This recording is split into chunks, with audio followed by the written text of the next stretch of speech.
All right, testing visuals and audio. Testing visuals and audio. Hello, hello. Let's see if this is working. Hello, hello. So first and foremost, can you see me? Is the resolution fine? You'll see why I'm doing so much testing today. I hear you, Raf. Okay, looking fine, I think. So I've changed a few things, and I'm testing. Basically, the whole setup is different. Okay, so this is a test stream, and it could go awfully bad. Okay, everything could explode. Just so you know. Just so you know. Just so you know. All right. So first and foremost, I want to say thank you everyone for being here. Thank you. Wow, Metatron in real time. That is, if it works, Quantum Fantasy. So I had to change a lot of things. Added new plugins, added new stuff. One good thing that I now have is a multi-chat where I can actually see. I'm gonna show you because I mean, why not?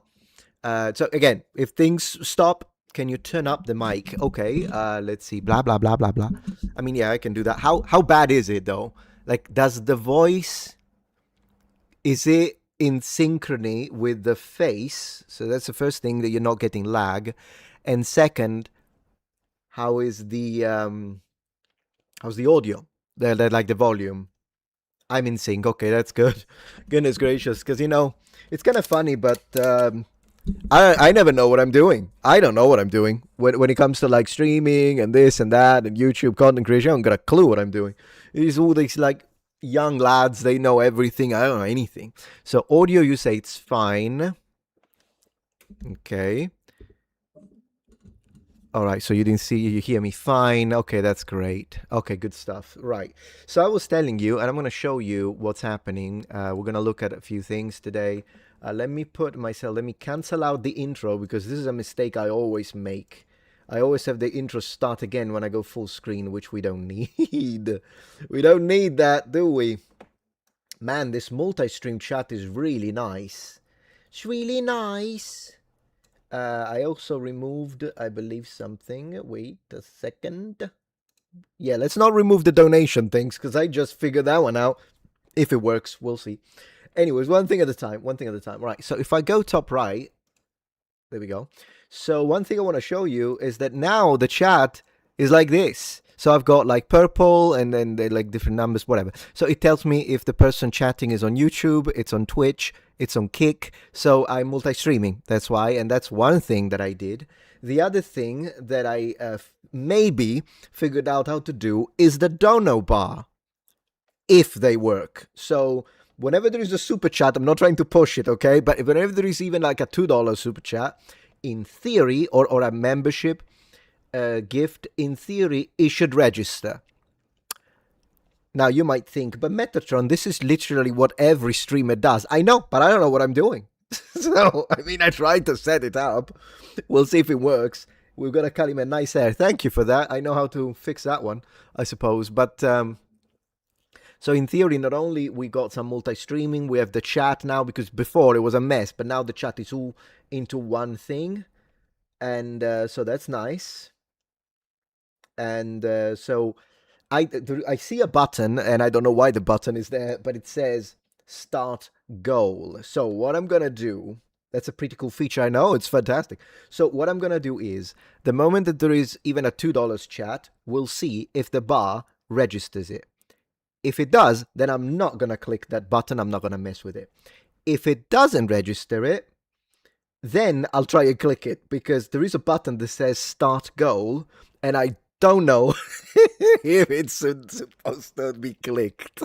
Okay? I have no idea. Also, you see how I've got like gifted memberships at the bottom right?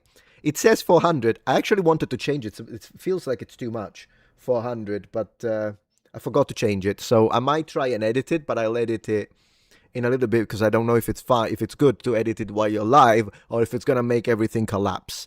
So today we're going to experiment together, brothers. It's going to be me and you. How you resist not clicking the button, brother? I know. It's cool. It willpower. I've got a lot of willpower, I suppose. And it's just that I don't know if resisting clicking it is a good thing or a bad thing.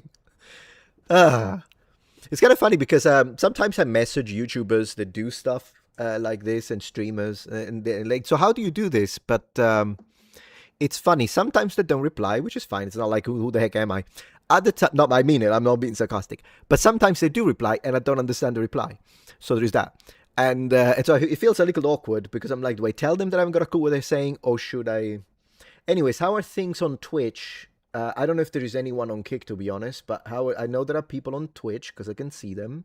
How is it looking? Man, maybe we could get to play tonight a little bit because I bought this game called Defender of the Crown, which is a remake that they recently made of a game, a strategy game set in medieval England.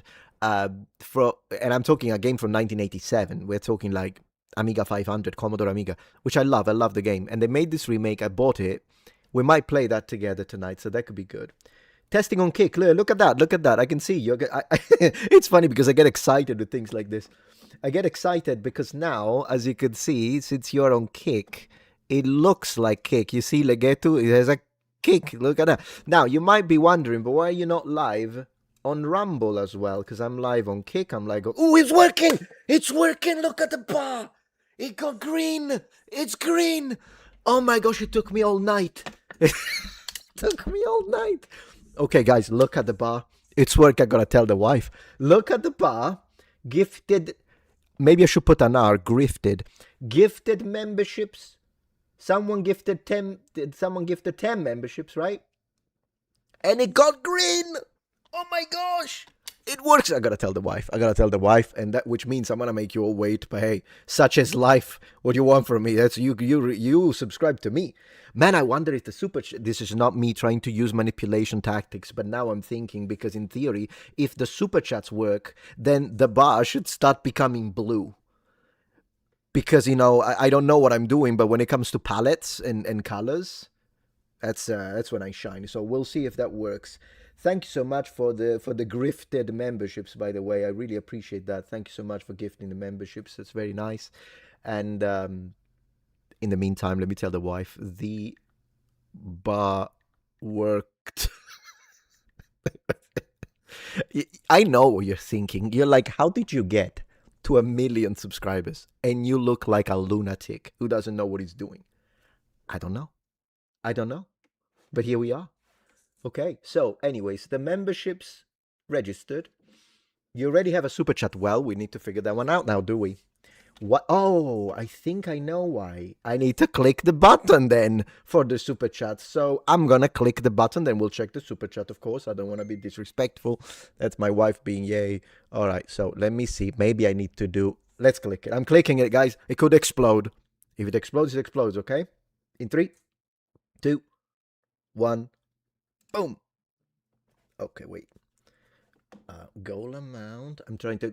I don't know why I need to do these things live. I could have tested it as unlisted, but here we are.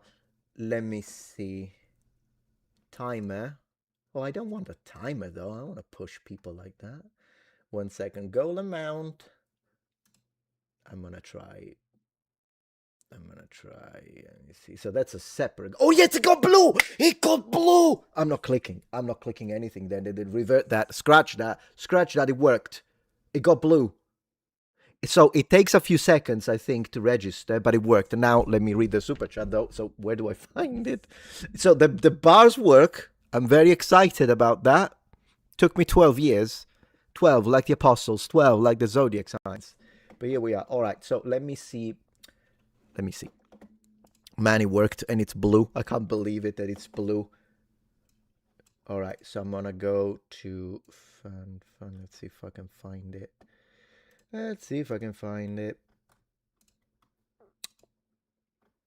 Because, I mean, I need to be able to see them. It's nice that it works.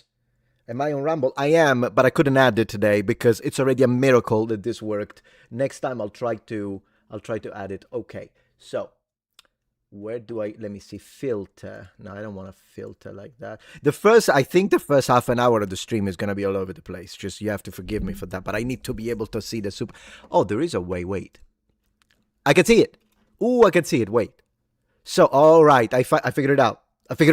So, Angela0215, thank you for sending 10 Metatron grift memberships. I'm so going to change it to grifted memberships. Grift memberships. And sorry, it took me 3 hours to find your name, but I really appreciate that. Thank you, Angela. And then for the super chat, I can see it. It's Dicknig1054. Thank you for the $2 super chat. Oh my. Too long. You knew I was going to read it. Here we are. Not a problem. So, guys, it works. I am so excited that my bars worked and the colors worked. Blue and green. This is phenomenal. So as long as the stream doesn't explode, this is really good. Now, is there a way for me to pop out the chat? I'm going to try it in 3. You'll be like, but it works. Why are you trying to? I know, but let me see. Because I have 2 monitors. So you don't know this. I might show you. I might take the camera and yeah. But I have 2 monitors. I've got the monitor in front of me. And then I've got the vertical monitor, because I'm fancy like that, on the left, right here. And I guess it's a socialist communist monitor at this point. It's on the left. What do I have on the right? On the right, I have a 1999 Gateway computer. So I mean, that's the conservative computer, I guess. I mean, it is 1999. What am I on about? I have a vertical computer on the left. Monitor on the left, and I want to use it for the chats. So I'm going to try and pop it out in 3. If it explodes, it was a pleasure meeting you. In 3, 2, 1, pop it. Yes, it worked.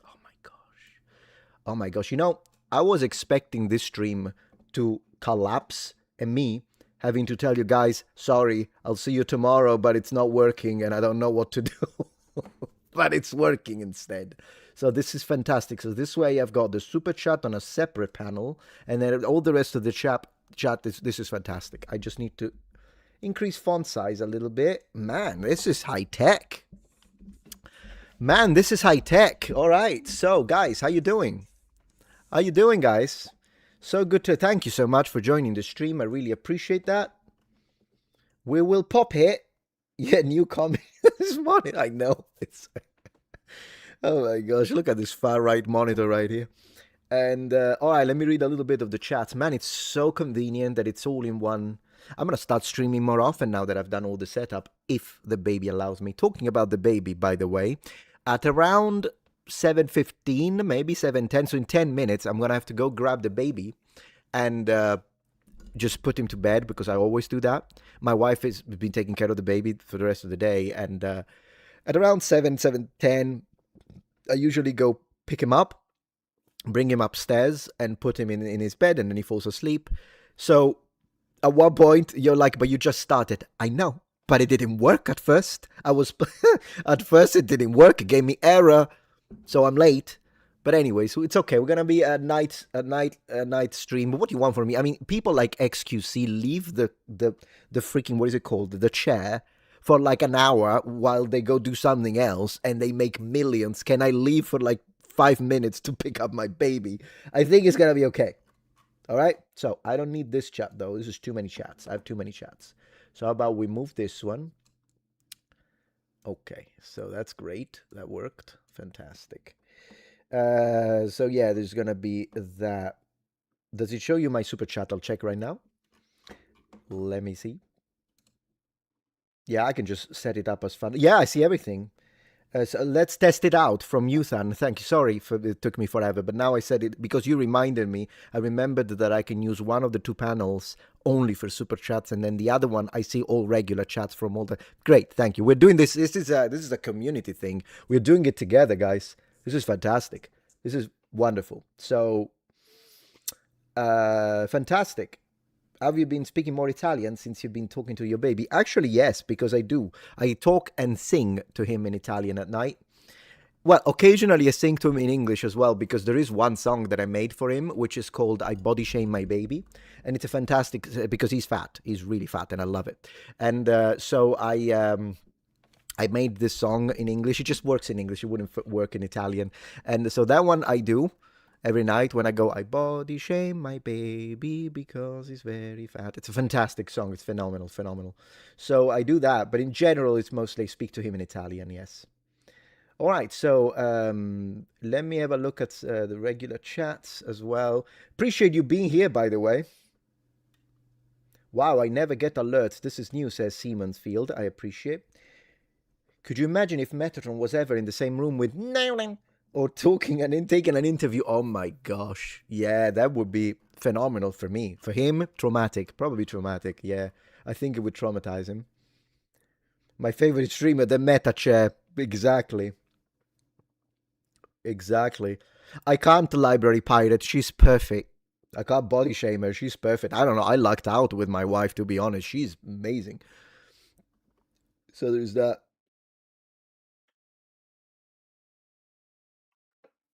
We also appreciate you being here. I had no idea you live streamed. So before the baby was born, I was live streaming more, but then the baby got born and I had a choice. Either you live stream or you sleep. But I think we got it sorted out. I think we got it sorted out. So I think I should be able to start streaming more often. So today we're having this test stream, but I'm glad that everything seems to be working. Man, look at that blue. I freaking love it. So anyways, I'm just overexcited with the fact that the bars are working. Okay? I'm a simple man. Simple things make me happy. And that's how you give me a helmet, good game, and functioning widgets. Widget. And that makes me happy. Okay? And the baby. The baby's fantastic. I freaking love my baby. He's amazing. Are you a guitar player? I'm a piano player. I did 10 years of piano, classical music mostly. I pretend to play the guitar because at university I didn't have a piano, so I just grabbed a cheap guitar and I play a little bit, but nothing special. How about, one thing I need to organize? So I've got my Mountain Dew. There we go. Non-sponsored. Non-sponsored. I'm taking no money from, by the way, I got so much to tell you. I was just saying, oh, ukulele, oh my gosh. And so I'm just moving the light. There you go. You're lurking. Thank you, Baron. Appreciate today's special stream, Baron. Today we got new tech.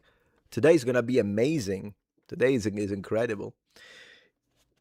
So, do you plan on playing some Total War on stream in the future? I wouldn't mind. I do like Total War games.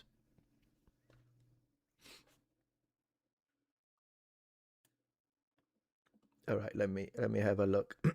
Hit like. Thank you for doing my job, Von the artist. To be honest, I always forget to tell people do this, do that.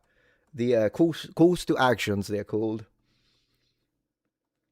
Can I hire you as my stream manager, brother? I'm gonna botch the job 100%. I don't even know how this is happening today,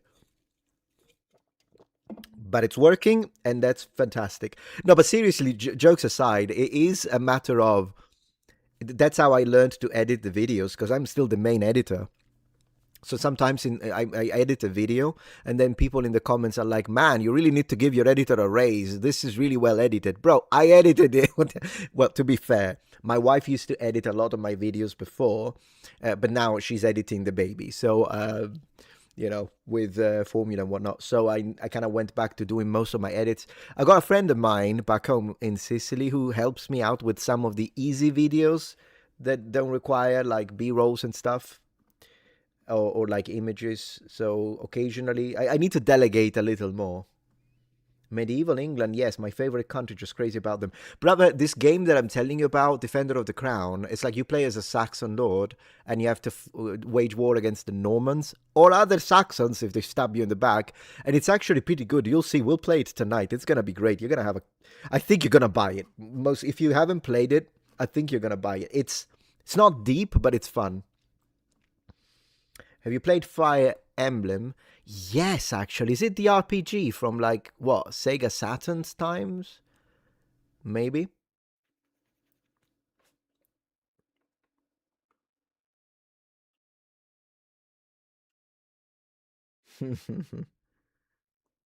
We live in a world of clowns. Yeah, of course. I've got a lot of stuff prepared. By the way, I have a lot of tabs. Not as many as other streamers, but I have a lot of tabs. So we got a few things. First, I'm just gonna interact with you a little bit, making sure that the stream bitrate works. Then I'll go get the baby, and then after the baby's located and sleeping, then we start with the reaction section and all that part. So we're gonna do that. It's gonna be great. Ivano playthrough. Yeah, he's. I like him because he's kind of balanced. Ivano. He's not my favorite character, but I do like him. Hype. What's up, Metatron? Hey, my friend, how you doing? Good to see you. Sounds like you should give yourself a raise. I agree. Oh, you know what? Talking about that, you know what I really want to order? I'm gonna show you in a little bit. But did you know? Do you remember the Sega? No, Sega. What am I saying? The not the 3DO. Come on, man. I really need to drink some coffee before I start these. Am I right? Neo Geo. They did the Neo Geo Plus, so they remade the old Neo Geo console, and it's available for pre-order if you type like Neo Geo Plus on Google.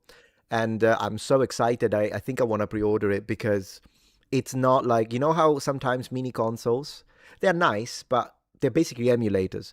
This is not. This is a one-to-one recreation with all the original PCB circuits and everything. Like it's the original thing, but it's just remade with new caps, capacitors, and that kind of stuff. And I'm so excited for it. They even remade the cartridges. It's nice because I am a retro game. Among other things, I do collect retro gaming consoles. I like using 80s and 90s hardware. And but the Neo Geo is the one thing I don't have because the prices are astronomical. And I'm like, bro, I can't put down. But they remade it.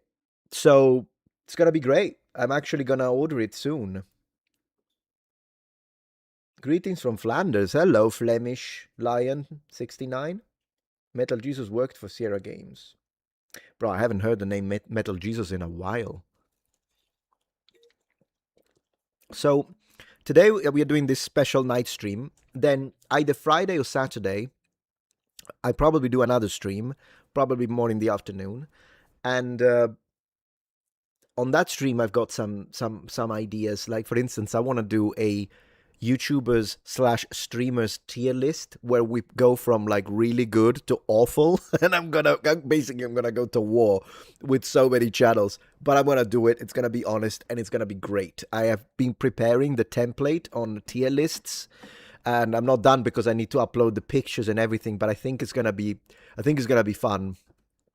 We're gonna have like and I'm really looking forward to that. It's going to be fun. Thank you so much, as Kika in Oz, for the super chat. Really appreciate, and it's going to register very soon on the bar.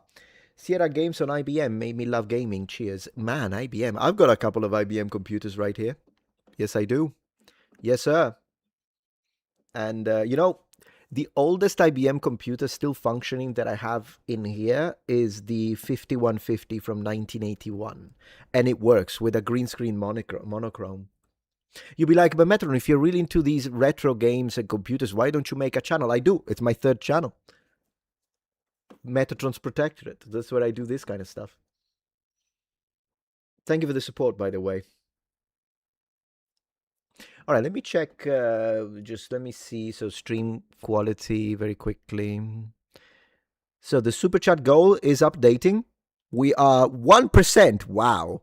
Brother, believe in yourself. Believe in yourself. Believe in yourself. It's going to happen. It is going to happen. My friends, it is going to happen. And we'll get that bar blue.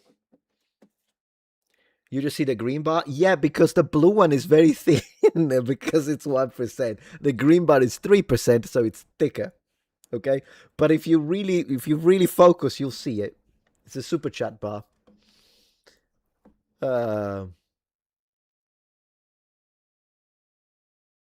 You should figure out how to pop the super chat onto the screen. Yeah, I've seen streamers do that, and I'll do it one thing at a time, but I'll figure it out. I think I know how to do it. I think it's because I'm using Stream Elements, and I think I saw it, but I'm like, first let's see if the bars work, and then if this works and the stream still works, then we start adding stuff, right? Because if you do too many things and it doesn't work, then it's harder to figure it out. For the baby editing, thank you, the library pirate. Appreciate that. Man, it registered immediately. This thing, 2%! 2%, ladies and gentlemen. Man, we continue this way. I'm gonna become the new millionaire here. Really appreciate the support, brother. Still drinking the Mountain Dew. You see, I like Mountain Dew. You can't accuse me of being anti-Semitic. So let me see. Are you a Christian? Yes, I am, Elsa. I am a Christian. In fact, I am planning on raising my son in the faith. And then when he's an adult, he can do whatever he wants. He can choose whatever he wants. And I'll always love him all the same. It's not going to make any difference. But, well, to me, of course, I hope that he will be a Christian like his dad and mom. But I always leave him. Like, I don't like the idea of, some people get church hurt. And then the parents are too strict. And then the kids go away because of it. So I'm not going to do that. I'm going to be like very, very nice. We're gonna work that way, that he always feels like it's his choice and it's his freedom, and then we'll love him all the same. So that's the idea. By the way, did I tell you that I passed the citizenship test? I did that for immigration here in the US. I passed it, but I still have to do the ceremony because depending on the state here in America, some states, when you pass the test, they immediately do the ceremony and you're a citizen right away.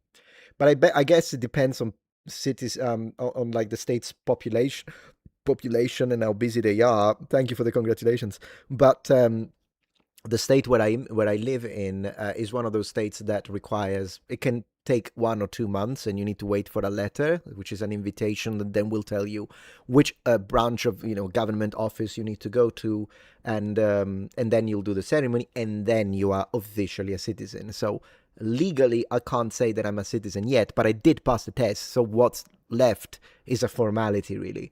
So I'm really looking forward to it. When I do, on that day, we'll have a special stream, and it's going to be citizenship stream. I'm going to do that. Also, in case there are other people that have questions, because I did it. I did the whole thing. So I kind of know how it works, if you know what I mean. So I feel like I can give good advice to people who want to immigrate legally to this country and go through the process of naturalization. That's what it's called, naturalized.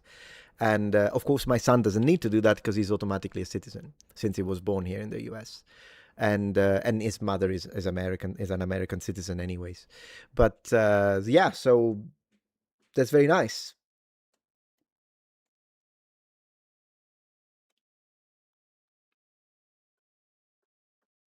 Let me see. Thank you for the super chat, Sean. You wrote 3%. Appreciate that. Thank you so much for the super chat. Man, I love this freaking stream elements. It updates like split second. Someone donates. Boom, bar continues.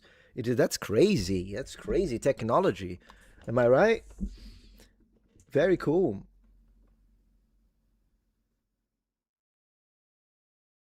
So as I was saying, like, even there are some things that I found out as I was going through the process of immigration that my lawyer didn't look. It worked, so I'm happy with the work that my lawyer provided. Excellent. But there are a couple of things that I wish he had told me, and he didn't.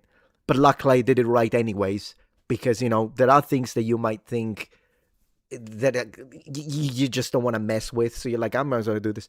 Because I want to tell you this much. The immigration officer, man, she was strict. She was strict. But still, it worked well. It was kind of funny because the part where she tested my English, she gave me this sentence, which was, I don't remember it exactly, but the sentence that I needed to read to prove that I speak English was like, the cat is on the table level. It's like my cat is on the table and the mouse is under the chair.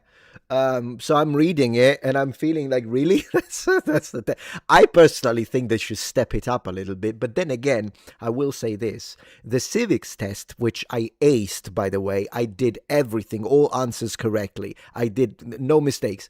She read those questions so fast, you'd think her life depended on it. So to be fair, that probably becomes somewhat of a test of fluency because for me, it makes no difference. You can read them as fast as you want. In fact, you can read them in Japanese if they wouldn't make a difference to me. But I imagine that the average immigrant who doesn't speak English natively might actually find that harder than the language assessment part. So kind of strange, if you will, but hey, it worked. So there is that. Thank you so much, mbal47, for the support. Hello again, Metatron. I'm also going to take the US citizen exam in a few months. Thanks for everything. Any tips on things to study?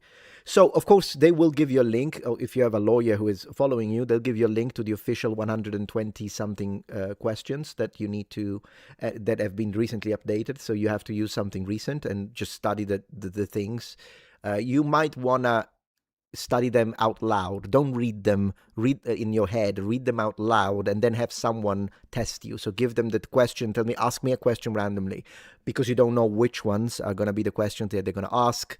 And some are obviously easy, but others are not simple. You have to repeat them a few times, and you have to have someone ask you so that you can test yourself. And the other thing is, and I mean it, pay your taxes. Pay your taxes.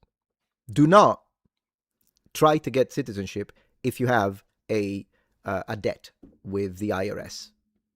Like, not even like, say that you, because of course I pay my taxes and everything.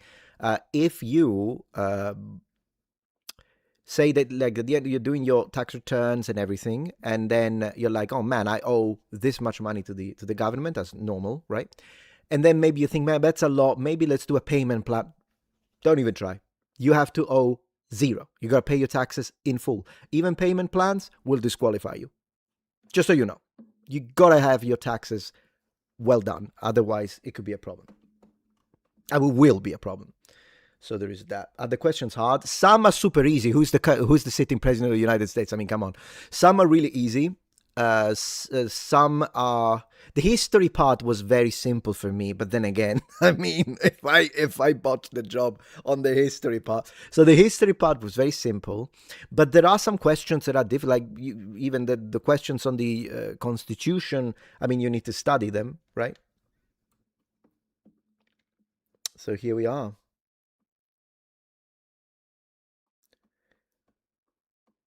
All right. So let me see. Is aced the wrong word? Because I thought it meant that I did well. I might use the wrong expression. I did it right. I got it all correct. Maybe aced. Wait, what does aced? Wait. I think I may have used it. What does I aced the test mean? There we go. Metatron learning English. You did very well. No, it's right. Okay, I did it right. Oh, so you're saying it's not an American thing to do because Americans would have not. Okay, now I got it. I got the sarcasm. It took me 15 minutes, but here we are.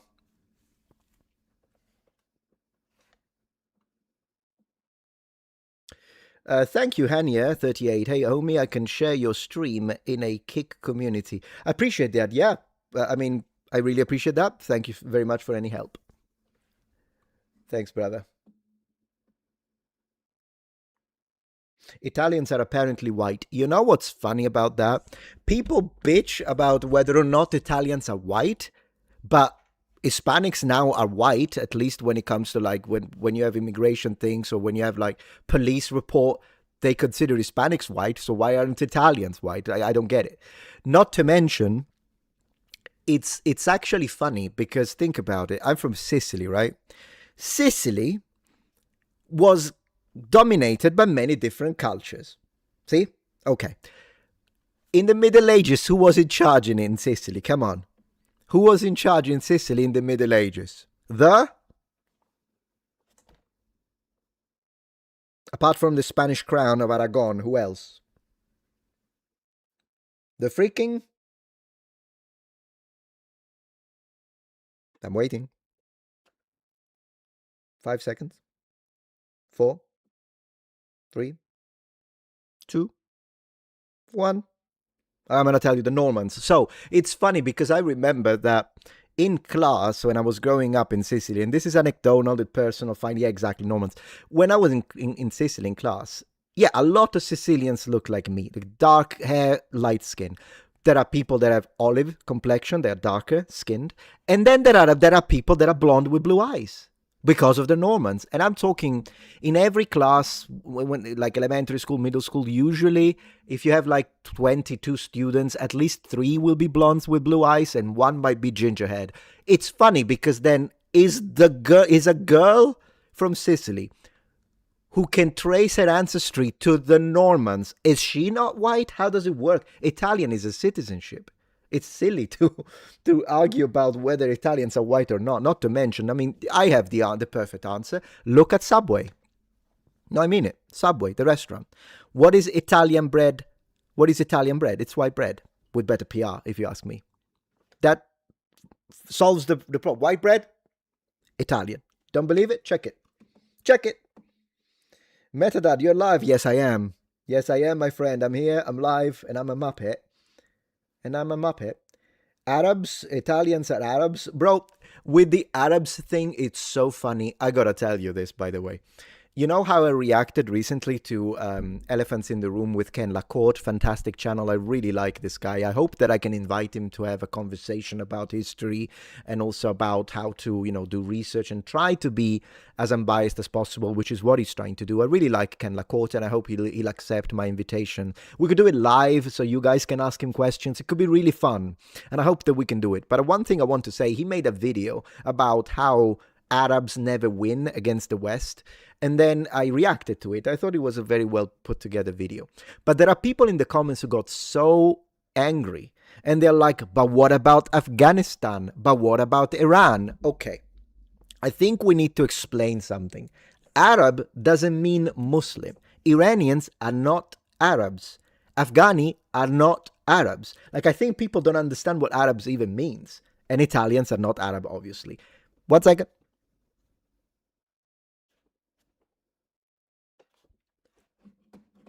See, one moment that I hello, one moment. I think the baby's ready, guys. Yep. Yes, sorry, it was taking me a second to one moment, please. Okay, guys, give me 1 second.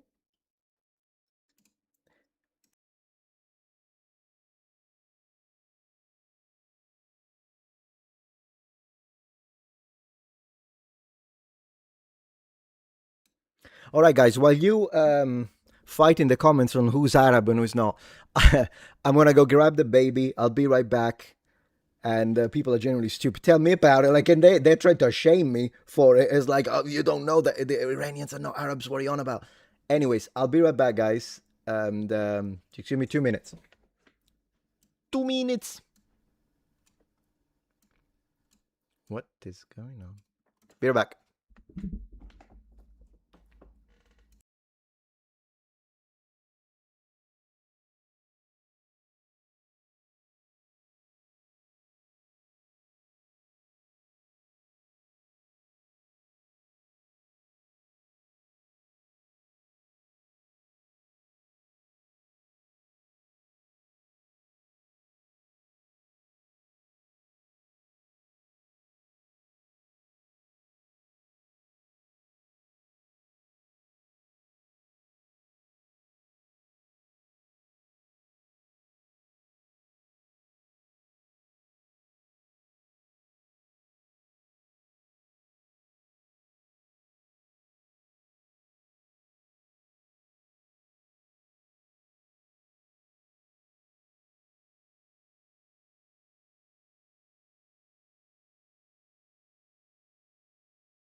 All right, can you hear me?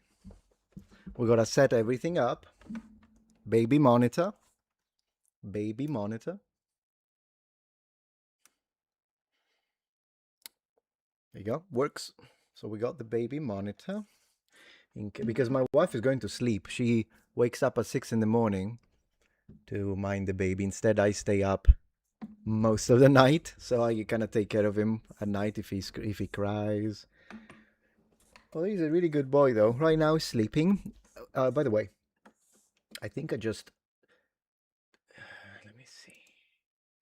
You can tell that this is a stream that is like where did the heck did I put the chat? Where did the chat go? I think I misclicked something. I misclicked. So let's find it. Activity feed. Sorry, I'm looking for the chat. I mean, no disrespect. Oh, there he is. Oh, there he is. Okay, so how do I get it? Refresh, zoom in, zoom out. Maybe like this? No. See new messages. Yes. Oh, multi-chat. Okay, I got it. I got it back. Woohoo, I got it back. I got it back. Man, I swear. This is like, anyways, let me see. There's a few messages that I need to check out. I'm glad I found it back. All right, trial and error, am I right? All right, so man, this vertical panel here, it's really good. So let me see what you guys were saying. A right-wing chair, that's funny. The Crown World, yes, I agree. Meta chair, very nice.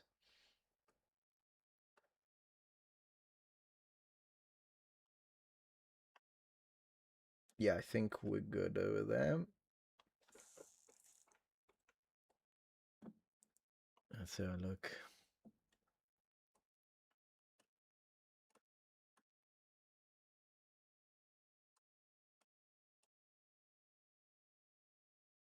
Good job, Meta chair. Let's see. Hi, hello. How is Babytron? Oh, Babytron is very fine. Thank you, Just. This morning I didn't sleep much, but now he's sleeping. It's kind of funny because I constantly check, is he breathing? Is he breathing?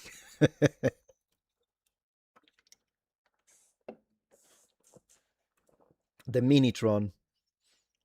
Okay, good stuff. How many people do we have right now? Let me see. I imagine it's kind of a slower stream, mostly because I usually don't stream at this time. So, yeah, usual. Hopefully, if we start streaming more often, hopefully we can up those numbers. I have to say, Twitch is not bad tonight, number-wise. Our host is back. Yes, I am. I'm actually looking forward to start the other section of the stream where we're gonna look at a few videos because I got some good stuff today. And then I hope we have time to play a little bit tonight as well. But as I say, I'm hoping to be able to start streaming a little more often again. And then hopefully that will give us a little more variety during the streams. Because, of course, the more you stream, the more you can slice things in a different manner.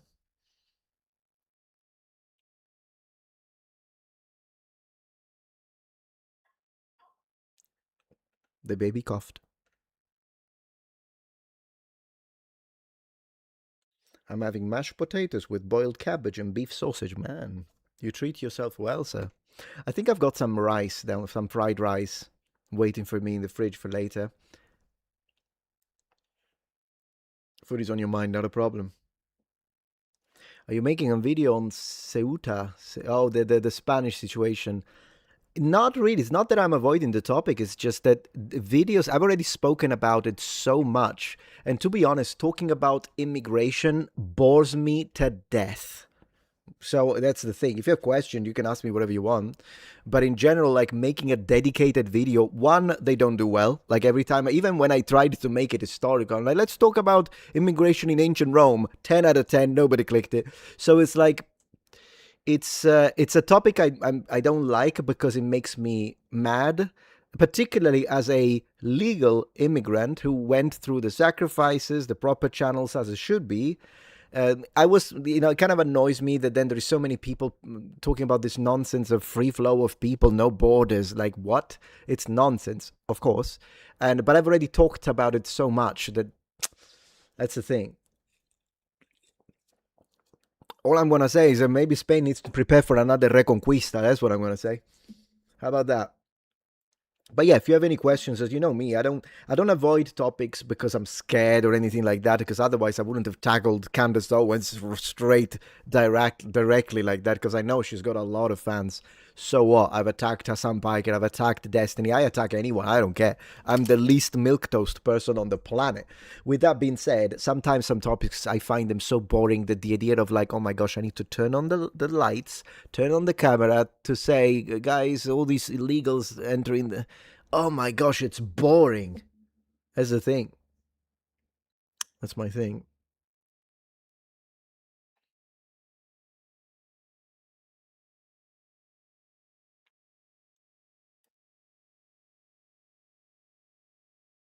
Yeah, Europe has to fix the immigration situation. Really, they really do. YouTube's algorithm has destroyed history channels. I personally think it's because of the enormous competition that we have with AI history, which it's getting all the views. I'm just going to be honest with you. And of course, there are people that tell me, no, your history videos don't do as well as they used to because you chose to speak about this and you're a grifter. But that's not true. You know why it's not true? Because it's happening even to people that have never tackled any controversial topic, yet it's happening to them as well. And in fact, it's happening to people who have taken positions and they are opposite to me politically. And it's still happening. So I think that I'm sure that it's a complex situation. Maybe has to do with the back end of the algorithm and other aspects of this discussion. But in general, I do think a lot of the problem is AI because I don't know what it is, but AI really loves to tell you about the Romans while showing you soldiers with 6 fingers. But with that being said, today's video about Rome didn't do badly. It got me like a 4 out of 10, so I'll take it. In fact, we might actually continue it tonight. Why not? If I hear AI voice, I generally click off. I 100% agree. I'm the same as you. Immediately. Yes.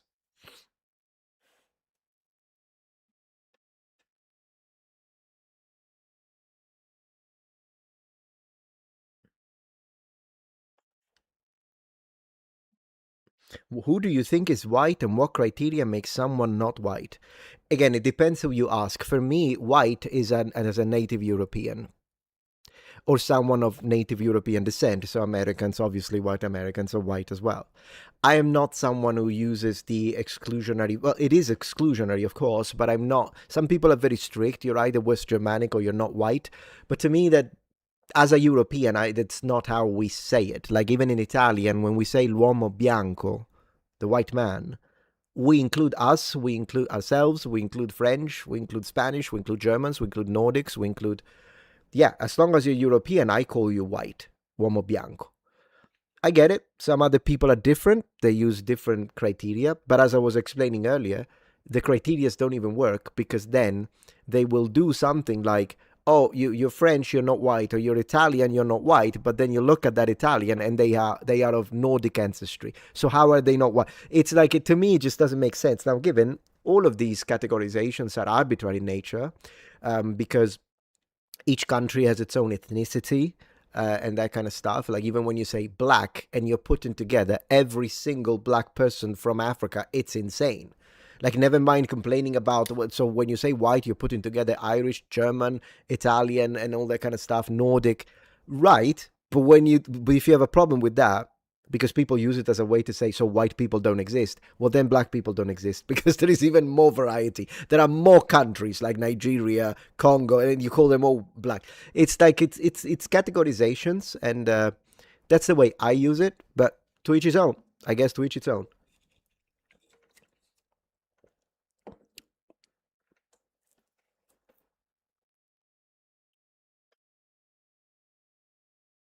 You say white is a stupid way to mark a race. Skin color is very vague.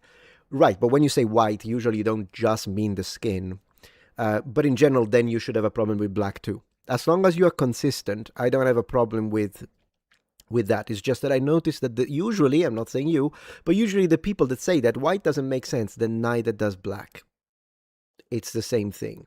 It's just how we categorize large groups of people.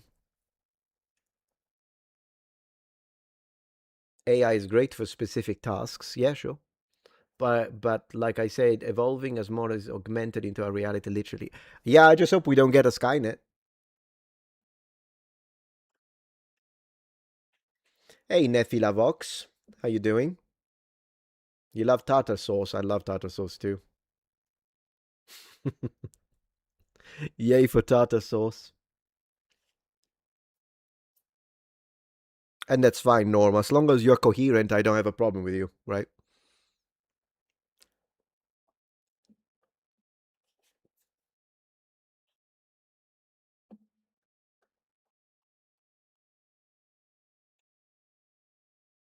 Whatever do you mean? Did you know that Nordic people were black? You're wrong. Nordic people were Muslim. That's what they're pushing now. But yeah, tartar sauce. Yeah, we need a Neuland. We haven't said a Neuland in a while, have we? We're gonna say Neuland. All right, let's have a look at see if we get some good audio in here. So we get some good audio, and I say, let's start getting into business, my friends. Let's start getting into business. Since everything is working as I was not expecting, let me choose what we start from, because we got a lot to cover here. It's a lot of stuff. I don't even think, can we do all of this? I'll try.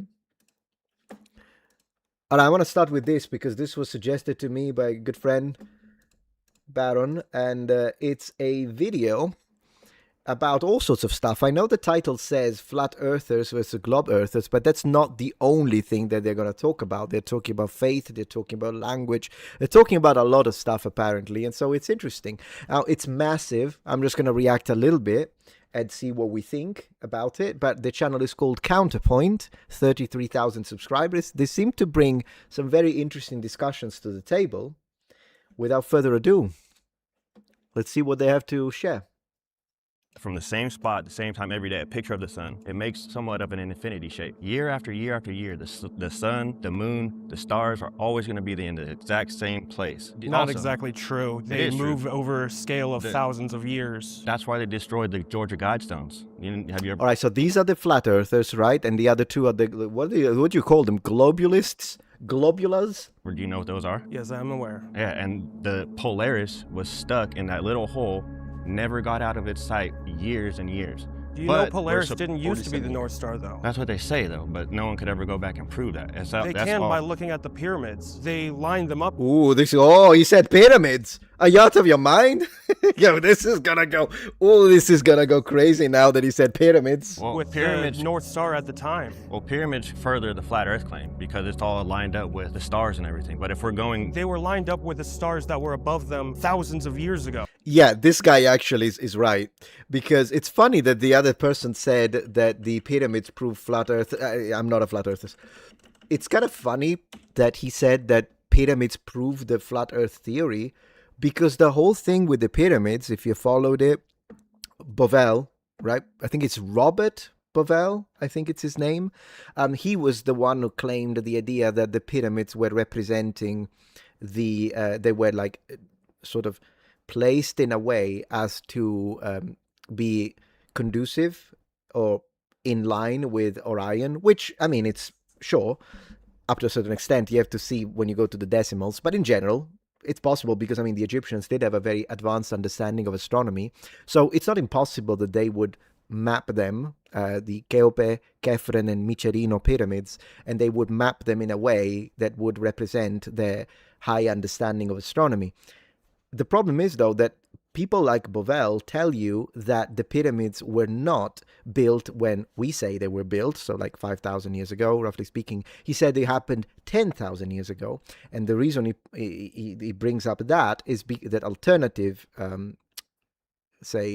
dating is precisely because he's trying to look at what the cosmos looked like 10,000 years ago, and he tries to use that. So the fact that he says, oh no, but the pyramids further the flat earth. No, actually the pyramid, whichever way you want to look at them, they actually further the globe earth regardless. And then the real discussion between archaeology and alternative archaeology is, but are we going to use this as a strong or weak claim to identify when the pyramids were actually built? So I think there is a fundamental misunderstanding here. Because it's all lined up with the stars and everything. But if we're going... They were lined up with the stars that were above them thousands of years ago. Those have shifted because of the wobble in the axis of the Earth. There is no wobble because the Georgia Guidestones prove that. We then had the Soviet Union themselves, Japan. We might have a different idea of what proof. You know, that's what I would do. If I had a discussion with a flat earther on my show, I would be polite. Okay, I wouldn't be like mocking or anything like that. But I think the first thing I would need to do is to clarify what we mean by certain words. What do you mean by proof? What do you mean by evidence? Because I believe we have different ideas of how that works. India and China all launched separate missions that then confirmed the Apollo mission's existence did end up on the moon. They downwardly accelerate. Oh, wait, so they're gonna come... Oh my gosh, Baron! Baron is my friend, he's watching, he's the one who gave me the link here. Oh, they're gonna deny the moon landing? Oh, this is gonna be great. I have something to say. Well, let me hear that again. So Apollo mission didn't happen. Missions that then confirmed the Apollo mission's existence did end up on the moon. They downwardly accelerate at 9.8 meters a second, but you can't prove gravity. But you can prove things... What is down? Gravity?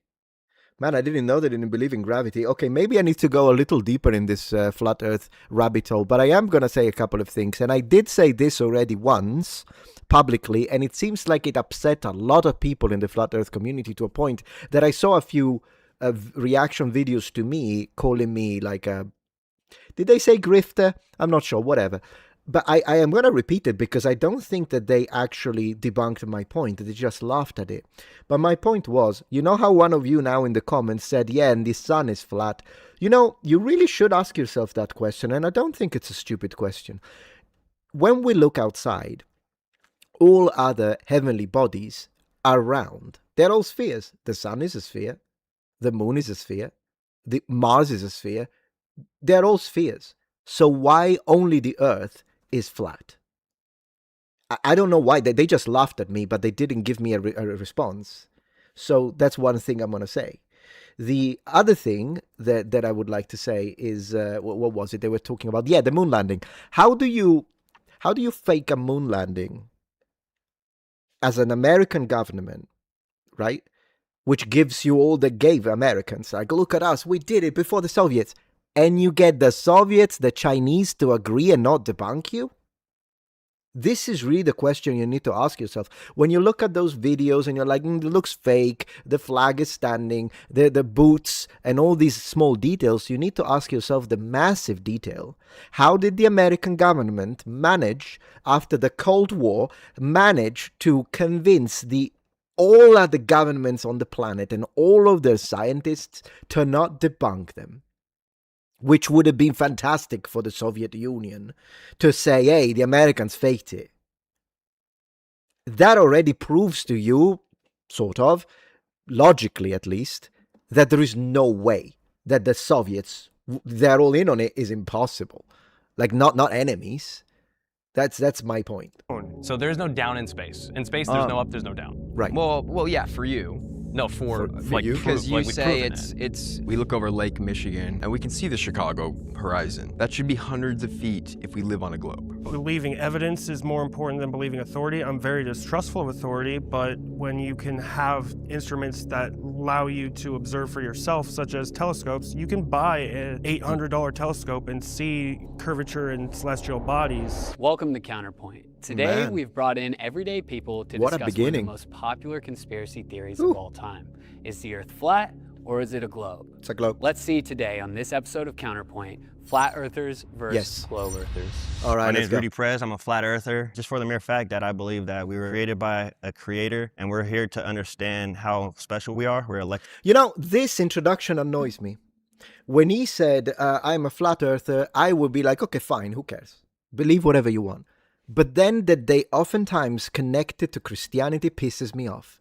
What does the shape of the earth have, how does that have anything to do with the fact that you believe in a creator? So do I. I believe in a creator, but I would like to not be associated with someone that then believes the flat earth. There is no correlation whatsoever.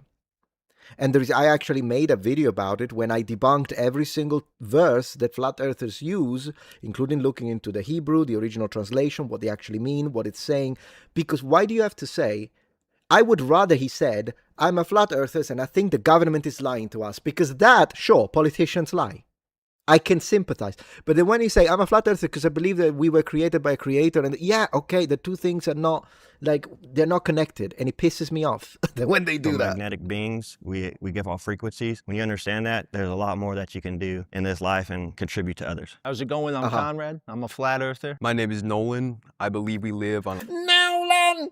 a flat plane. My name is Mortal Moore. I am defending the globe Earth, and I was born to debate. My name's Kent. I'm here Wow. to defend the globe Earth and science in general.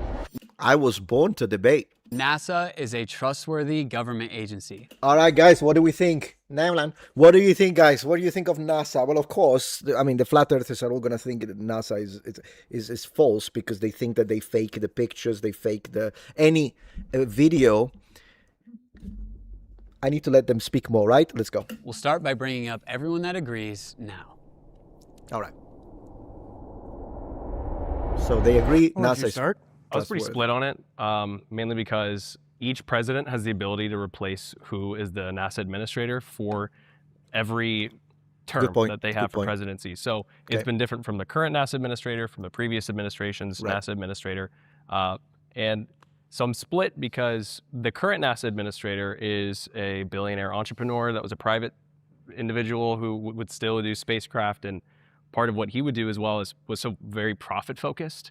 And Yeah. so while it's very difficult to determine trust in intention, it's very difficult for me to say I can 100% guarantee that I trust what they're intending to do with their projects and their programs. But where I can trust them is just the thousands of watchdog agencies that work night and day to investigate their actions and disprove it actively. And their motivations and their publicity is entirely based on finding NASA's slip-ups. Right. And there hasn't been any successful that has been able to prove any type of discredited action from the NASA community with peer-reviewed backed evidence. And so I'm 50-50 on it, but I'd say the watchdogs keep them honest. Okay, cool. Okay, And how about you? cool. I'm also split on this one because, like he mentioned, there are perverse institutional incentives at play here. But I think they're rather open and honest when it comes to their publications of their findings.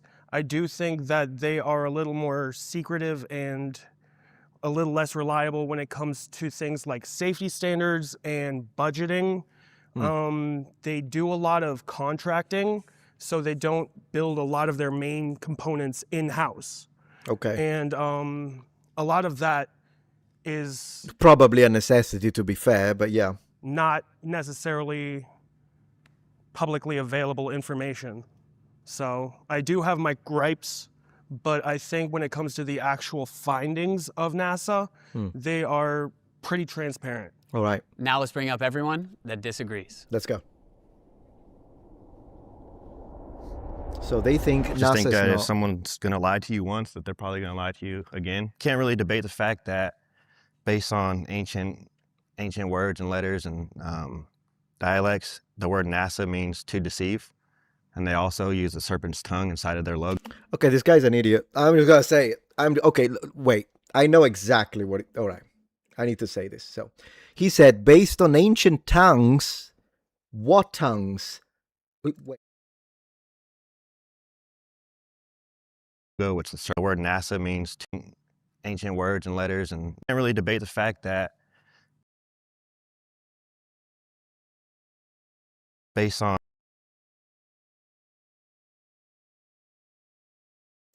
I'm so sorry. Something happened with the stream. Did you miss it? I don't know if you could hear me during that, but yeah, you got to the serpent tongue. I'm back now. I apologize for that. I don't know what happened. I must have misclicked. But yeah, so wait. Let me hear this. What he said again. They're probably going to lie to you again. Can't really debate the fact that You can't really debate the fact that I'm gonna debate it. All right. based on ancient words and letters and Based on ancient words and letters. Could you tell us what? Based on ancient letters? dialects, the word Dialects. NASA means to deceive. The word NASA means to deceive. So he's talking about the ancient Hebrew. Okay? And he's wrong. So let's clarify that one because the ignorance on this one is strong. Okay, so there you go. The word to deceive in modern Hebrew is completely different, but in ancient Hebrew kind of sounds like it. I think it's, and tell me if I'm mispronouncing it, but I think it's pronounced nasha with a sh, not an s. And the reason why it's not a small this difference is because there are words that are pronounced nasa with an s, not a sh, but they mean journey. They mean to lift up. It's a completely different thing. So this guy's a moron. I'm just going to have to say it. This has nothing to do with it. And regardless, even if it's not debatable, he says, that already tells me everything. Even if the word was the same, okay? And we would have to see how it's pronounced, accented, because all of these things are important. How about a coincidence? You know, it could have been an absolute it's not even a coincidence because it's a different word. I know the word that he's thinking, but as I say, this is stupid. Because let's think for a moment. Let's say that he's right. Yes, NASA wants to deceive you, and that's why they call themselves Deceive, so that you can find it out. To achieve what? So that they told you? I mean, if they want to deceive you, they're not going to put it on the name. Am I right? So, the problem with this is that this guy has no understanding of ancient languages. He didn't put any time in it, but he heard someone else in his community say this, and he's just repeating it. This is what happened. I know this is what happened. And here we are. And they also use the serpent's tongue inside of their logo, which the serpent represents one of the most devilish figures in scripture and biblical studies. So already telling you they're here to deceive you from the get. Why would they tell you that? If they're trying to deceive you, why would they tell you, hey, bro, we're putting it the serpent. You know what the serpent is, right? Adam and Eve. Anyone has ever heard of Adam and Eve? No? Great. They didn't figure it out. Saying that's my only claim, but my biggest claim is if you're going to lie about going to the moon, why should we trust them about anything else? Okay, so the premise is faulty here because you see, logically, it's an if sentence, right? If you're going to lie about the moon, you need to prove that they lied about the moon before you can use that as the premise to then come to the conclusion, the logical conclusion, that, I mean, you lied once, you're going to lie again. Well, first and foremost, who's you? Because even if there is a NASA official that lied, he could get fired, and the next NASA official, it's not automatic he's gonna lie. Just because someone lies in an entire organization, it doesn't. I mean, you could be like, can I trust them? That's okay, but it's not an automatic even that. But you have to prove that there is a lie when it comes to the moon landing before you can use that as a for your conclusion. And that's as far as I need to go. All right. I'll let you guys talk. Quite personally, I don't like the Elon Muskrats, the Donald Trumps, the Joe Bidens. I don't trust any of the government officials. I take everything they say with a grain of salt. Which is fine, by the way. To take everything with a grain of salt when it comes to politician, nothing wrong with that. Okay? That's not a problem. Still. So when I hear Donald Trump say, Donald. the earth is round, it's so round, I just don't believe it. Man, that was a good impression, though. That was pretty good. Can I do it? Do it again. Wait, I liked that one. The earth is round, it's so round. The earth is round, it's so round. It's that was a good impression. Oh my gosh. Sorry. I just don't believe it. I don't believe it. Good. So in 2025, So let me get this straight, though, because I'm still trying to figure out the logics behind it. All right. So let's say a politician's lie. Fantastic. So if Joe Biden, Donald Trump, Kamala Harris, whoever the heck tells you Metatron is drinking a Mountain Dew, is it automatically a lie? Like if they say, guys, the pizza is round, are you gonna be like, I don't know, man? Because they said it and they lie. So can I try? If they say computers exist, like, you know where we can go with that? Even a liar, even a compulsive liar will tell the truth. So then the fact that they lie, you could choose, again, choosing not to trust the authorities. I get it with politicians, but I think you can trust them on the shape of the earth. the president proposed a 25% budget cut for NASA. And before they went through Congress, which it has to go through Congress to be approved, the administrator Congress is the Senate and the House, by the way, for those who want to know that. of NASA, he already started doing those budget cuts before it went through Congress, which that's not constitutional. So if they're going to do budget cuts before it's approved through Congress, that's anti-constitutional. So How does that prove that the earth is flat, though? can you trust an institution that breaks the law? Well, you just can't trust any government agency. There's no trusting a government agency is just you can find a certain point where every single government agency has done something untrustworthy. Right. So it's just ultimately you can't trust any government agency. Totally fine. How does that prove that the earth is flat? Sir. Okay, so you're saying not just In fact, if the government started saying the earth is flat, what are you going to do then? Become globalists? NASA, but like, you know, Yes, generally. but NASA's a government agency, so you can't trust NASA. It's not a trustworthy organ. All right, so SpaceX is not a government agency, so can you trust SpaceX? That could be, it's privately owned. It belongs to, I mean, I don't know if it's, is it in stocks? I don't actually know. Fair. Okay, well, let's start off with, what do you guys have to say to that? Well, I agree with half of it, honestly, I agree. Right. Government agencies shouldn't be trusted right out of the get-go. Great. Just primarily because there are private motivations behind almost every agency's determination why they do what they do. Of course. But when you have an organization like NASA that has the highest amount of third-party eyes on them, it's less about NASA's reliability on its own as like an independent organization versus all of the thousands of watchdogs on NASA's data that they publish, and they are the ones that get to verify. Yes. And their job is to hunt. Their job is to find any false publication, any data that they're putting out that's incorrect, anything that they can take these published data sets and say, hey, this is actually incorrect, you're publishing misinformation. They're the most watched organization of the government. And watchdogs have a really hard time disproving NASA's data. That's actually a very good point that he presented. Like, then they would all be in on it internationally. I guess I would want to ask, what specifically do you think NASA's lying about here? Moon landing. Just the moon landing, or No, more than that. moon But I mean, landing? why not just start with the most obvious and go off of that? Please. If they're going to lie about Okay. that, do you really think they're not going to lie about anything else? Well, I don't think that the globe Earth model is dependent on NASA's authority.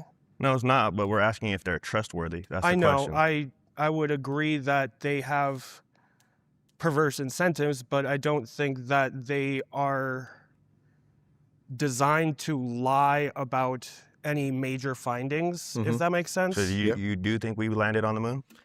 I love how he's like, you think we landed on the moon? Yeah, well, what's the next thing you're going to tell me? Reptilians are not governing us? Come on. Come on.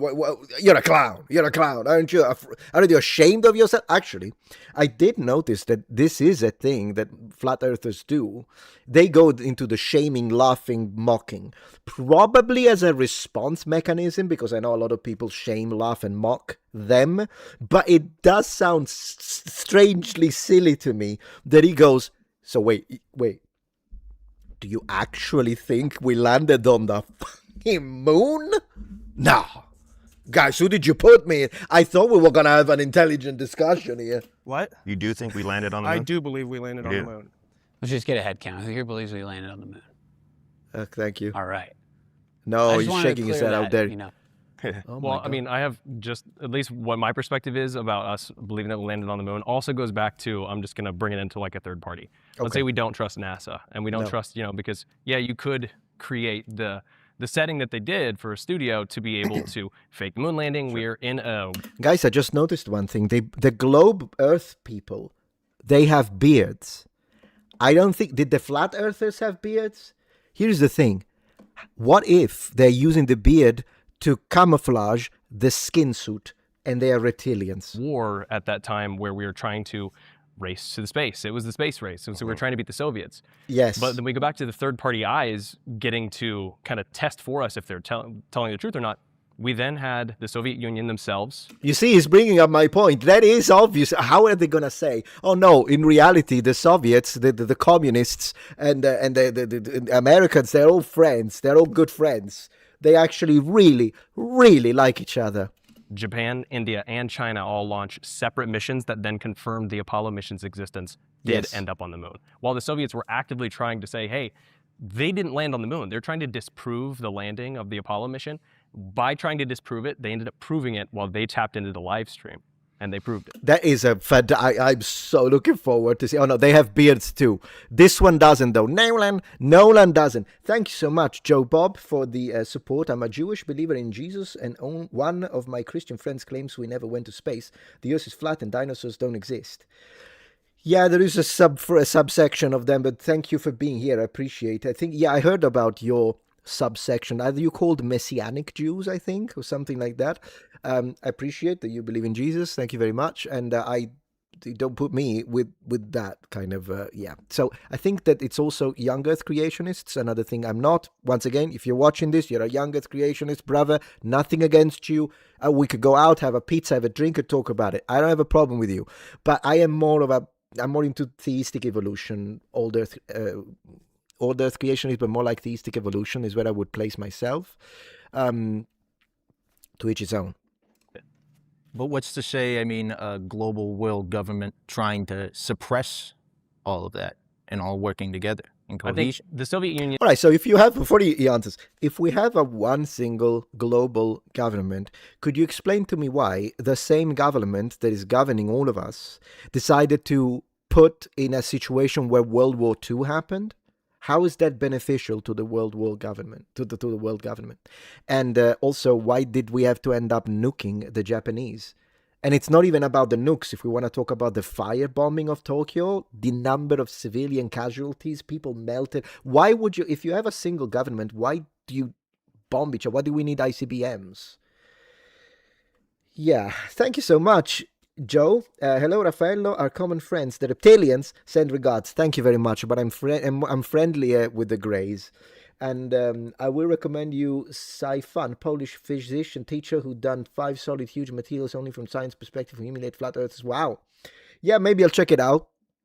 And thank you, Otis Wang, for the support. Really appreciate it. Was an example of one that was not participating with the world government. They were actively going against the status quo They of wouldn't tell you that. control. Oh, they wouldn't tell you that. They just want you to think that when they invade with tanks. No, like published as like communist society, they were intentionally trying to do anything they could to kind of go against the capitalist society. No, bro, capitalists and communists, in reality, they are very good friends. They just, they're just testing out ways of economy and see what happens. Yeah, the Jews and Hitler, they were very good friends in reality. It was all just to make you think, to deceive you, but in reality, they're all buddies.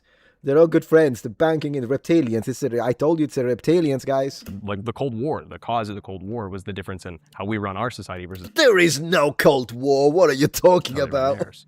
And there isn't any reasonable justification to say why the Soviets would defend the United States on the very point Yeah. they're trying to disprove. Right.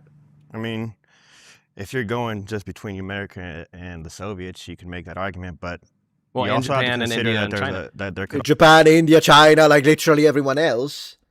Messianic is a denomination, but is now broadly referred to Jewish believers. I usually just say I'm a Christian to not confuse people. That's awesome. It's cool. Sounds good. also be higher forces.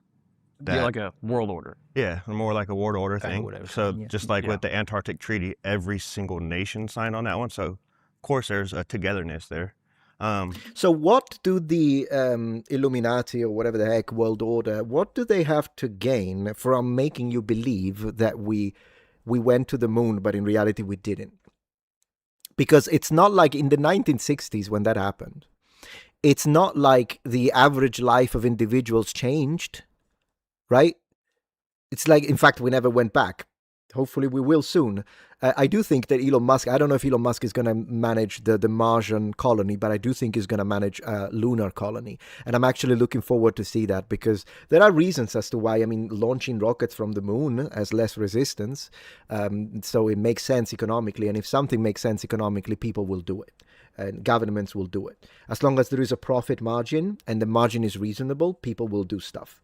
And I'm really, really confused, though, as to what is the, why do they not want you to know that the Earth is flat? Because there is a lot of scientific stuff that we thought one way and we proved it wrong, and they didn't do anything. So even if the governments were like, guys, we were all wrong and the Earth was flat, what does that change? Oh my gosh, now we will have no control over the planet? Why? That's the thing I don't get. Wow, look at that blue bar. Thank you for the super chats, guys. We are what percentage? 12%. 12%. Let's go. But my other question back to the moon landing is, you believe that the president was able to speak to them live on the moon on a landmine? And then also, how was a camera in place to watch the ship land in the first place? So it was planted specifically on not the pod that obviously was discharged from like the large thrusters. They have two different stages of thrusters, and the primary thrusters that gets them out of the atmosphere and gets them out into the area where they then could release those large thrusters. There's cameras that you can attach to the hub where they landed itself. And so the telecommunications line, though, that had been established for years. We had the ability to use wireless like radio communication through a landline, which then reached out to a device that has wireless radio communication. That's just a frequency. Anybody publicly can tap into it. I love how, like, look at Nolan. What is it with people in the name Nolan? He really thinks what the other guy is saying is stupid. The problem is that if you ask that question, it means you didn't look into it. How is it possible they had a camera there? You didn't look into it. It would make flat earthers look more intelligent and more prepared if they said, so usually you guys say that this is what happens and it's connected this way, and then the reactor arrives, and then when it places it and the placement happens like this, and then tell me why you don't believe that's true, rather than asking, well, how was there a camera there? Which kind of gives you the idea that you didn't look into it. You don't know even what the official explanation is. And that doesn't, and then you have the little smirk, you laugh, you think you're smarter. When will flat earth die off? No longer trendy. As long as the internet goes on, I think it's just going to go up, guys. Because the problem with the flat earth movement is that whenever you give them something, like you say, but we took these pictures, astronauts went up there, they saw it, and they're like, no, you're paid to say that. So even if a flat earther, if you take a flat earther, put him in a rocket and send him up there, we do a crowdfunding for a flat earther, send a flat earther, like one of their leaders, send it up there with a phone, take a picture, look at the globe, come down and tell everyone else. The rest of the community would say he was paid off. So there is no way, unless you take every single flat earther, put them onto a colony ship, the ones that you see in the movies, and send them all up there at the same time, they will refute the evidence, they will refute the video, they will refute the pictures, because the idea is you got paid off. They paid you off. There is no way to debunk that, to confront it, because they've already made their mind. And there is always an explanation within the theory. Notice that I'm not using the word conspiracy, because these days I don't like using the word conspiracy theory, because some conspiracy theories are true. Even if they were mocked, they ended up being true. So the problem though, is that it is so illogical in all aspects that in reality it's a dogma. It is a religion, because they believe it by faith. That's the problem. And the reason why I can say that as a religious man is because my faith, right, as a Christian, my faith doesn't preclude me to, in my personal opinion, accept the science that goes behind the engineering of a computer, right? I don't need, the two things are not mutually exclusive. I can believe in God, I can believe in Christ as my Redeemer, and I can also believe that engineers know what they're doing when they're fabricating microchips and they're creating all the, transistors, resistors, and capacitors inside and chips. But for them, it's a dogma that specifically addresses the scientific understanding of the shape of the Earth. And so it's a problem because it collides. So the flat Earth is a religion that cannot be mutually coexistent with science, whereas Christianity, Buddhism, whatever, they are religions that can coexist depending on which subsect we're talking about. Publicly can tap into a frequency with antennas and be able to determine, I can hear somebody traveling from ways away. In World War II, we were using it to intercept communications from like the Axis powers. Right. We were using it. Like you can tap into radio communication. I like to think about radio communication and the fact that a radio wave can't go through the Earth. Through It's what? got to go. If the Earth is flat, the radio communication will be able to be intercepted. But if the world is round and there's a giant hunk of metal in between it, how are you going to intercept that? Is he talking about the core? Giant hunk of metal. He's talking about the core of the Earth? What do you mean? Iron? Like, Can you yeah. unpack that a bit? Yeah, think about it. The world is round. Right. Careful, we can clip it. Oh my gosh, that is the clip of the century. We clip him? Wait. Can you Wait, unpack wait. that a bit? Yeah, think about it. The world is round. We clip it, send it to the governing agency of Flat Earth with members all around the globe. They're gonna they're gonna burn him at the stake. How is a radio wave supposed to cut through here to here? How are we supposed to intercept it? It would have to go around the globe. Which they don't, and it Which always they has to don't. happen flat. Exactly. You know that you can route radio waves by like antennas and receivers and output devices. Can I say one more thing about NASA? Please, absolutely. So Yeah. you were saying third party, it's I guess verified by a bunch of third parties, which is true. Right. And I agree with that. However, Okay. what happened with the 2025 budget cuts? It was whistleblown and on a website, a .gov website, and what did they do with that website? They shut it down. So yeah, it is verified, but they just silenced that.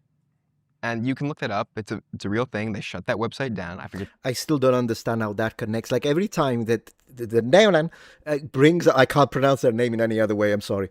Every time he interjects, he presents an idea as to why we should always be careful whether or not we should trust public statements and stuff like that. We should do our independent research, and that's all fine. But he has yet to present anything to defend the idea.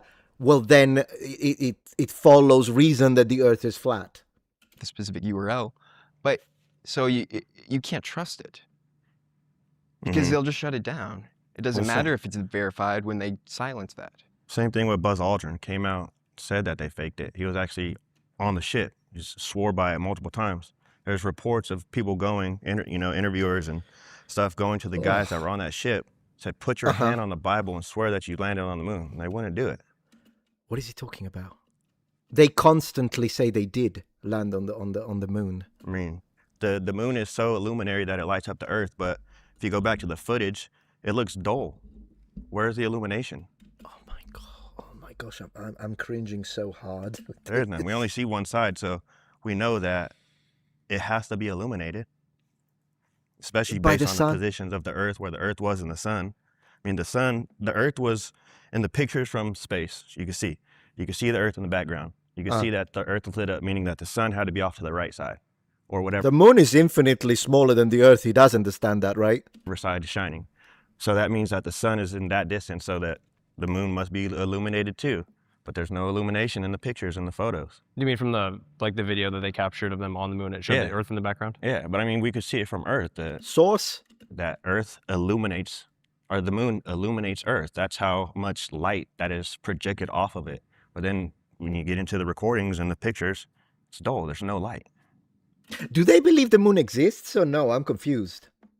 You I mean have to like ask the you, camera did- quality is dull, or like there's no shadows, or what's the? I mean, there's shadows, but there's just no light illuminating from the Earth, from the ground of the moon. That's what we observe here. we can see light in the footage. You can see it. Like there's a lot shining like where they're at. Yeah, just that's where where they're at. Like the if there shadow was- arguments came in. Just like there's lights shining on us, but Yeah. the moon. My brother in Zeus, What are you talking about? The lights in the studio are not even lighting the freaking wall behind you. That thing was entirely illuminated. What is he on about? At this point, bring up the green screen example. At least that one would make more sense. The moon is a big Yeah, exactly. The Earth is flat, but the moon is a round spaceship, I bet. illuminary object. So that means it's just shining light off of itself. Well, not of itself. The sun reflects, like the light off the sun Oh, no, you don't know. I think he actually meant it. He actually meant that. reflects off the moon, which then can reflect onto the Earth, and then the That's sun what can they reflect say, but just directly onto the for Earth. regular they say. observation, we wake up in the daytime, we see the moon and the sun, and based on the angles, it doesn't make sense of how still only a portion of the moon. But why, like, here's another thing I need to ask. Why do people think that the eyes, which is the technology that we had in the Paleolithic, are the best way to analyze the heavenly and astral, what do you say, heavenly bodies in the earth, when we have machines that can do that a lot more precisely? Like literally, you're so fortunate to be born in an era of incredible technological advancement, and you're like, no, fuck all that shit. I'm gonna use my eyes just like a Paleolithic man. Is lit up based on the angles. So they say that the light or the moon is illuminated because of the reflection of the sun, but that's been disproven already. Well, we can measure that. By who? Like that's measurable at least. Like we're able to determine the angle at which the moon is like in where it's rotating around at the point on the Earth where it's currently in its rotation based on where the sun is at the time of day. Sometimes you can see the moon in the sky while the sun is out, but the way that sun is kind of angling where you are on the globe is where it's disproven where exactly. going to show you that face of the moon will be illuminated on that end. It's not ever illuminated on the opposite side, and the sun's here. I haven't seen any footage. I mean, or I'd agree photos of to that. disagree. I've seen plenty of studies. That's going to be. I've seen plenty of studies. I wish that for once they would show us said studies. Saying there are a lot of studies says nothing. You should name the scientists behind it. One of the harder parts about today is like some of this we need to actually see like footage of people doing experiments. So we're going to have to. I would go like to around that, ask, but- do you believe in the flat sun as well? Because I do. Oh my gosh. This is next level, guys. With a flat Earth, that's like tier 1. Here we are tier 5 at least. So we got let me get this straight. We got the flat Earth, the flat sun, and I love that he had to ask him. I think it's like an inner theology thing. So you have to discuss but like, are you part of this? Flat Earth, flat sun. At this point, we gotta have flat moon. So, wow. Whew. 1 second. You told you, yeah, you were right. I guess I had no idea. One moment.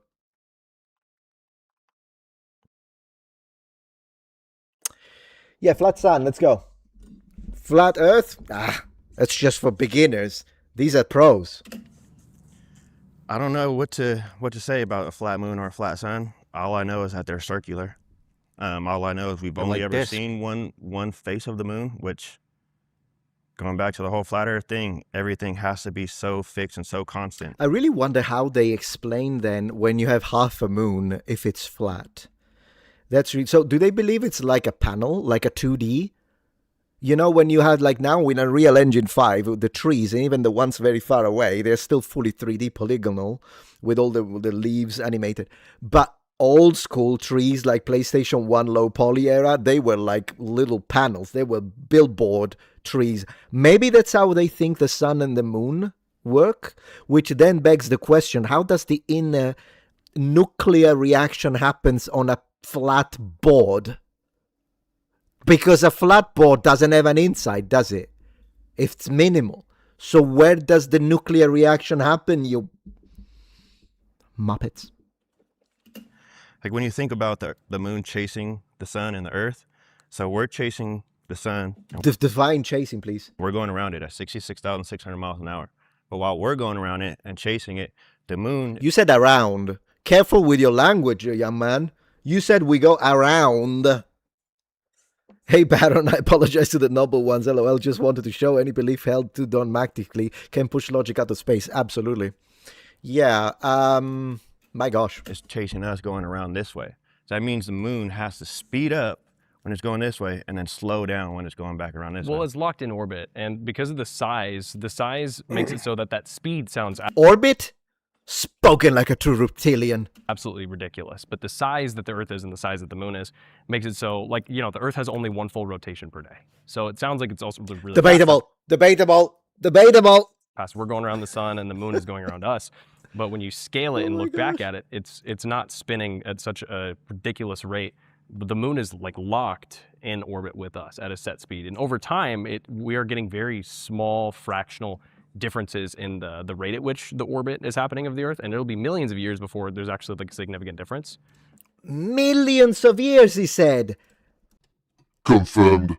Reptilian. Millions of years. Bow down before the Green Lords. Sorry, continue. But it's definitely locked at a speed because of how long ago the events that caused our Moon to rotate around us began. That's also measurable. Like we have a lot of different devices and satellites and technology that's out there that we can measure the rotation of the Moon and the rotation of the Earth. The Earth is flat. We'll start by bringing up everyone that agrees now. Oh, so that wasn't even the prompt. Bro, that wasn't even the prompt. The prompt. Everyone who agrees. Man, what a plot twist if the other guys went forward too, and then they looked at you. I understand that there's a lot of reasons that you agree. And I think we're going to unpack all of them throughout this conversation. So just like in a short, maybe why do you think there's this flat? Why? I'd say 1, from just your regular observation, and 2, Regular observation, a dream, maybe, if we want to take from a chapter from Candace Owens' book. biblically, there's a depiction that Biblically, you motherfucker! Please watch my video where I debunk, is the Bible a flat earth book? Is the title of my video. I'm not gonna do that right now. Let's just say agree to disagree on that one. That there isn't a single verse that pushes the flat earth theory. In fact, there are multiple verses that, depending on how you interpret them, linguistically, they might be interpreted as pushing the idea of a sphere. That's the reality of it. But either way, the real reality, the deeper thing is, the Bible is not a book that talks about that makes the shape of the earth the central core of its message. The message is the earth is created by God. That's the message. Not it's this shape so you can then go on the internet and create the flat earth society. Man, it pisses me off when they say that. fits the flat Earth model way more You think I'm wrong? Check my video. than it fits the globe model, and we can get into the discussions there. But to sum it up, that's just all I got to say on that. All right. I would say my main reason for believing in flat Earth would probably be my friend Alexander Ozma. He went over to Antarctica. He's a researcher. Oh, for a moment, I thought he was going to say he went over to space and then saw the flat earth with the little thing and said, bro, I saw it. And he went to the giant ice wall. And he looked over the edge and there was nothing there. He told me nothing for as far as the eye can see. And I believe him because he brought me back a souvenir from the gas station there. So my Guys, so if you buy a souvenir, you're set. That's all you need to do. Just buy the souvenir and you're good. And you're good. Yeah, you can, I know that I'm familiar with the verses. I think we got some flat earthers in chat. I'm familiar. Yeah, the 4 corners of the earth. 4 corner does not mean it's flat. It's an expression. It's an expression. It just means all over. That's what that means. And I mean, because you think it in English. You need to look at the original language and how it's used as an idiomatic expression. And once again, just because it says 4 corner, it doesn't mean, because at that point it wouldn't be a circle then, it would be a square. But you don't believe in the square earth. So that's what I mean. Like, you're looking at it. Yeah. You're not a flat earther. We're good to know. I have 3 main reasons. So, Okay, please.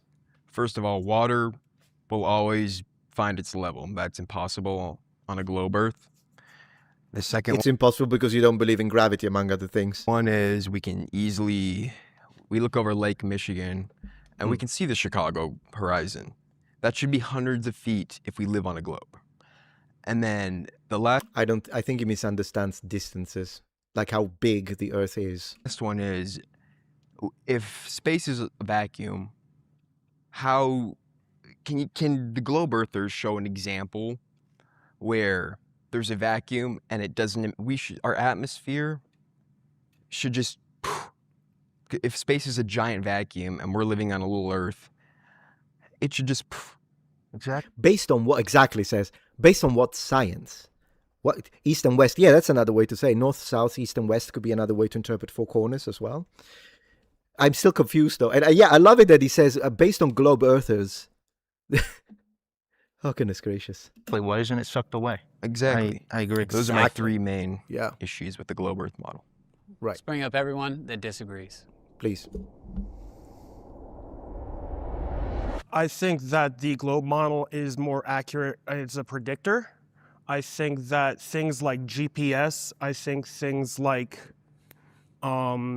sextants for navigation, things like that really support a globe model, and that the flat Earth model has to explain more elements, and they do so in an ad hoc capacity. You know, this guy's pretty good, I'm going to tell you. Even the fact that he used the word model and he didn't say it's perfect. He said it's more accurate, right? I think he said that. And that's correct, because in general, science is about models to try and explain reality rather than a dogmatic idea whereby this is how it is and you got to accept it. It's not really how it works. In fact, if we are going to go a little more into details about this, for instance, science is... it's a model to do predictions, which means it can be changed. You're not supposed to be... The people that tell you trust the science, sometimes they do it inappropriately, because you should be able to look at it and change things if... that's the whole thing about science. It shouldn't be too dogmatic. It's a bit like when you look at evolution, and maybe we can talk about it at one point. But I noticed that, as I say, I'm closer to a theistic evolutionist. So I think the evolution is real up to a certain extent. I think it's real, but I do think that God ignited it. That's the idea. But the fact is that the issue of evolution doesn't necessarily disprove, even if you look at it from an atheistic perspective, it doesn't disprove the existence of a God, because it's not about it. Evolution explains how life modified through a very long period of time. Evolution does not tackle the beginnings of life. And I think that a lot of people in the faith department that say, no, I don't accept evolution because to me, God created us. Evolution doesn't talk about the origins of life. Evolution explains how life changes from the moment that there was single cellular life, if you can call it life, I think you can, all the way to us. But it doesn't tell you where. That's a different branch. And maybe that could be something we can talk about on a different video. For me, I think it's because we've had a lot of controls with what you can test that we've been able to. Thank you. Abiogenesis. Exactly. Thank you, Sid. I really appreciate it. I thought of it. I thought the word genesis. I couldn't remember abio. Exactly. So abiogenesis is the way that the secular understanding tries to explain the beginning of life or the origins of life. And then evolution takes from that moment forward. So as a someone who believes in a creator, I can disregard the biogenesis, but I can still accept some elements of evolution, in fact most elements of evolution, without having to then justify my belief in a creator. Thank you for saying that, because that's exactly it. They are two different things. And a lot of the times people think that evolution is about the beginning and origins of life, and it's not. Prove that with negative pressure, things like water, things like matter, material, depending on how much negative pressure exists, it becomes a sphere almost every time. If you have let's say a cylinder and you put water in the cylinder, it does find its space. It'll settle at the bottom. If you put in the same amount of negative pressure at the bottom of it and the same amount of negative pressure at the top in the sides, it gets pulled into a sphere. And that's also seen when you go into an area with like zero gravity simulations. You'll see kind of when they're outputting the water will stay into a sphere. It'll stay in its space, and it'll... That's an excellent point. I wonder how they're going to counter this, because this is it seems like that the sphere is the result of the lack of of gravity. Ciao, Metatron. I've spent the last few hours going through my old Nintendo games and handhelds, so I didn't see you were live. Happy Wednesday. Thank you so much, my friend. I appreciate it. Man, don't worry. The very beginning of the stream was a mess because, as you see, I've implemented new things like the bars with the donations, and at first it was a little bit messy, but it's working. Yeah, that's a very good point that he presented. Let's see how they're going to counter it. It'll shift because water tries to find its space. Yes. But it finds its space based on force. And so space itself is not force. Space is a void. It is truly a void. But the things within space is what cause things like gravitational pull, the vacuum that's described a lot. It's the things within space that make the force, not space itself. That's the empty space. Cool. All right. Well, I think I'm just going to let you guys, start this off. If anybody has a question for each other or maybe would like to make... No, I wish they answered this because the point that he made is stellar. How are you going to explain if whenever we look at physical reality, every time they go back into a sphere, the molecules go back into a sphere, how do you defeat that? Why it's not the case in space? Statement. Just remember, this is the start. So. Yeah. Well, I mean, I definitely got something. It's a little bit of time, if you guys don't mind. It's kind of like a story. I'm gonna go start with biblically. Let's get it out the way. Oh, God. So in the beginning, God created the earth, right? You're right. And He made the firmament to separate the water from the. So is he gonna use the term firmament? Because I've seen people do this. It's insane. They were like, it says firm, so it's something firm. It doesn't move. In English. Oh my God. Waters. Like I said, go back to ancient Hebrew and that you don't know and never studied, not opened a single book about. Type of stuff. They had numerical values. So we know that the numerical value Numerology is, I'm going to stop in maybe 3 seconds, guys. Numerology is a completely separate and a lot newer approach to the Bible, by the way. It can be interesting sometimes. Sometimes you're like, oh, that's a kind of cool way to think. But it's not as ancient as the books, plural. So there's something that separates the waters above from the waters below, which also would then make more sense for how in Noah's Ark, the world got flooded because God opened the sky dome, the water flooded in. But then let's take it further. There's mentions in the Bible. You do know that could also mean rain, right? Because there is water in the clouds, and then the water comes down when it's a thing, when it solidifies, and not solidifies, it becomes liquid and falls on the... Yeah. Where it says, He set the earth on its foundation, that it's not to ever be moved. He also says He looks down at the face of the earth and sees us as grasshoppers. It also talks about the ends of the earth, the edges. Let's see. It also says, and I can't pull specific verses, sorry. You guys don't have to take my word on it, but it also says in the beginning, in the middle of the earth, there was a huge giant tree that could be seen from the ends of the earth. What else? Oh, the form of the earth takes shape like clay under a stamp. See, that's another thing. Okay, let's look at, because I can't address every single point because I would be remaking my other video. So again, every single point that he made, I have addressed on the dedicated video. At this point, I'll put a link in the description when this goes up. But the one thing that I want to say, all right, there's the tree, Gan Eden, the Garden of Eden, fine. There's more than one, by the way. There's 2 trees at least, 2 separate trees in the garden. For some reason, people always forget the second tree, but whatever. There is this tree, okay, and you can see it from the... Fine. So, if this is proof that the earth is flat, then can you place now, you don't even need a tree, skyscrapers. Why can I not see a skyscraper in New York from where I am right now? It doesn't work. You say this guy an actor, maybe, at this point. And if you have clay and you stamp it, it presses, the edges come up.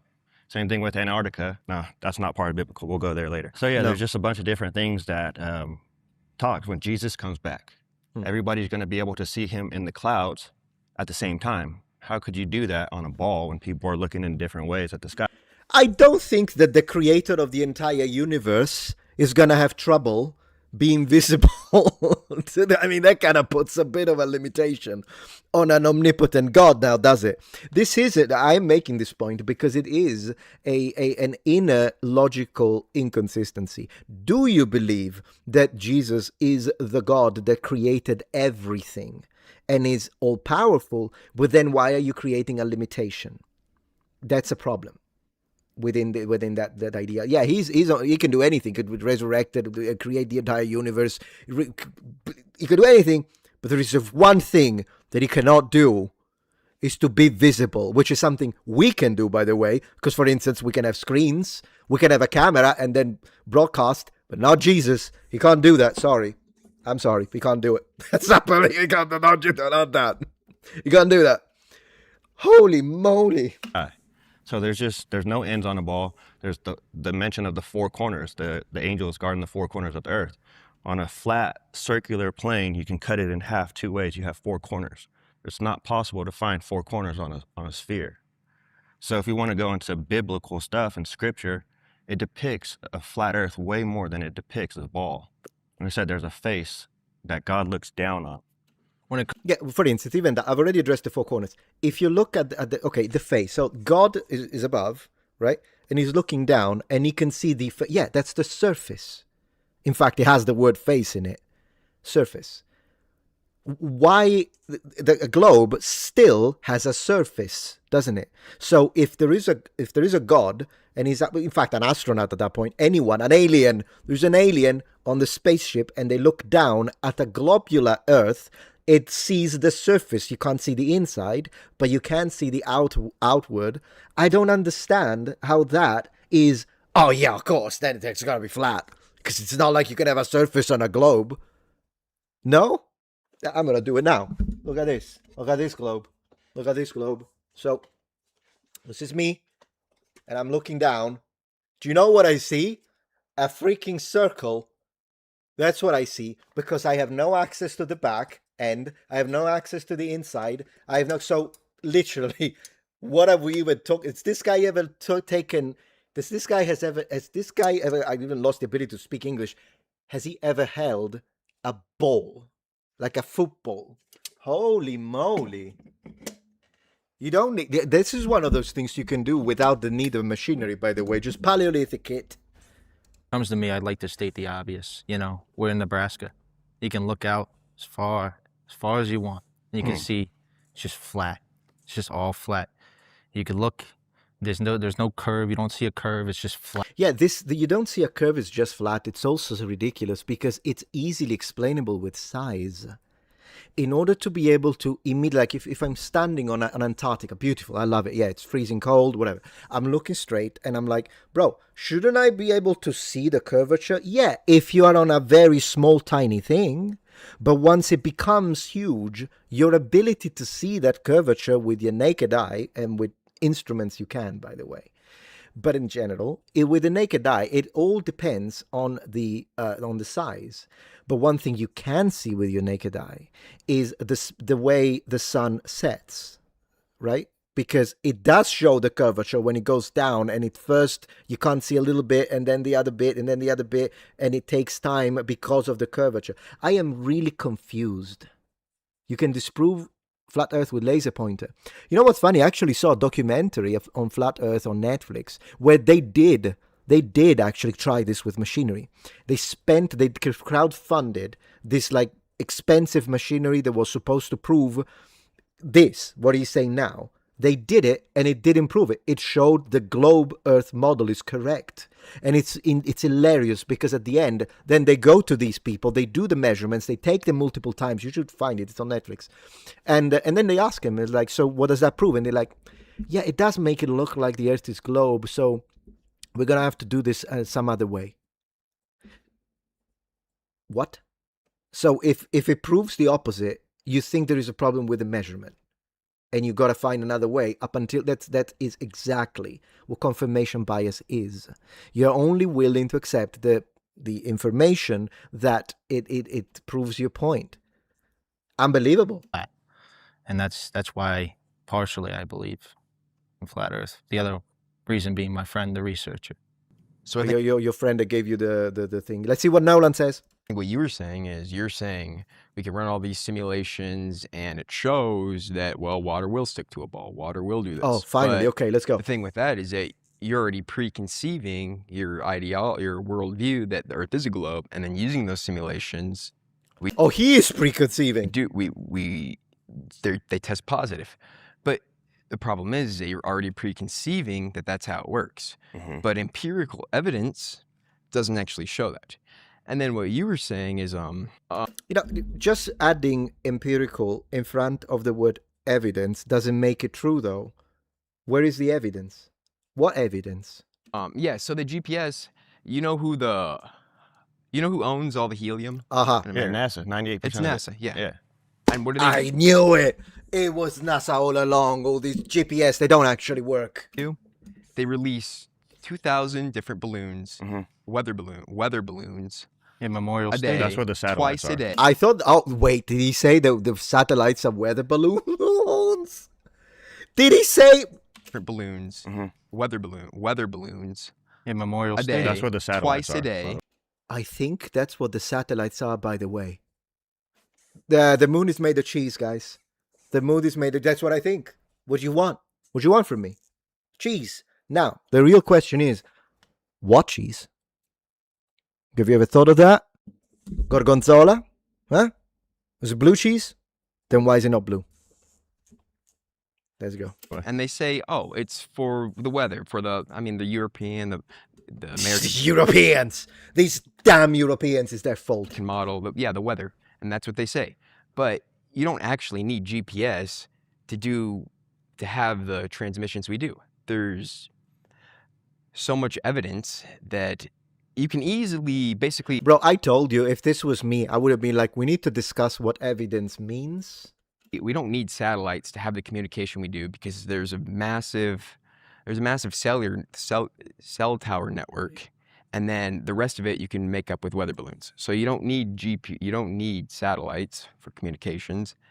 There's just and the empirical evidence just Oh, it pisses me off so much that he uses the big word. He uses the big word. I don't know why. It annoys me profusely at this point, I'm going to say. I do not concur, Your Honor. doesn't align with your guys' worldview, is what I'm saying. I agree with the empirical evidence. I would yeah. He argue agrees with the empirical evidence, guys, because it's empirical. It's not just evidence, it's empirical. And I agree with it. If you say, can you show me the empirical evidence? What? Are you saying you actually believe there are satellites now? Satellites? Do you even hear yourself? the opposite. So the empirical evidence is used in a control where there is no preconceived notion to start it. Say here we have a space, we have a vacuum that will create negative pressure. What will happen? And then documenting what does happen. And then we're able to use the data that's been published, like a lot of these, when I was in the very beginning, referring to like watchdog organizations, we can use data that's been published and test it. Say, are they lying? And that's what these organizations do. They actually first assume the opposite. I assume NASA's lying about this.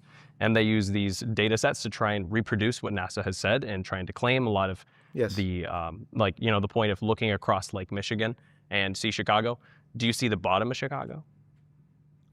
No, you see the top of Chicago, and that's because of the curvature of the Earth. But it doesn't matter. depends though. on the based on atmosphere. based on Yeah, the that could be map, the you're waves gonna and see any of different it. things. All three of them spoke because how dare you? That one was In, offensive. Lake Michigan is a glacial body of water, so it still is affected by the moon. There's still going to be tides that are going to go across it, but the curvature is observed, and that is empirical data.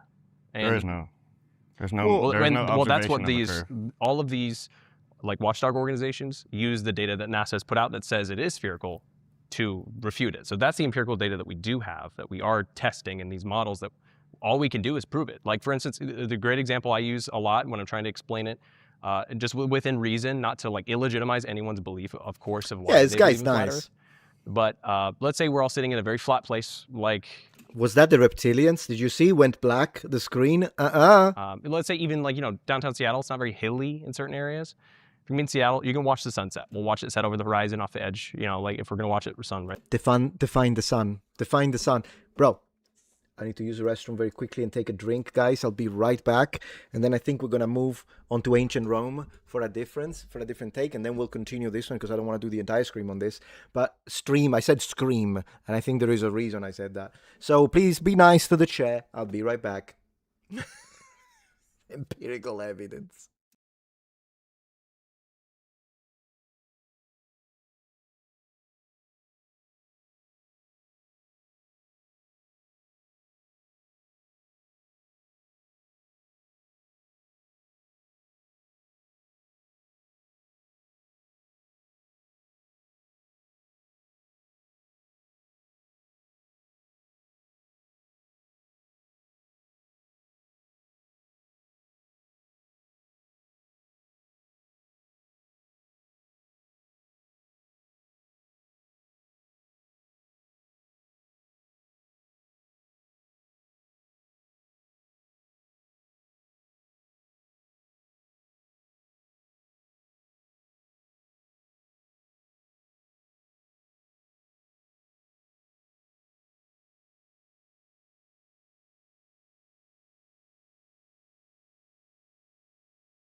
As usual, checking on the baby. Baby's fine. Let's move to another one. I think I've had enough of Flat Earth for tonight. Enough Flat Earth for tonight. We might continue it on a different day. Goodness gracious. All right, let me see. We were watching this today. Let's continue it a little bit. We were at around minute 22. This is from the Lex Friedman podcast, and he was talking about the Byzantine Empire versus the Western Roman Empire, and this professor thinks that the Byzantine Empire is a continuation of the Roman Empire, and I've been approaching this, kind of pushing back a little bit, just for the sake of discussion and conversation, but I do love that it's focused on the Roman Empire as a whole, the whole thing, which I love. So let's go. Romans from a republic in Rome, and those are very, very different situations, and no doubt they would look and seem foreign to each other, right? The question is, why do we assume that someone like Hadrian, right, an emperor from the 2nd century, sort of I think I've already reacted to this, maybe not. a cosmopolitan figure who travels around the empire with his Greek lover, and writes poems and has a Greek beard, and loves Greek culture, and has much to do with someone from the Middle Republic who's I gotta say something though about the beard. It's a good beard, but it's not a Greek beard yet. Need more work. Some warrior who's chasing down cattle from the Samnites. I mean, and Based warrior, by the way. Those Samnites. yet the way we understand history is that, oh no, those belong together, Hadrian and this ancient Roman from the 4th century BC. Right. But not Hadrian and someone, an emperor a few centuries later who's just like him, bilingual in Greek and Latin, who's kind of cosmopolitan, who, reads the same stuff, because we posit this rupture between Roman and Byzantine. One of the ways. Okay, that's an interesting. So the idea is, if I understood it correctly, the idea is you can take Adrian, Roman emperor, and then he has less in common with the warrior Muppet that chases the whatever you said, Salmation, whatever it was. They have less in common, even though they're from the same period, than someone from the Byzantine period who also speaks Greek and maybe is as educated as him. I'm not sure that that's a great way to put it, to be honest. It's interesting. But the reason why I push back against it a little bit is because still they are from the same period and probably the same geographic area. And they will have a lot in common, even though they belong to different strata of society. That is the real difference between the emperor and the warrior chasing the enemy off the fields and cattle, whatever it was. But they're still from the same period and the same geographic location. It would be like saying that a modern English person, like a super ultra professor from London and some guy in the rural area of England, they're both English. They have more in common than someone from the future from a completely different geographic area. I still think they have more in common. Also because, remember, they're both native Latin speakers. The simple fact that the emperor is educated and understands Latin as Greek as a second language doesn't put him in the same perspective as someone from the Byzantine Empire who speaks Greek as a first language and perhaps knows Latin because of his education. I don't know. I'm not sure it's really that strong of an idea, because then you could use that to mean anything. You could use that to mean like, well, we all have the same, like someone from Italy right now has less in common with someone from Japan, simply because, I speak Japanese because I'm educated. Like, it's kind of weird. I don't know. Who can not sure about try to analyze this is, for example, looking at a very specific role in society across time. So we can look at soldiers. Right. How they saw violence, for Yeah. example. Oh, nice. That's Okay. one way. Nice So topic. you're making me realize that we can just take 1,000 different professions and positions in society and really specifically look at what the experience of the world was like. Yeah. And so one of them is the view on violence across time, and then the other is the view on the role of the This is very interesting, but I'm going to speed them up if you don't mind. I'm going to go for 1.25. the government. Yeah. Across time. That's an Okay. excellent way of putting it. So All take right. soldiers, for example, they swear an oath. Yes. Right now, we don't have the oath for every given The oaths are going to be similar between, Roman soldiers and even people in the Byzantine time. period. We have some approximations of it, some hints of what it contained, But we know that Roman soldiers swore an oath, like throughout all of the centuries of the empire. Sometimes they might add like a Christian formula to Yeah, of course, once it becomes Christianized. it. Sometime before that, not. But they swore basically to protect the republic, or depending on what term they used, Uh-huh. or the empire or the emperor. Yes. And this is something that they would have recognized very quickly. Like Sure. if they met each other over time and said, "Hey, what was your oath like?" and they recited it, this would have made much sense to them, right?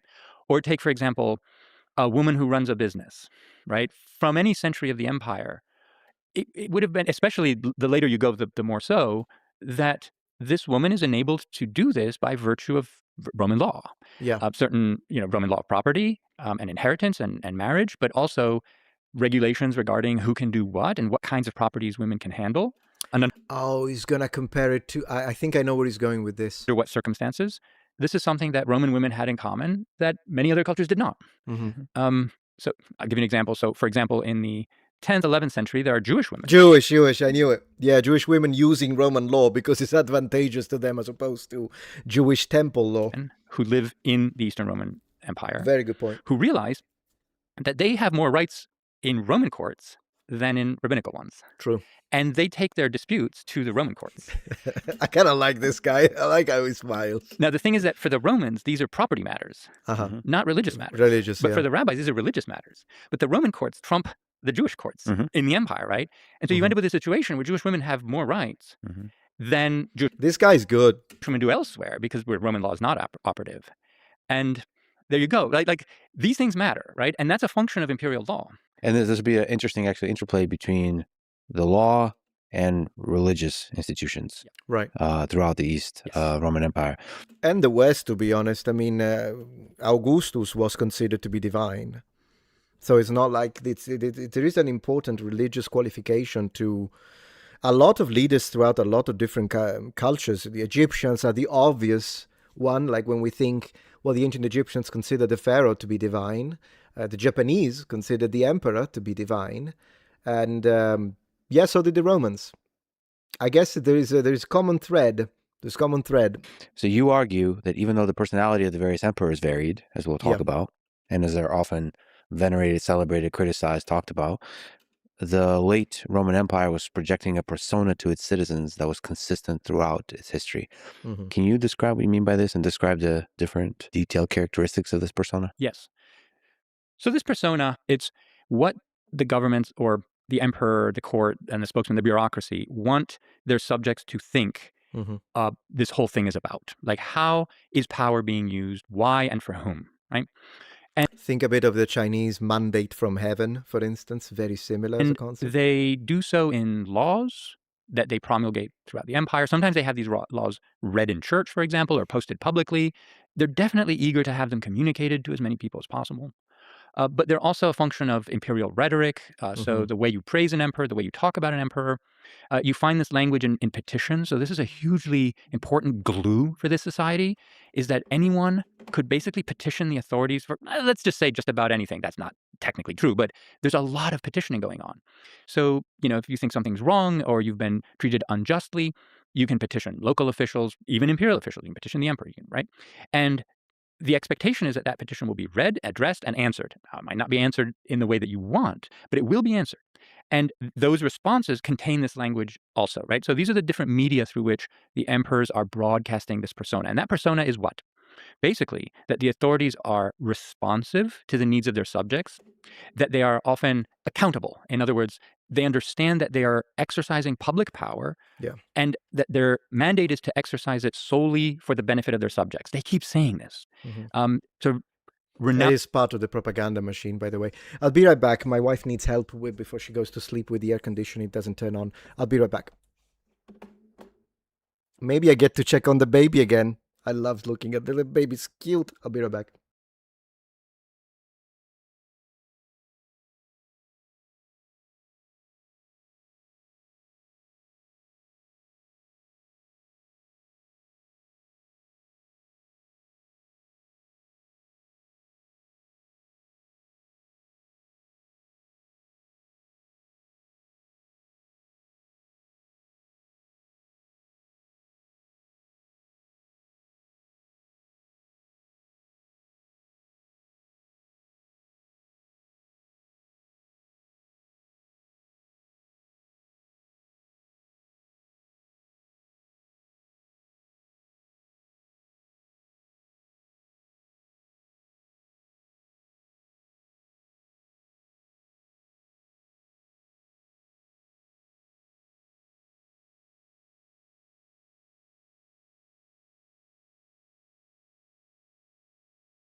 Very sorry about that, but I fixed it. Still sorry for making you wait. The air conditioning wouldn't come on, but fixed. Metatron the fixer. Apologize for that. All right, so that was interesting. I was talking about the government, state authority, and how they sell it to the people. Announcing any kind of private interest. In other words, we're not doing this for our benefit, say the authorities. We're doing this for your benefit. Of course. Also that they're proactive. So the emperors are constantly saying that we're planning ahead. We're trying to foresee what problems you might have, and we are solving them before you experience them. And that they are also working very hard. So hardworking. In fact, one of the cliches that they keep using is sleepless. The emperors keep saying that I'm losing sleep over this. I'm not sleeping at night because I'm just worrying so much about your problems and how to solve them. Justinian, for example, was publicly known as the sleepless emperor, and not because he was a demon whose head floated around in the palace on its own, which some people... That's a thing? It was a thing.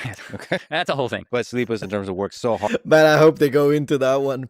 You know, this actually reminds me that the Roman emperors actually are very proactive.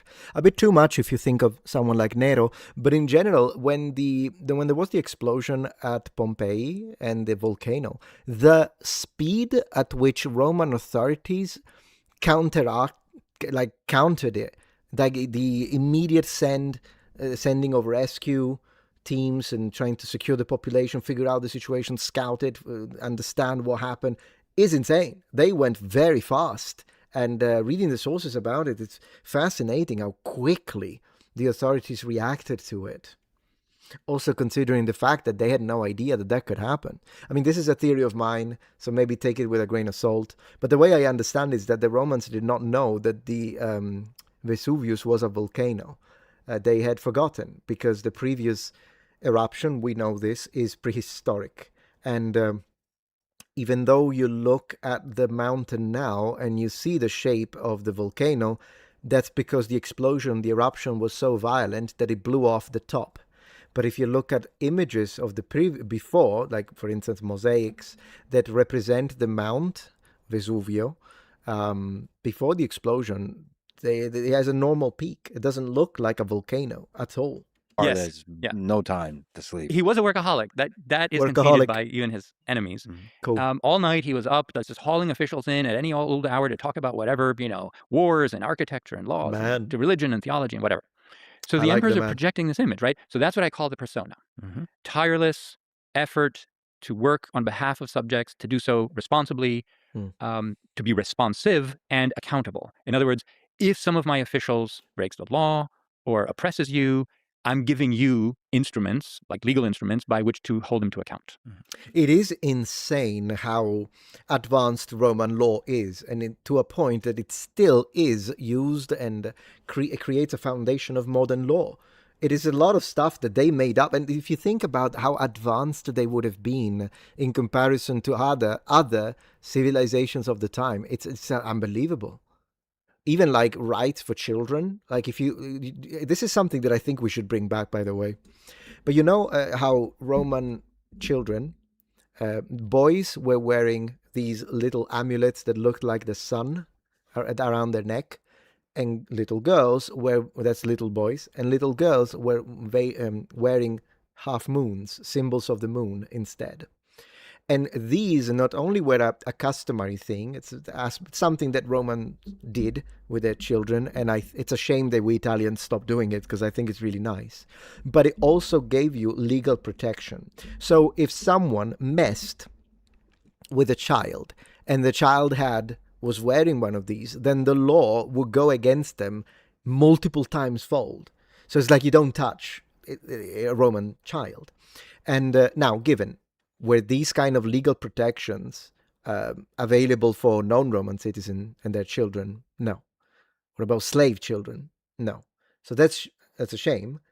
But that this level of legal protection, because I mean, if you think about it, probably could make someone think about it twice. But like, oh, I'd like to mess around with it. Oh, but wait, she's wearing the half moon. Lunula is what it's called. No, I'm not fucking with that. Harsh on that kind of crime? Yeah, I think we do need it. So that's the persona. It's very consistent, and I think it's part of the mechanism of tying the society together. In other words, if subjects think that... Yeah, that's what I said. Moon for girl, sun for boy. Yeah, that's what I said. Yeah. their emperors are like this, right? They're more likely to agree to the consensus of essentially paying taxes. And you draw this distinction between rhetoric and action, what the authorities say and what they actually do. Yeah. So when you say persona in the modern times, Man, what a some of stream. that could be reframed as propaganda, for example. Yeah.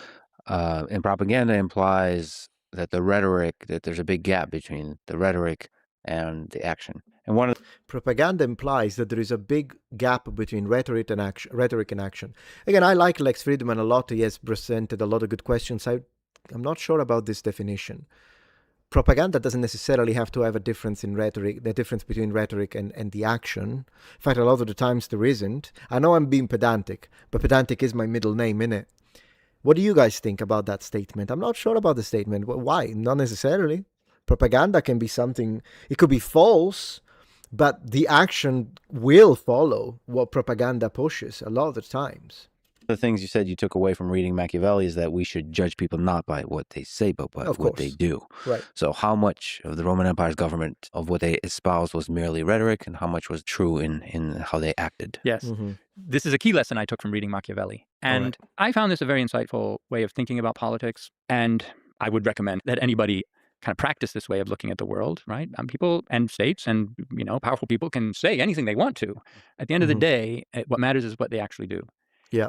And this doesn't mean that what they say is irrelevant, even if it's discordant with what they do. But nevertheless, in the case of the East Roman state, so my research suggests that the emperors and the authorities were generally sincere in what they said. In other words, I have found that they generally did what they said they were going to do overall. Not perfectly, obviously. And of course, these are human beings we're talking about. Right? They're human societies. There was a lot of, corruption. And But could you imagine that, though? I mean, this is interesting. Propaganda was a thing anyways. It was a thing all over the place, and the Romans used it. Look at, for example, the damnatio memoriae, when they're like, this emperor was so bad that we're going to delete anything in existence that refers to him so that we remove him from memory and from history. That's a problem for historians when it happens. The Romans apply it. You will not, it's not a matter of like Voldemort. It's like 10 times fold. We'll destroy every picture. We'll put down every statue. Any mention. It's like he had never existed. That's what damnatio memoriae. So the damnation of the memory of said individual. And this was a form of propaganda. But in general, regardless of that and the fact that propaganda is a thing, as he said, there is pro-imperial propaganda, but there is also anti-imperial propaganda. And oftentimes when you read the sources, you have to be cognizant of the fact that, but this person is really an anti-imperial supporter. He hates the emperor, he's pro-republic and the pro-senate. And so a lot of the times the information they tell us about the emperors, particularly like if you look at Elagabalus, some of the information is real, but other things they say is very likely it's anti-imperial propaganda. And so things are inflated, it's exaggerated. Even when they mock him and say, oh, he puts on makeup, what does he want to become, a woman? He's a woman. He thinks he's a woman. And then today, modern transgender people that like the activists, they take that to be like, see, he was transgender, he identified as a woman. No, it's anti-imperial propaganda. They're making fun of him because he's of Syrian descent and because of the fact that he was a priest of Elagabalus, which is the god by which he's nicknamed. One among their ritual practices was the fact that priests would put on makeup. But from the perspective of the Romans, who puts on a makeup? A woman. So what is he, a woman? He thinks he's a woman. And then today the activist is taking it as it's clearly anti-imperial propaganda. No, he was a priest of Elagabalus. He was a sexual deviant. He was insane.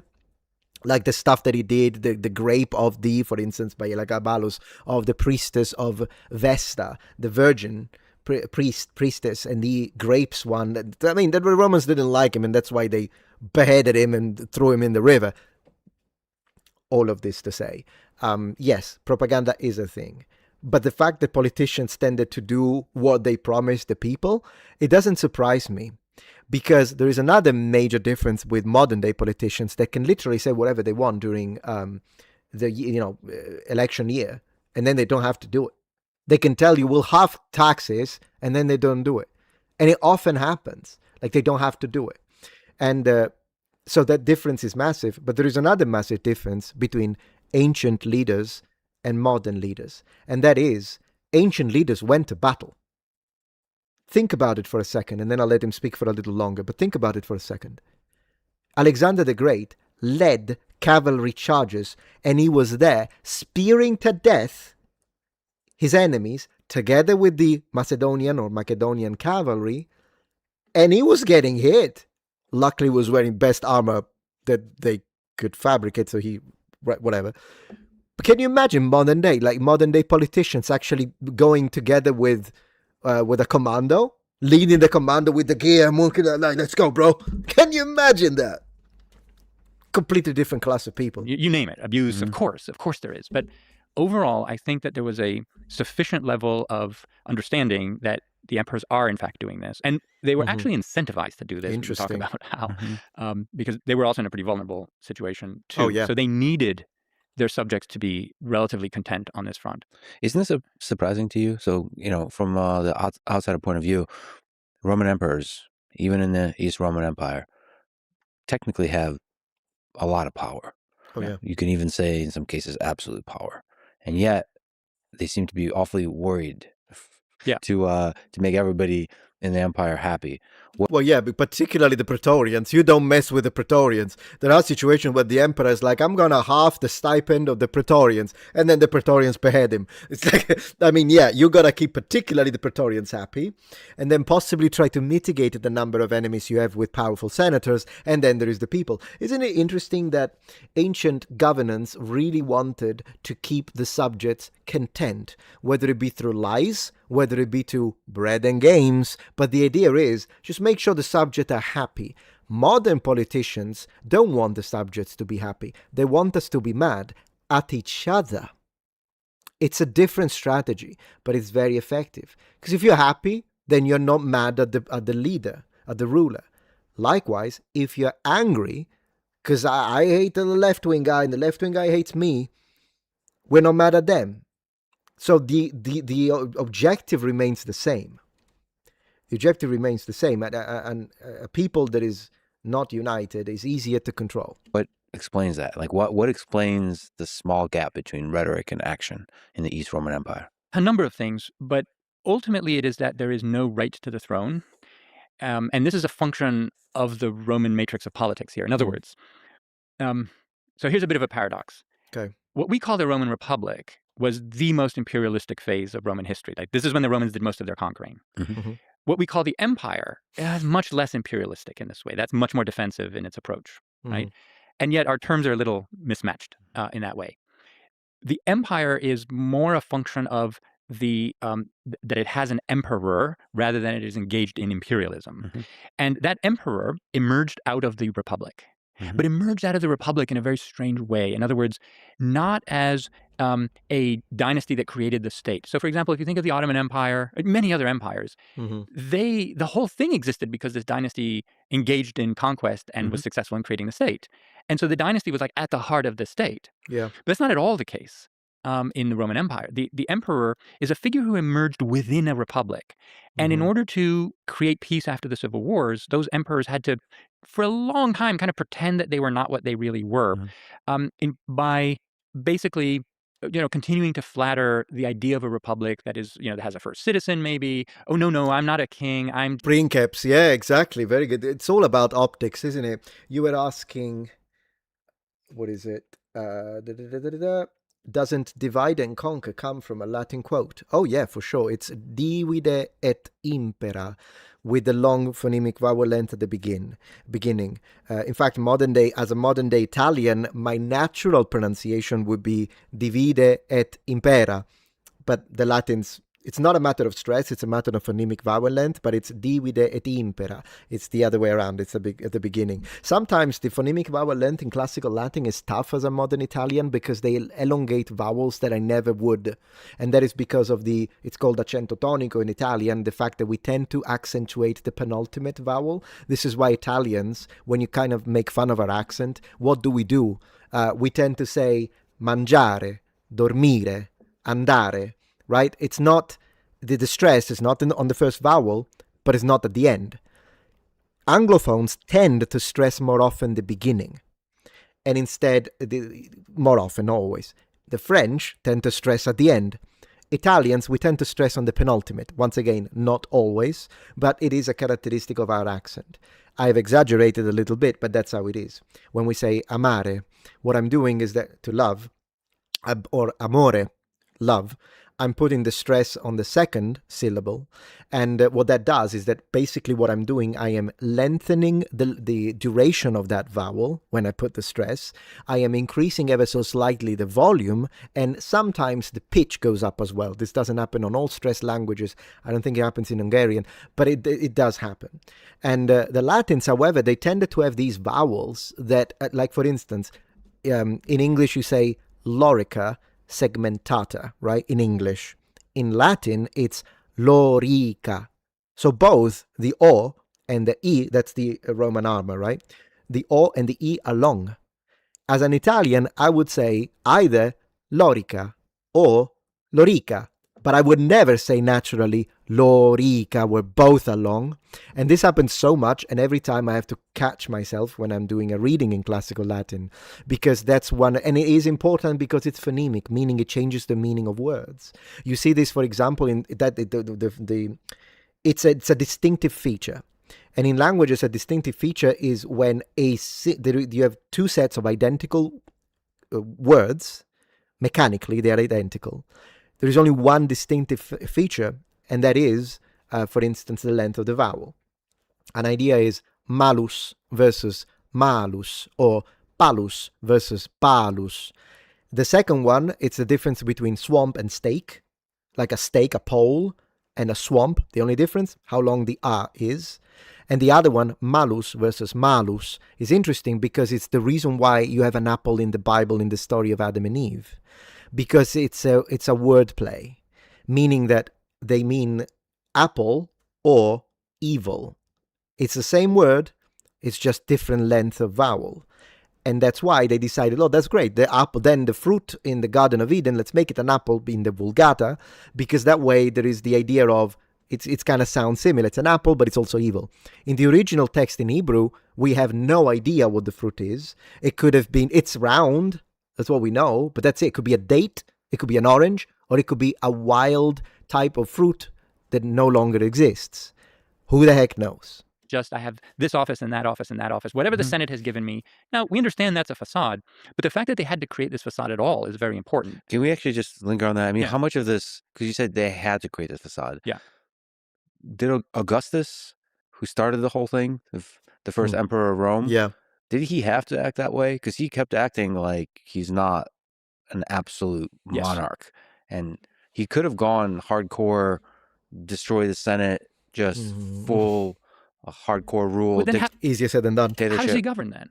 So he wants to be an effective governor, Oh, and yeah. he also wants to not be overthrown. Exactly. Because, just because you ended one civil war doesn't mean that there's not going to be another. You have to create a consensus such that people don't want to have another civil war. Right. If he did what you said, which he in theory could have done, but that would have just led to more wars, right? So the problem is that the emperors, even those who come to power through violence, they can't prevent other people from trying to come to power through violence because, course. like I said, no one has a right to the throne. We should also say one more thing, where, dare I carefully say this, but it seems like riots and civil wars is a feature, not a bug of the system. Yes. This is a different thing that we have to the modern day, is because the threat of a violent civil war where you overthrow the government, and there's just a lot of And again, it happens even in dynastic situations. Look at China. death and struggle for power is always a threat. That's another incentive, I guess the stick, not the carrot, but the stick for the emperor to behave. Yes, it's the main one. In other words, just take the 1,000 years that I study. There's something like 120 civil wars. Now, these are usually Goodness very gracious. swift. They're over quickly, and they're never about ideology. So they're not like modern civil wars, right? It's about slavery or the rights of kings or whatever. No. They're solely about who has the power. Right. All sides have the same ideology. They talk about, I'm not sure all sides have the same ideology. I might have to push back on that, because you do have different political parties in Rome, and you have people, they tend to hate each other. So oftentimes when there is a civil war, I might make a video about this actually in the future, maybe on the 4th channel, Metatron History.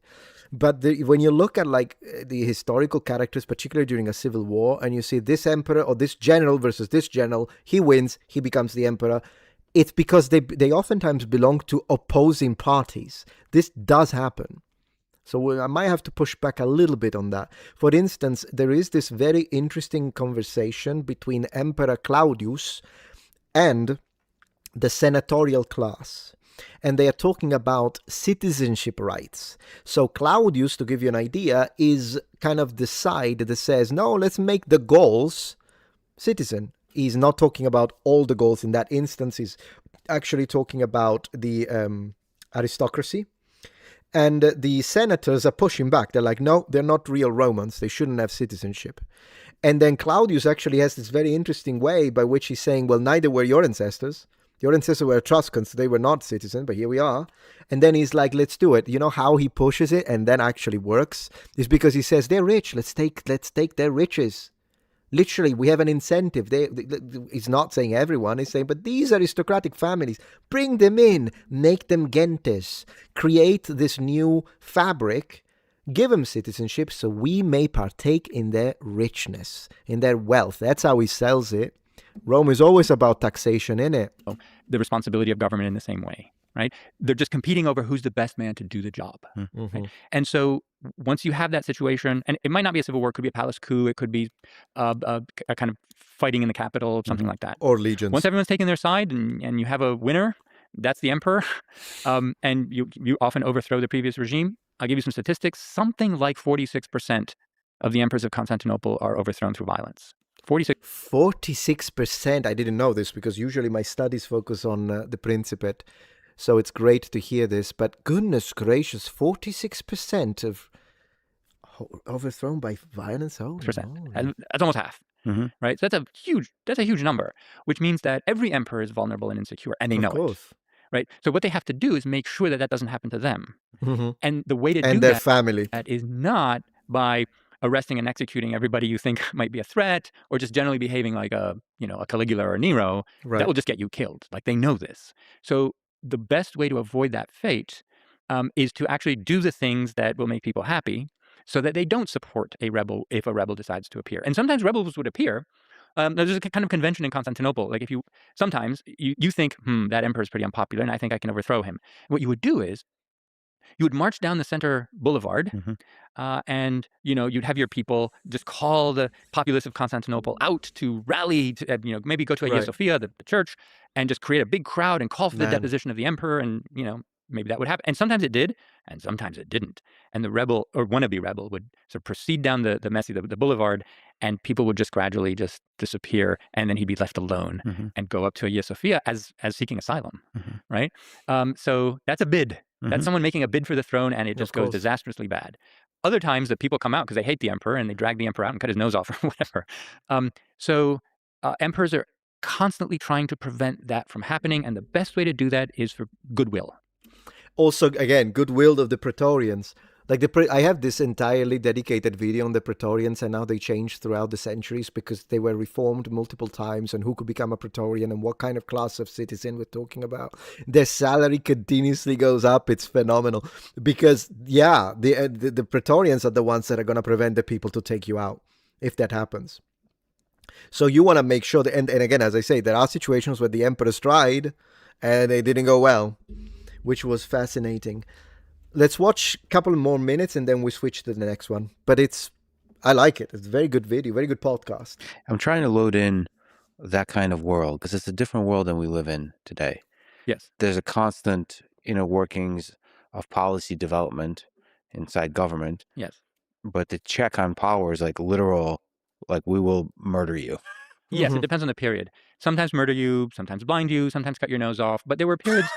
Thank you for the nuance. No, there were periods that were more civilized. We'll just basically, you get retired to a monastery. Right. Okay. You're right. So here's what elections do. Elections give a government a mandate for, 4 or 5 years. And during that period, you may be unpopular, but you're legitimate, right? Because of the institutions. Whereas in Constantinople, we don't have those kinds of institutions. We have instead an ongoing referendum. We just call it a perpetual referendum, right? And in fact, the emperors they're conducting opinion polls in a sense because they appear in public. They appear in public, everyone is expected to cheer and chant acclamations, right? Like, slogans, right? So you have 100,000 people in the Hippodrome all chanting, "Worthy" or "Many years for you, Yeah. Augustus," or something like this. And if that happens, 1 second, a call.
My wife went to sleep. it's great. But if you appear in the Hippodrome and people are like sullen, if the chanting is a bit tepid, or if they're booing, then you know something's wrong, right? So you got to find out what's wrong. It could be something like the grain supply is not working or whatever. Those Sicilians not producing the grain. Unbelievable, am I right? And so emperors are desperate to fix those problems. And the Hippodrome is this big gathering place in Constantinople, Look at which that. I guess a lot of people gathered at and did this kind of cheering or not cheering based. Bro, this reminds me of Centurion Defender of Rome for Sega Genesis. Do you guys remember that? That was amazing. Anyways, we did a good 20 minutes of reaction to this, I think, because I'm trying to keep my videos to a maximum of 35 minutes. So I'm trying not to get the videos like 1 hour and a half, because it doesn't seem to work any differently, for me at least. Anyways, you know who we're gonna watch a little bit now? Let's do it, guys. We need a little dosage of shoe on head, am I right? Let's go. No, not Nolan. Not yet. Nolan. Maybe we'll do a little Nolan after this, but she said, I still haven't watched it, I survived Woke 1, the first culture war. Man, look at that. 2014. How does she look younger now that she's a mother? How does that work? Because she looks younger to me. Must be those Italian genes. Am I right?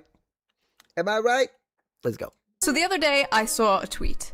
Okay. I feel like all my videos start out like that. The other day, I saw a tweet that said, Woke 1 was crazy. Attached to the infamous photo of Nancy Pelosi and a bunch of Democrat politicians kneeling in African costumes back in 2020 to honor George Floyd. What a fever dream. There were many similar posts from people talking about how crazy Woke 1 was, or Woke 1.0 as they call it. Leftists talking about what they did wrong during Woke 1.0, how they came off too strongly with things like abolish the police, and how they'll do things differently during Woke 2.0. Yeah, you'll get him next time, champ. I really don't get it. How do you even run a society if you abolish the police? Are they pushing for like total anarchy? And don't get me wrong, 2020 was crazy. Yes. At the time, I was a bit preoccupied trying my hardest to get Bernie Sanders and Tulsi Gabbard elected. I don't want to talk about it. But yes, from what I remember, 2020 was crazy. But that was not Woke 1.0. Woke 1.0 started long ago. Long ago when being woke was called being an SJW. Back when Anita Sarkeesian was public enemy #1. And oh my god, she still is, by the way. She still is. But bro, Anita Sarkeesian, you know what's funny? Anita Sarkeesian during that time was so bad that there were even lefties attacking her. Do you remember Amazing Atheist going at her like a maniac? And I identify as an attack helicopter, believe it or not, was a joke young people told, and not your 65-year-old uncle on Facebook. You see, Woke 1.0 was not George Floyd and COVID masks. No. This was Woke 1.0. Let's go. Learn what mansplaining is, and then stop doing it. Learn what mansplaining is and stop doing it. You know what's funny is that Woke point, as she says, 1.0 complained so much. Women complained so much about mansplaining. How dare you? A man explaining to a woman this, and that. And now and then they were all about the importance of women and independent women and women's rights. And somehow that evolved, or devolved, should we say, into a transgender woman mansplaining things to women now, and they need to take it. They need to take. Now you can't say anything. If you identify as a woman, you get all the mansplaining you want, and they will say bow down. Secondly, they went from women's independence to we support Islam. Hello and welcome to the Shoe on Head channel. I am your host, Shoe on Head. You may also know me on Reddit as every e-girl combined into one insufferable millennial woman with fetal alcohol syndrome, or perhaps just Asmongold on HRT. As I am filming this, it is the 12th anniversary of my first video on this channel. 12 years. 12 years a slave to the algorithm. So in this video, we are going to react to that video as well as a few other old videos of mine. We're gonna see how well or how terrible everything Well, this makes it a reactception though, because I'm reacting to you reacting to yourself. has aged, because let's be real, a lot of this shit aged like milk. Wait, why is the arrow pointing this way? What the We are going to talk about Woke 1.0, the ancient lore of me and my channel, how the Overton window has shifted so far since then, how stupid everything looks back then in comparison to things happening today. I feel like every morning we wake up and we are living through yet another historical event. The news moves so fast. Yes, There's pressure true. to react instantly, to pick a side, to condemn. Not only that, but if you don't react fast enough, they'll start telling you, are you afraid? Is this it? Oh, are you too scared to speak about? You're not going to talk about that. I knew you wouldn't talk about this. That's how it is. To support. But the reality is, when a story first breaks, we're not seeing the full picture. And that's why for years now, I have been using today's sponsor, Ground News. So let's quickly give them a shout out before we get into this video. Okay. Ground News is a website and an app that lets you see how news stories are being covered all across the political spectrum, from left, right, and center. Every story comes with a quick visual breakdown of the political bias, ownership, and headlines that helps you understand the full story and make sure you're getting both sides. They make it really easy to compare headlines to see how political bias and media ownership can affect the framing of a story. For example, let's check out this story about how Republicans in Congress continue to back Iran war despite the political risk. On the left, you'll see the headlines about this are like, Iran war keeps dashing GOP's midterm hopes. And this is how a right-wing outlet covers the same story. Tucker Carlson claims Israel controls US politics. Tucker Carlson claims the nukes were invented by the devil. Force Trump into Iran war. Very different focuses here, very different vibes going on here. But my favorite feature of Ground News is definitely the blind spot feature. It shows you news stories that have been covered by one side of the political spectrum and ignored by the other. For example, here's another story about how the Iran war is deeply unpopular with even Trump's voters. 39 sources covered this. 64% were left-wing and only 14 were right-wing. Right-wing media trying to avoid how even their own fan base are sick of this war. And here's a story about how Ilhan Omar's sister is apparently linked to Minnesota's fraud scandal. 100% of the sources that covered this story are right-wing. No left-wing outlets have covered this story. There are so many examples like this, and Ground News makes it really easy to just lay it all out in the open. I've been using Ground News for years now, and it is one of my favorite apps. Even the Nobel Peace Center recognized Ground News as an excellent way to stay informed, avoid echo chambers, and expand your worldview. High praise. Best of all, I'm currently offering 40% off their Vantage. All right, guys, ground.news/show. Let's go. Which is the plan I use to access all their amazing features. To get the 40% off discount, go to ground.news/shoe or use the QR code on screen right here, or click the link in the video description down below to subscribe to their Vantage plan today. Big thank you to Ground News for sponsoring this video, and thank you, the viewer, as always, for not skipping the ad. And now, back. I didn't. I got witnesses. Also, she cracks me up with the center. Left, right, and center. To the video. One of the most funny and like endearing things that have been happening lately is people will discover my channel and then they'll make reaction videos to my videos and they'll title them things like Shoe on Head is done with the left. Shoe on Head is finally waking up. And it's like, I've been woken up. Do not cite the anti-woke magic to me, Nuxtaku. I was there when it was written. Oh, mention of Nuxtaku, guys. Before your girl was Kami Mommy, for better or worse, I was one of the founding fathers of anti-woke content on the internet. I saw this one tweet that was like, the idea there was a woke one. That's why they hate her, by the way. Did you see when she started doing this, they called it alt-right. Alt-right. Shoe. Is the most jarring to America's moment I've ever had. Really, bitch? I mean, like, I get it. I would pretend it never happened too. It was very embarrassing, but really bitch. I was there when Bernie Sanders was talking about unions and has microphones snatched by Black Lives Matter. That was basically the birth of my entire political worldview. You can't pretend that shit never happened. I was there when a grown-ass scientist was harassed and brought to tears for daring to wear a shirt with like cartoon pinup girls on it. We need Nuremberg trials for all the 2010s. You should legally be forced to wear some kind of patch on you in public to identify you as a woke 1.0 freak. When I saw that tweet, I literally had to stop writing my other video to make this one because I was like, okay, I'm not gonna let these people rewrite history. We're not gonna let you write the history books, okay? Who do you It's always like that. It's always like that. think you are? Ghislaine Maxwell's father? So I'm going to be talking about 4 different videos here. All right, let's go. Oppression Olympics, Social Justice League vs. Gamers, Average is Beautiful, and Questions for Men Answered by Women. I'm not going to be showing the full videos because this Of video course. will be 4 Holy moly, that one got a 10 million views. Woo.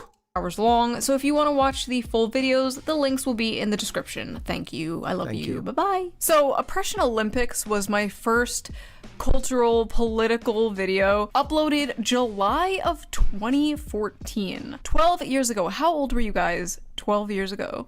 I better not say.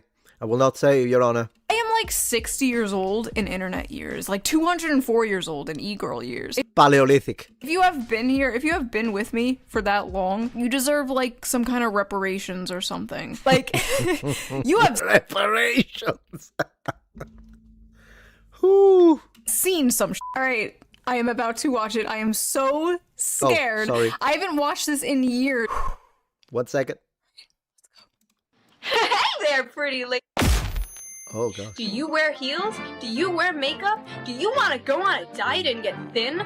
Don't do any of those things. Wow. Hey, I'm a feminist. That's right, a feminist in 2014 America.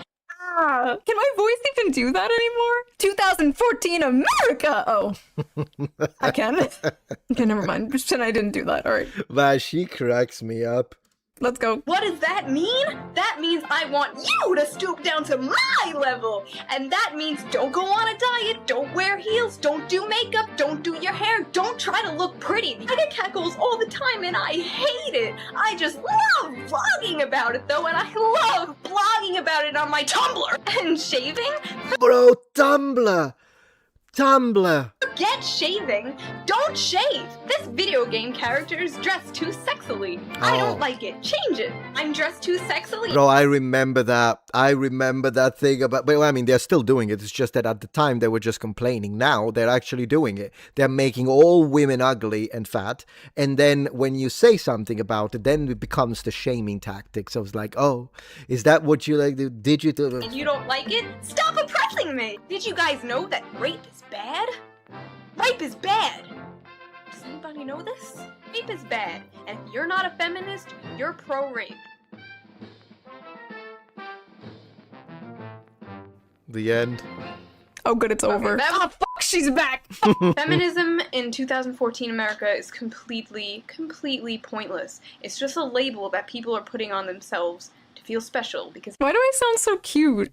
It's just a label people are putting on themselves like, aw, someone protect her. She doesn't know how bad it's gonna get. it's the She doesn't know how bad it's gonna get. Bro, isn't that like the statement of the century? Special Snowflake Oppression Olympics. Everyone is in this big race to be the most progressive and the most open-minded and the most oppressed. It is the strangest thing I have ever seen, and it's like infesting like the internet, and it's starting to seep out into the real world, and like I really don't like it. Man, that was the beginning of a right-wing phase, isn't it? So a little lore behind this video before we continue. First of all, Obama was president. Okay, this was before the Trump era. In fact, this was like months before Gamergate even popped off. This is Ooh. ancient. Some of you don't even remember a time before Trump. Like, Trump is your normal. You don't remember what the political and cultural landscape was like before Trump. That is like crazy to me. Anyway, at this time I was like 20. I want to be honest with you. Before Trump, Obama, that's actually going to be strange. But of course, for me, I didn't know anything about American politics. I mean, I didn't even know that there was a split between the Democrats and the Republicans. To me, well, they're all Americans. I had no idea. I knew nothing. So it's crazy. Like, this is even before getting confused with the colors, with the fact that Republicans are red, and I'm like, but reds are the commies. Like, even before that, I had no idea. When I made my very first, let me tell you a piece of lore that you don't know, but when I made my very first anti-SJW video, which was about the difference in strength and body weight and in general muscle mass between female and male, terms that at the time were still not controversial, I had no idea. In fact, when people were starting to say on Reddit, this is like 8, 9, 10 years ago, when people started to say on Reddit, Metatron is quoting the alt-right, I was like, what is the alt-right? What are they on about? This is really like the situation. Never mind pre-Trump. From me, it was like pre how American politics even works. I didn't know anything. 24, working at a makeup counter in the mall, and I noticed all the people around me were changing. Their personalities were shifting. They were becoming like very unfunny and like offended at everything. Yes. It was very weird. One example that sticks out in my mind for some reason was my friend screamed in my other friend's ear. My friend was like, you're gonna make me go deaf. And then my other friend was like, that's not funny. My brother's half deaf. I don't know why that one sticks out, but like that was a pivotal moment where I was like, what the fuck is going on? Also, we later found out that her brother was in fact not half deaf, but anyway, the only thing I traced it back to was they all used the same website. This video is mostly about... No, God! No, God, please, no! No! No! No! Oh no! Oh my no. God, is that Big Red? Oh my God, Big just Red. blast from the past with this. I actually did make fun of Big Red when I was still only making videos on Spartans, and I remember, I think I mentioned on a video about 300. Gosh, I haven't seen that. Face here. This woman should get some kind of like compensation for being on so many YouTubers' thumbnails. She True. was the face of the triggered feminist SJW for years. Yes. Number one, shut the f up for a second. Now, if you would shut the f up for the 50th billionth time. Bro, it gave me a chill down my spine. Thank you so much. Have a nice stream, Raffaello. Need to go see ya. Thank you so much, Joe, for the super chat. I appreciate it. Look at that blue bar going up. Love it. And then it was this other person. Where are these people nowadays? I wonder what they're up to. Tumblr is the reason Probably screaming at Trump. there is just this outbreak and infestation of SJWs ruining my internets and ruining my real life and just sucking the sense of humor out of so many people I know. Tumblr was very popular back then, but there was like some dark evil energy coming from it. And At this point, we're talking Tumblr. Should we talk about Messenger? Do you guys remember Messenger? I still remember the sound. Do-do-ding. Do-do-ding. I still remember the freaking sound. I sensed it. And at the time, that is where I thought all this woke SJW shit was coming from. Yeah. Little did I know, like, a lot of these people on Tumblr were college kids. All this, like, rape culture, white supremacist bullshit was coming from the college classroom. And at the time, I didn't know. Nothing changed. I was just a humble makeup salesman, so I was really confused, and I felt like I was going crazy. So I was like, you know what? I'm going to boot up the Shoe on Head channel. I'm gonna vent and make a video. Nobody's gonna fucking see it. I don't care. As far as I knew, 10 million views. there was no other videos online talking about this subject, so I just filmed it, edited it, uploaded it, and left. Like, I didn't check the comment section, and I didn't even know that Thunderfoot, a YouTuber, shared my video, and that's Thunderfoot. Bro, Thunderfoot went nuts, by the way. Thunderfoot, unbelievable she's mentioning him. I had forgotten about it completely. I used to watch him. I'm talking the era when I was still watching Angry Joe. So I was watching Angry Joe. Was watching, what the heck was I watching? I think I was watching her a long time ago. And then I remember watching Thunderfoot for his science stuff, and also because he was making fun of SJWs. Even though then eventually he got into his crusade against Elon Musk, and basically his entire channel became Elon Musk. A bit like me with Nolan. And that's when I was like, you know what, that's it. This guy's gone nuts now. Holy moly. Yeah, I forgot about him completely. how it originally blew up. And from there, I found out, oh, there's more people who agree with me. I found like Sargon of Akkad and like the honey badger. Sargon of... You know, I need to invite Carl Benjamin for a conversation one of these days. And avocado seems to be good to drink while watching the stream. Yep, little coffee in there, keeping you up. That's good. Defender of the Crown remake. Yeah, I was considering playing it tonight on Steam, on the stream.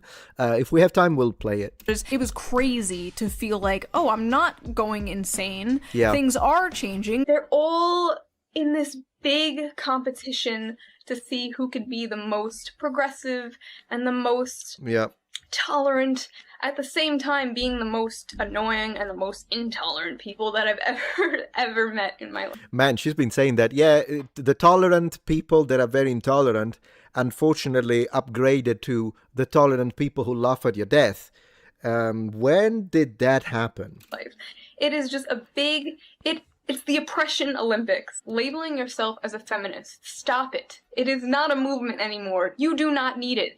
Nobody needs it. You have every single right that every guy has now. Like most feminists on the internet just hate men. Now, if you can believe it, and this might be hard to believe while watching this video, this was transgressive back in the day. True. This was like crazy to hear online back then.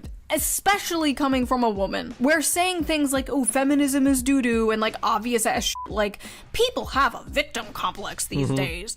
That was like sacrilegious. And now it's like nothing. Now it's like wallpaper. Everyone thinks that. Every day there's like... Everyone thinks that? I think it depends, unfortunately, but yeah. A new racist e-girl popping up and saying the N-word and then falling off a week later. Like, if this video came out today, it would get like no views because it's the most basic shit ever. This video almost got me fired from my job, you know? Like, they found out where I worked, they called my boss, they were like, she hates women, like all this stuff. When it first blew up... I am so happy then. They must be seething so badly that she exploded and became so famous, popular, deservingly so. I really like Shoe on Head. She's really good. It must have got, oh my gosh, those people. Most of the comments were negative. It was just a bunch of angry women being like, no, handmaiden of the patriarchy. Like, this was before the term pick-me existed. Handmaiden of the patriarchy. That goes kind of hard. Can we bring that back? Okay, so that was the first... Handmaiden of the patriarchy has a little bit of a Dark Souls feel to it. Elden Ring, in fact. Video. Let's watch another one, shall we? This is called Social Justice League vs. Gamers. Let's go. May or may not have noticed, I've been fully immersed in this whole Gamergate thing since it started like 2 months ago. Gamergate was 2 months ago? Oh my god. For those of you who don't know what Gamergate was... Yes, go ahead. You know what? Don't worry about it. It's not important. Some woman allegedly slept with someone and now the Strait of Hormuz is closed. Things happened in between that, but that's basically the gist of it. Editing Shoe here. I decided to actually put in a brief explanation because genuinely a lot of you might not know. Gamergate kicked off when game devs and game journalists were accused of sleeping with each other for better game reviews. A bunch of journalists then coordinated anti-gamer hit pieces, all coming out around the exact same day, saying things like, gamers are dead, and focusing on how sexist and white and male gaming spaces were. It was a mess that went on for like 3 years, arguably longer, and many people cite it as one of the first major culture wars online. People went to the UN to talk about sexism in gaming. There was even a Law and Order episode about evil sexist gamers. These guys, they just can't stand women in gaming. What did they do to you? They leveled up. Also, Logan Paul was in that episode for some reason. It was a weird time. Holy anyway, moly. Seeing good friends of mine get labeled as misogynist, sexist, racist, only for enjoying video games and seeing through this very obvious agenda pushing 100% no. I honestly could not imagine being so deluded that you actually make yourself believe that all gamers are white, cis males who are worse than ISIS. I'm not even mad, I'm actually like impressed that these people have the ability. Where have we gone, am I right? Unbelievable. Sexism in gaming, bro. Yeah, you are sexist against good-looking women. That's where we are now. They're like champions of mental gymnastics of the oppression Olympics. SJW. SJW logic and The facts. facts. Oh my god. Oh my god. Coming in like, I don't like this. Out like that. Thank you so much, Daniel. I really appreciate it. Let's get over the 100. Thank you so much for pushing the blue bar forward, guys. I really appreciate that, man. Out like this. This character doesn't look like me. She's not frumpy and below average. It makes me insecure. Change it. Change this. Out like this. Out like that. Bro, I remembered. I think this is the first video I ever watched.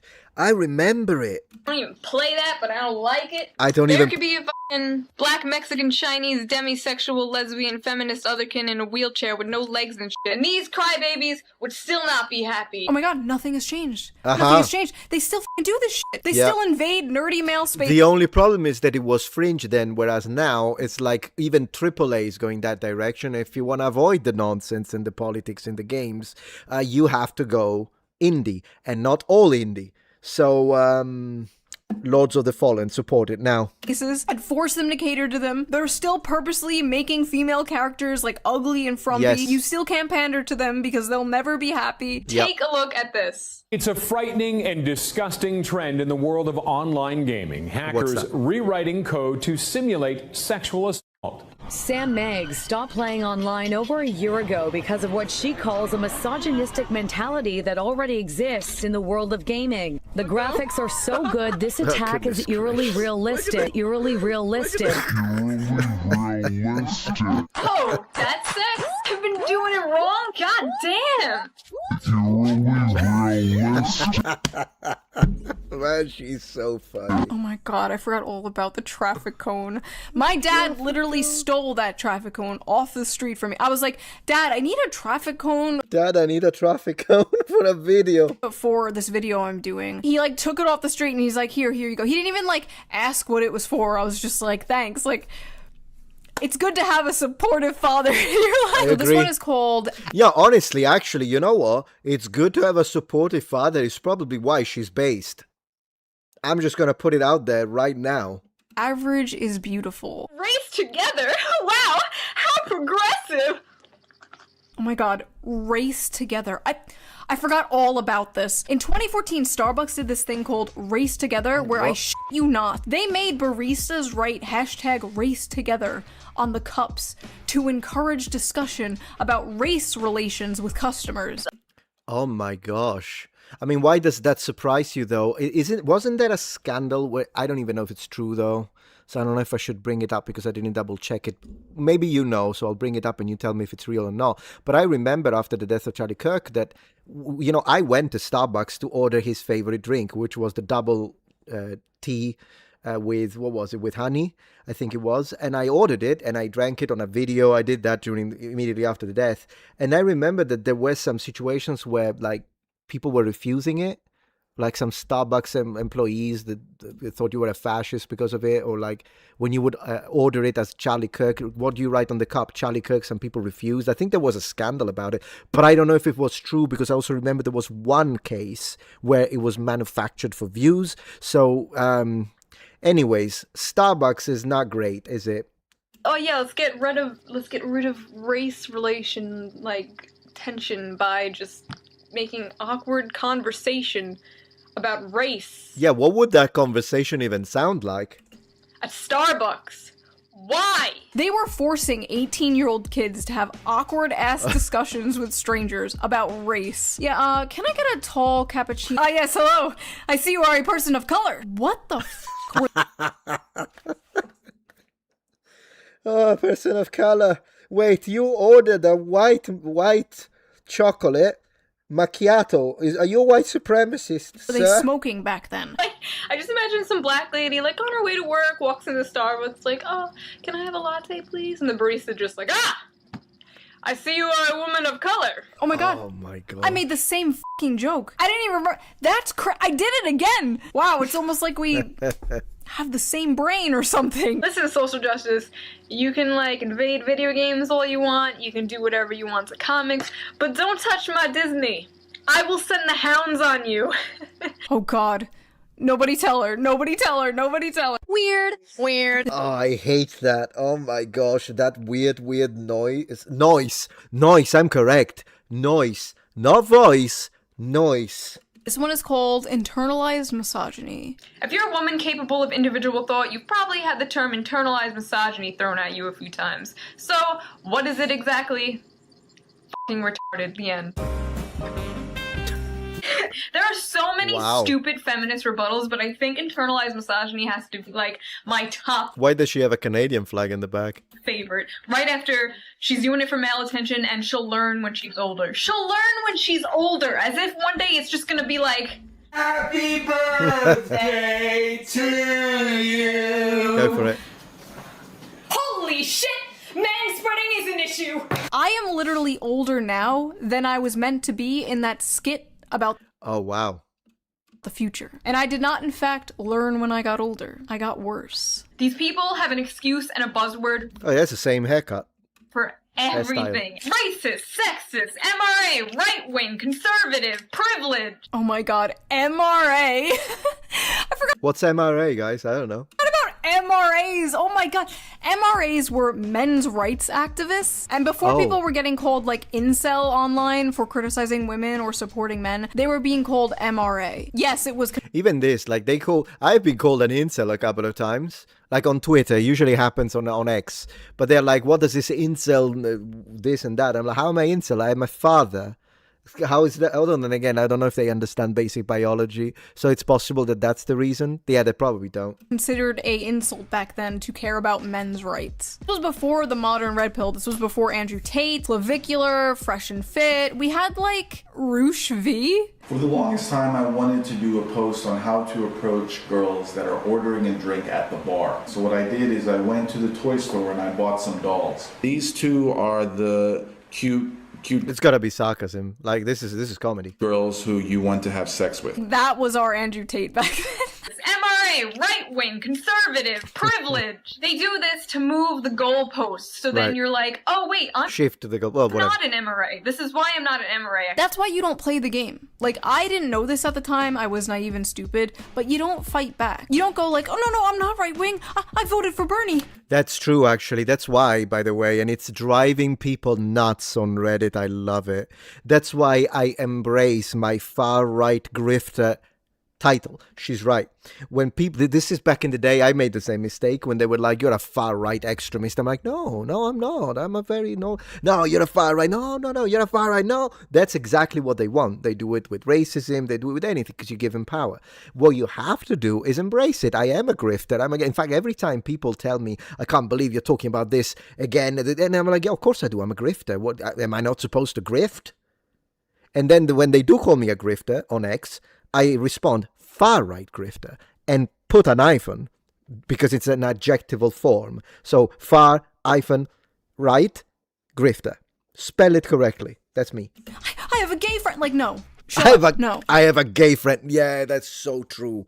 Bro, this is so true. This is like the new, I'm going to say something about this.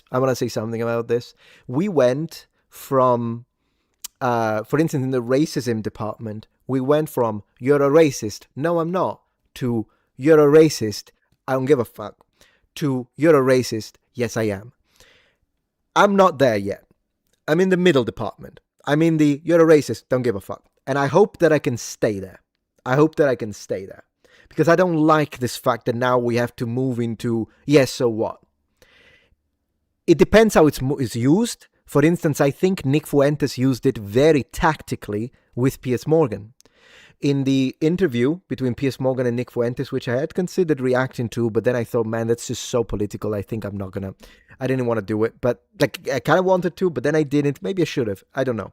But during that interview, Piers Morgan was like, bro, are you like 20 years in the past? Do you really think, like when he first asked Nick Fuentes, he said, do you consider yourself racist? Nick Fuentes said no. He said that. But then, regardless, he started to go on that same thing that, I don't know why he does it, to be honest, when he kept saying, so you're a racist, so you're a racist, that's what you're saying, so you're racist. And at one point, Nick Fuentes was like, yes, I am, so what? What's you going to do now? Yeah, I'm racist. At that point, I understand it, 100%, because tactically, you have to disarm them. Because otherwise, because what he wants to do, what someone like Piers Morgan wants to do in a situation like that, and I don't always dislike him. There are situations where I think Piers Morgan has good, sensible takes, and then there are situations where he does this kind of tactics, and I'm like, bro, what are you doing? And this is one of those. When he was like, what he wanted is, I'm going to call him a racist. So then he's going to be like, no, I'm not. And then he can use that, manipulate it, in order to tell him, well, then you shouldn't have this take. Then you shouldn't say this thing, because it can be used to call you racist. And then, in theory, you're supposed to be like, okay, I concede it. I will then refute my argument. This is the whole idea. We are way past that. We're way past that. And that's the reality of it right now. You just have to go, okay, and even if you're not, because literally all they have is the ists and the isms. You see, so she's in the okay, and I get it. I 100% get it. That's what I do with a lot of the accusations these days. Defending yourself from their thought-terminating buzzwords is just, it's useless. It's a waste of time. True, I wish I true. knew that back then. So Yeah, this is my same. most viewed video ever. 10 million views. Demonetized. Haven't seen Oh, a single cent from that video. Are you joking? 10 million views. How much money would she have made? It depends on her CPM, by the way, how much money she makes per 1,000 views. But if it was like around, like mine is, I think it changes by video, by the way, but I think the average is probably $6 and $6.50, I think is my CPM right now. Or RPM, should I say, sorry, revenue per mil. If hers was somewhere there, I mean, she did use a lot of words that can affect it, and the topic affects it. But imagine that it was $7 RPM for 1,000 views. How much money would she have made? A lot of money. Like I'm gonna Google it, because I'm not good at math. And then you guys always come in the comments and tell me, bro, what are you doing? Your math is wrong. All right, I'll Google it then. If your RPM is, let's say, $7, how much AdSense money would you make with 10 million views? All right, before I click, I want to try the math. Let me think about it. So generally speaking, I think, let's see, 2 million views can make you maybe $15,000. That's because after the cut YouTube takes. So then you multiply that. So if it's 15 million views, you would make 150,000. You remove the 5. Yeah, probably 100K. Probably 100K. Yeah, someone is spamming. If you keep spamming, I'll ban you, City. Let's try it. Let's see the math. They say 70,000, but I would say probably is around. She probably lost like a huge amount of money, yeah? That's insane. That's so unjust. That's crazy. Awesome. Anyway. So we all know BuzzFeed is the internet equivalent of ass cancer. We know this, and I'm pretty sure the website is a government experiment created to test my patience. Is that a Mr. Meeksy shirt? Well, look how she's dressed. Oh my god, dude. Back when Rick and Morty was funny. They're known for hits like, let's get fat women to do poses only fit gymnasts can do, being a woman is hard because compliments, and damage control the video.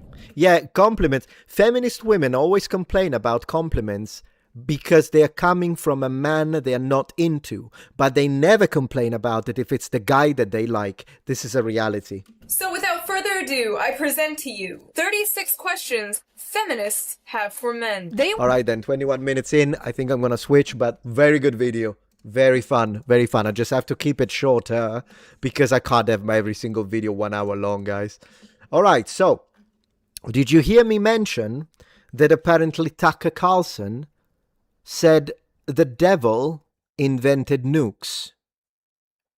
Not Oppenheimer, not scientists, not the Manhattan Project, Satan. Well, how about we check it out? I think Steven Crowder covered it. Am I going to get demonetized if I show footage from Steven Crowder? I don't know. Let's have a look. I think nuclear weapons, which I don't think were created by people, once man possessed. Or maybe it means reptilians. Nuclear weapons, which I don't think were created by people, once man possessed the power, or believed he possessed the power to destroy everything that's alive, I think that he rejected God. It just shows how unsound the basis is of any of his fundamental premises. What does he think, the devil was just an actual scientist? The devil was an actual scientist. Building nukes? Tucker Carlson. All right. Yeah, exactly. Supernatural nuclear destruction. Goodness gracious. You know, I'm going to ask it right now, guys. In fact, I'm going to ask it right now in chat. Who is crazier, Candace Owens or Tucker Carlson? I love it. So, can we just set this up first and say, I don't think that anybody likes that nuclear weapons exist. Of course, yeah. Can we agree on that? Yeah. Yeah, sure. If no one had ever invented it, right? That's a good world. If no one had ever invented it, we'd oh great. We could sleep more easily, couldn't we? But they exist now. No one likes that nuclear weapons were used. Yeah, by the United States. Meaning, no one likes that that was necessary or was done. The conversation really should fall on, okay, the pros, the cons, weighing, was it necessary? How many lives were saved? Is it better for the United States to have nuclear weapons when other countries have nuclear weapons? Or because of mutual assured destruction it kind of stops for ground invasion and symmetrical war, I suppose. Thank you, Nefila Vox. It's bedtime for me. Thanks for hanging out. I always enjoy your takes and learn a lot. Blessings to you and your family. Good night. Thank you so much. I really appreciate that. Thank you for the support. You know, these are discussions that have been going on for a very long time. The Marxist right, however, they've decided that, first off, and I want you to keep this in mind, the only way that these arguments stand from the people who claim to be America first is if they view America as uniquely evil. I understand the logics, yeah. You can't think America's evil and be America first at the same time. It has to be mutually exclusive as a position, 100%. Yeah. I'm also wondering if it's the devil. I'm really looking forward to that part, because if it is the devil who invented the nukes, why did he have to do the whole Manhattan Project with the funding and all the scientists? Couldn't he just inspire the president having just a freaking dream? Do you understand? They don't view America as a shining city on a hill. Right. The only way where you can say the United States is immoral to have nuclear weapons, and unless we disarm it, we are the biggest, we are the bad ones, is if you believe that the United States, before you get to nukes, is inherently worse than Russia, than China. Which is insane, by the way, as a position to think that, particularly as an American. Then Pakistan. Insert all of these other countries here. Right, so true. Tucker Carlson on yesterday's show, during a discussion about transgenderism. What? Oh, wait. What is the title? Tucker Carlson's transgender nuclear weapon theory is wild. Yeah, no wonder they get views with that title. Man, I really need to step up my game. People say... I would agree with him on most of his views. He started talking about nuclear bombs and how that's why we have the transgenderism, which, by the way, he's also said is not an issue. You know, be it secular or in church context, when people argue, you know, there are no gender distinctions, you know, you can make theological arguments, you know, biblical arguments, whatever, but just biological arguments. Simply saying that, like, hey, before 70 years ago, literally no one agreed with us. Yeah, right. Like, you can't really find a place in that where transgenderism. In all human history. In all human history. So I'm not going to even argue I'm right or I'm wrong, but doesn't that make you want to pump the brakes a little bit? No, because we have atomic weapons now. Okay, he's got to be on some substance, right? I don't know if this is actionable, me saying this, so I'm going to say allegedly, but bro, how did they pivot from, you know, male and female for like the entirety of human history, but now they say you can identify as the opposite, and then the guy says, yeah, nuclear weapons? And let me just indulge my theory, which I can't control myself from talking about. Run, baby. I've heard it before, but I think nuclear weapons, which I don't think were created by people. Sorry. What? I don't care how many movies they make about it. I don't believe you that. You didn't see Oppenheimer? Yeah, okay. I wouldn't watch that crap. I wouldn't let that into my head for 1 second. But anyway. I wouldn't let that into my head for 1 second. Okay, I'm not saying you have to necessarily agree with the official story around something. Maybe you can do the research. You can look at the historical information. You can see what other countries say to see if they corroborate. But this idea that, okay, the devil made me do it, is that what the devil made me do it? Is that what the nukes are? It's all lies. But anyway, sorry, now I'm getting really crazy, but it's all true. What I'm saying is true. It's true. I think once man possessed the power, or believed he possessed the power to destroy everything that's alive, I think that he rejected God. Like, that is... No, brother, man has been rejecting God since Cain. Does he even know what Christians believe, by the way? Like, literally, what I just said. Catechism 101. Cain was mad, got a rock, and cracked Abel's skull. Cain rejected God. Paleolithic. Kind of like, that's rejection of God. And like, everything changed after that. People became convinced they were gods. And that's when the true craziness started. It's not the 60s. The 60s. No, here's the thing. Theologically, it would be as the devil came to exist. He thought that he should be as exalted as God, and so he was... Well, yeah, of course. If you're going to premortal, then yeah, the rebellion of Lucifer. But since he was talking about mankind, I guess that's not included, since Lucifer was angelic. Cast out as heaven and wants to be worshipped as his own God. Yeah, This sure. is one of the things, theologically, I don't know what he's saying. Is he saying that only once we realize that we could destroy the world, that then we're all devils? That's what the devil is. The devil exalts himself as a God. Also, he says, I don't believe for a second that Oppenheimer made it. Let me ask you this. As far as what we know theologically as Christians, does the devil mainly show up in red horns and he's like, here are the codes, you just have to put this here and 1 part hydrogen? Or would he... 1 part hydrogen? Holy moly. I mean, did the devil also make nuclear energy? So are the power plants literally secret temples of Satan? I'm just asking for a friend. He influence people. You know, does the devil show up influencing you to sleep with your secretary, influencing you to have that extra drink and get behind the wheel, maybe influencing you to commit an act of evil? The devil works through man. It just shows how unsound the basis is of any of his fundamental premises. What does he think, the devil was just an actual scientist building nukes? You know, I'm something of a... Oh, we got Goblin, guys. We got Goblin. devil myself, Spider-Man. Well, that's... he has a case. Wow. Oh, my God. Man, what a show. He also inferred that nuclear weapons created transgenderism, right? Yeah. Nuclear weapons created transgenderism. I do not understand the connection. I really don't. I'm trying really hard. I mean it. It's 10:22 in the evening, and I'm trying to figure out why transgender was created by the Manhattan Project. I need to reconsider the priorities in my life. But it makes a lot more sense when you realize that Japan's symbol of nuclear destruction is Godzilla. What? Wow. Oh, wait. Are they gonna make it into... I knew it! It's ma'am!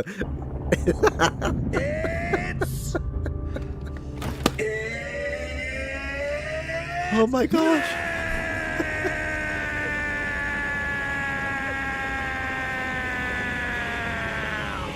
Now, to be fair, that's one of the rare instances where I would respect the pronouns. Yeah. You got to do it at that point. I mean, whatever. They asked politely. Yeah. Come on. I got a high rise with a deposit on it. By the way, he thinks that what do we call Mothra? Decided to reject God in the late 40s, early 50s. Let's see. Oh, yeah, true. Yeah, exactly. That's what I'm saying. In the 60s? But anyway, let me see what else he's saying. Come on. Go. Whatsoever to defend the idea of the United States, I believe the greatest country in the world, having nuclear weapons. We shouldn't have them. People on my side, Let's see. I'll just admit it.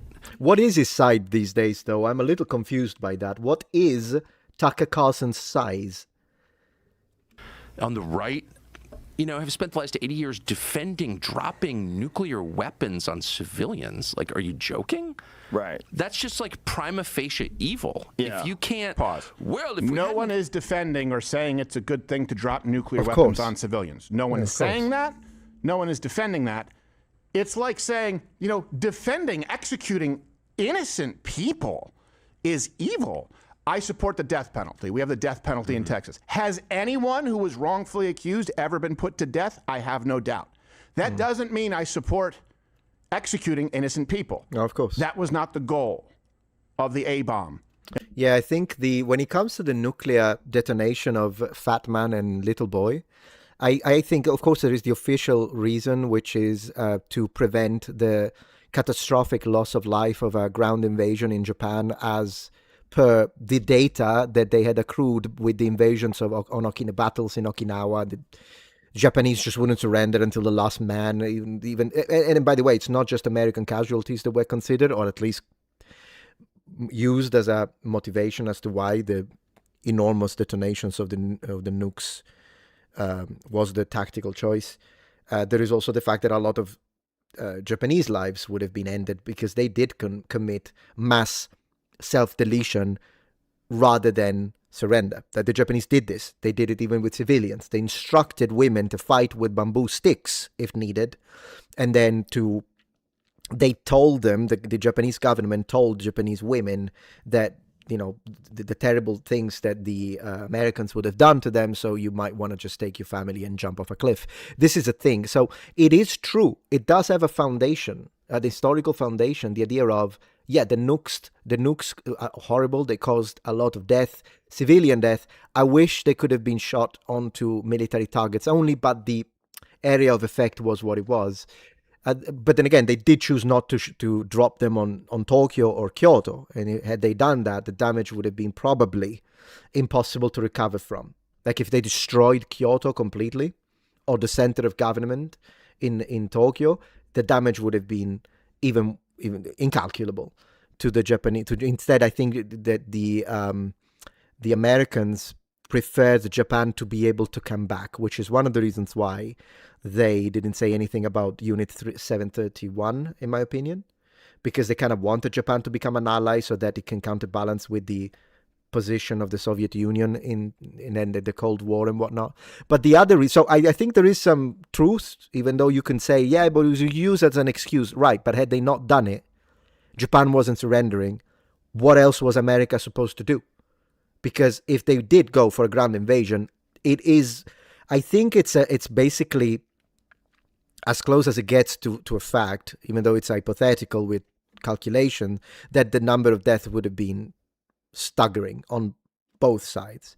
And then the other reason was to show it off, in my opinion, to the USSR and show them, we've got this bomb, you don't, so don't mess with America. I do think that was the other reason. Like, nuke, boom, explosion, see what we can do. In World War II. Let's continue. Now, Len. Done that, then this, that, the other thing, that was actually a great savings. Like, no, it's wrong to drop nuclear weapons on people. And if you find yourself... it's a very superficial way to look at it. Everything is wrong in war then. I mean, we focus on... I don't know if Tucker Carlson ever had a chance to do this, but if you want to talk about how wrong it is to nuke the Japanese innocent, fine, then why don't you bring up the firebombing in Tokyo? The people were melted to death, like ash. It's not like the firebombing in Tokyo was tremendous, but he's not talking about it, because then we say nuke is wrong, okay. Flame bombs, wrong, okay. Regular bombs, are they okay? Wrong, all right. Ammunition, wrong, okay. So you will keep going down. War is atrocious, but there are situations where, what are you supposed to do? Let them do whatever they want. The massacre in Nanking, or even like with the Germans, then it's wrong. D-Day is wrong. Why did you even join the fight at that point? Let the Nazis do whatever they want. The stuff they did in Poland, like, it's a problem. War is awful, but there are scenarios in which war is justified, in my opinion, particularly when it comes to defensive war. Basically, the idea is castle doctrine.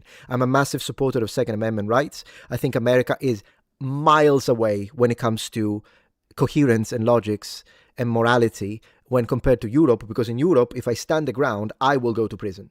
Even though there is a criminal that enters the premises of my house and they want to mess with my family, my kid, my wife, and I defend myself, I'll go to prison. At least in America, depending on the state, you have castle doctrine, absolutely. Absolutely. Why are you entering? I don't know what you're going to do. So it is my right to stand the ground and defend my family. 100%. Well, defensive warfare is the same thing, but it's just that you're applying it rather than the nuclear family, which is the foundation and pillar of Western society. You treat your country as the extension of that. And if someone is invading your country, you have every right to defend yourself. 100%. Arguing that it's a good thing to drop nuclear weapons on people, then you are evil. Like it's not a tough one, right? It's not a hard call for you. It's not a hard call for me. Let's see what Steven says about that. With that in mind, like, why would you want nuclear weapons? It's like just a mind. Because your enemy will have them. And this is obvious, though. If America destroys all nukes, we have already reduced them, right? We meaning the pact and whatnot. If America has 0 nukes, but our enemies and foreign adversaries keep all of their nukes, does he understand what that means? It's very simple what that means. It's obvious what's going to happen. So at this point, do you want the Russians and the Chinese, well, the Chinese probably in this case, or I don't know, North Korea, to invade? And then who's going to stop them? Endless childish sort of intellectual exercise to justify, like, oh no, it's really good because someone else will get it. How about no? How about like? Yeah, tell them. Tell our foreign adversaries. Are you joking? What? All of your effort to prevent this from happening. Now do guns. That is the left's worldview. Right. How about no? You can have guns. Right. Let's spend all of our effort to prevent anyone else, including bad guys, from having guns. Someone should tell Tucker that us having nuclear weapons is us doing everything we can to prevent someone from dropping a nuclear weapon. Exactly. The assured mutual destruction. If you have ICBMs and I have ICBMs, and it's actually fascinating, if you look how it works, the president always has access and always has the ability to launch. Like even when the president is in the air, is airborne, he can still give the command. So the idea is, if the Russians shoot nuke us or the Chinese nuke us, they are nuked. Doesn't matter where. That's why there are constantly nuclear submarines, for instance, constantly moving, so that even if nuclear international missile silos are compromised on land, you can still counterattack from the sea. It's how it works. They nuke us, they're dead. That's how it works. If you remove that, like, how does he even... What? The nukes were developed to stop a world war. Yeah. Afterwards, treacherous scientists spread it to everyone. Yeah, of course. And then I think the Nazis were working on splitting the atom as well. It's just the Americans did it first. But it's not like the Americans were the only ones that had a quote-unquote Manhattan Project, whatever they called it, I don't know. But they were working on it. The Nazis were working on splitting the atom too. Imagine if that had happened first. What could have happened? That's exactly right. That's exactly right. It'd be like saying, I don't support killing. In no world is it okay to support. Obviously, yeah. Killing 5 men. Okay, they're gang raping your wife. Aha, exactly. What you're going to do then? You do. Normally, I would say double tap center of mass, but I'm going to say mag dump center of mass, and then a statue in the plaza. No one's saying it's a good thing to kill 5 men, but they're gang raping your wife. It is morally incumbent on you to do everything you can. He's absolutely right. It's the exact same argument from the left. How about just no? Let me just do it this way. How about just no? How about we shouldn't have semi-automatic rifles? We shouldn't have high-capacity magazines. How about we spend all our effort making sure that nobody has them? Okay, great. Which is very unconstitutional, regardless, because of the militia, right? The well-armed militia. Checks and balances. Also, just really quickly, Japan was not about to surrender, just to be clear, July. Exactly. Japan was not about to surrender. Japan was not going to surrender, and it would have been a bloodbath. 1945, their prime minister rejected the Potsdam Declaration. August 6th, right, there was still no formal decision to surrender. And then you get to August 8th, the USSR was, You're right. Exactly. South Texas, Jeff. 100%. Mag dump. And then reload. Entering the war. People say, oh, they would have taken out Japan anyway, or they would have taken out the Axis anyway. There was still no surrender August 9th. And by the way, we dropped leaflets and we saved far more lives than would have been lost in a ground the leaflets thing, invasion. Also, the emperor there in Japan and those in the leadership wanted to demand that every single last Japanese civilian offer their life up for Greater Japan. That's a fact. And then the emperor changed his mind after the detonation of the nukes. What's interesting is that if you look at historical records, I know that this is not my field of expertise, so do correct me if I'm saying something wrong. I'm usually all about ancient Rome and Bronze Age, medieval period, but I did look this one up because I was fascinated. The emperor changed his mind. Some of his generals didn't. Some of the generals were like, after the second nuke, they were like, no, let's continue until death. So there's that, Tucker. And we we're up against that. It's like dealing with a suicide bomber who wants to die. And the problem is he's willing to kill all of his own people. Yes, true. Those folks shouldn't have nuclear weapons. Yes, Hirohito. That's right. That was the name of the emperor. And I won't draw the moral equivalency because the United States is definitely flawed. Yes. World War II, I still believe the United States, good guys. Japan, Nazis, and by the way, Soviet Russia. Yeah. Bad guys.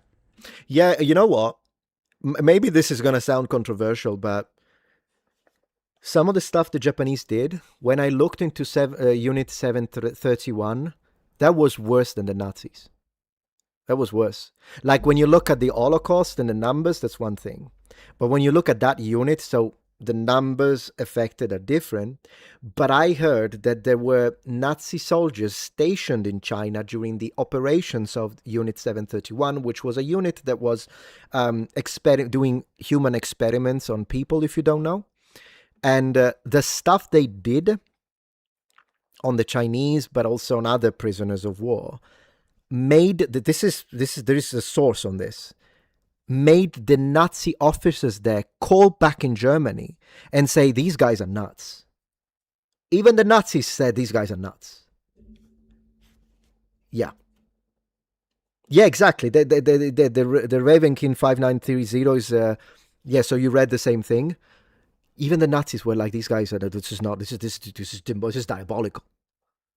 The stuff they did is unbelievable. And they did it on not just adults, I'm just going to put it that way. United States, not bad guys. Not in that war.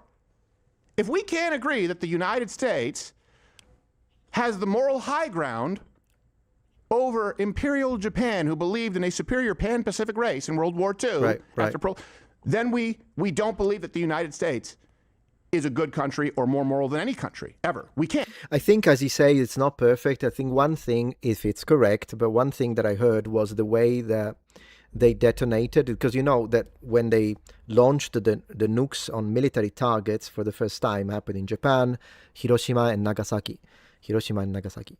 But they had tested it before, right?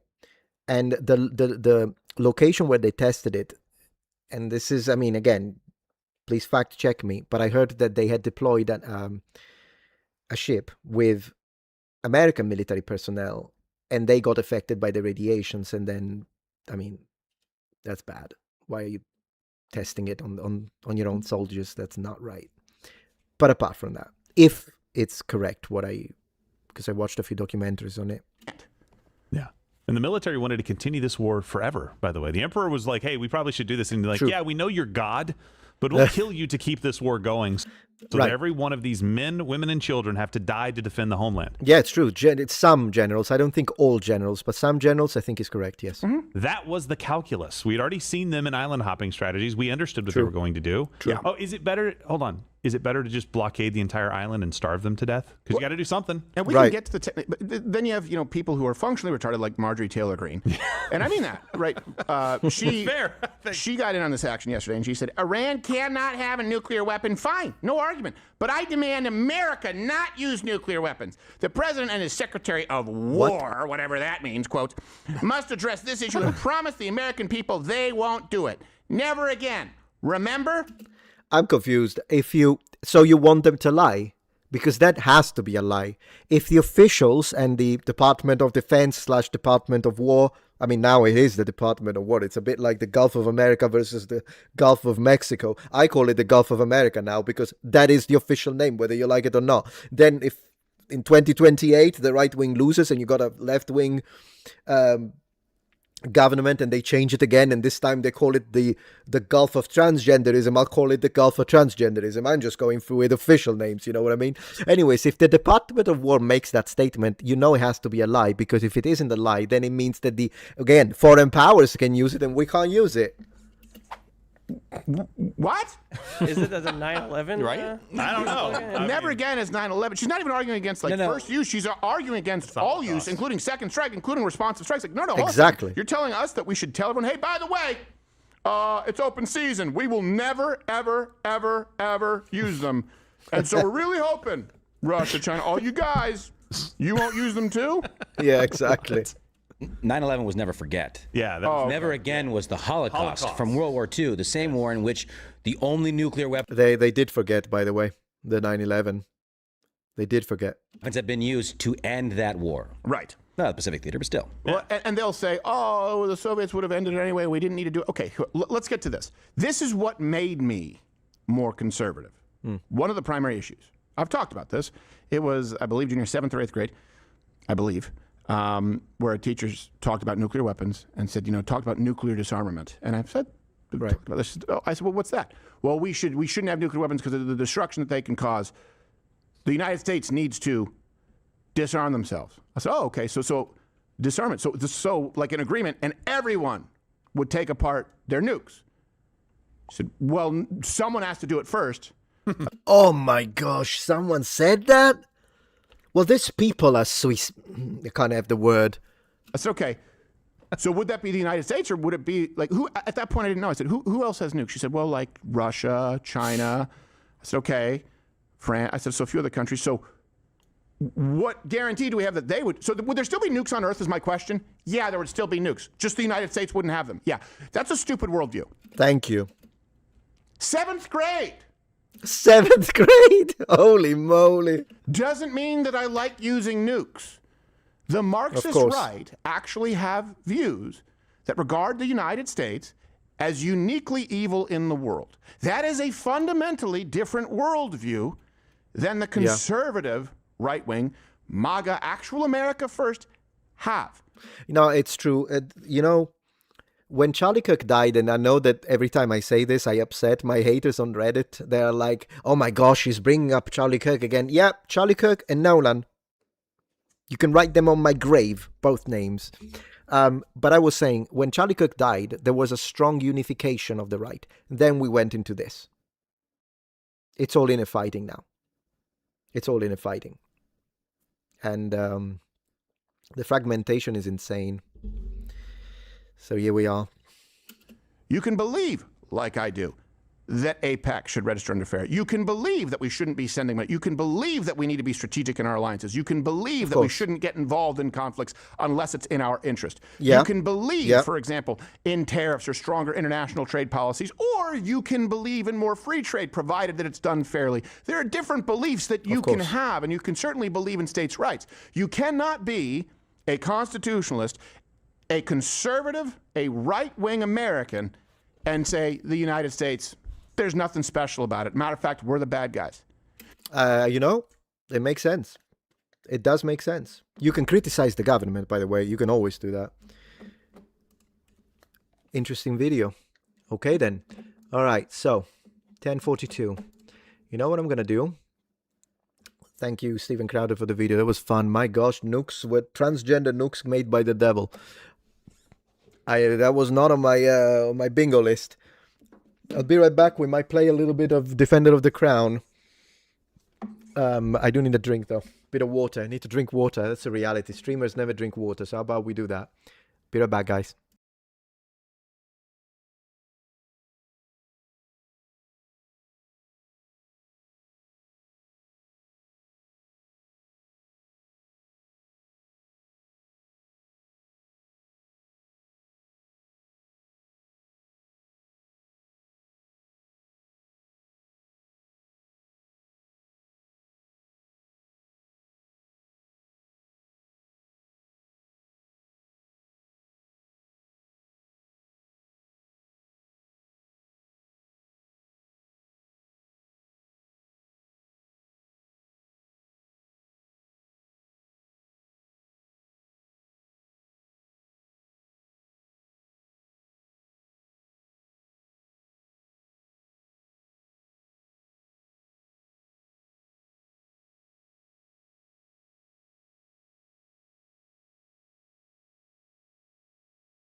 Gaming time.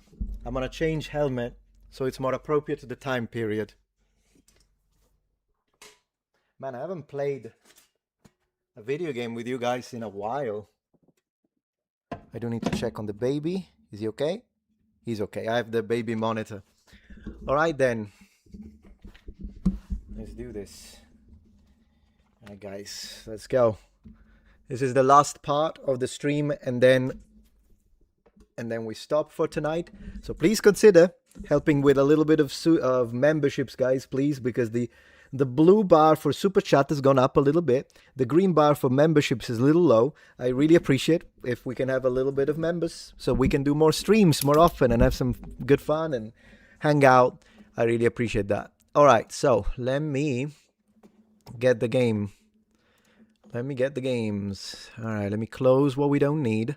So the game we're going to play tonight is called Defender of the Crown. And it's... I don't need this. Boom. Close it, close it, close it, close everything. There we go. What is this again? All right, so I'm preparing it. It's a remake of a very old game from the late 1980s. There we go. Which I used to love and still do. So let me just open it. I'm closing as many tabs as possible, though. Then again, the game is available on Steam, but you can also buy it on consoles. Library. All right, so DDD, Defender of the Crown. The Legends returns because it's a remake. All right, let me...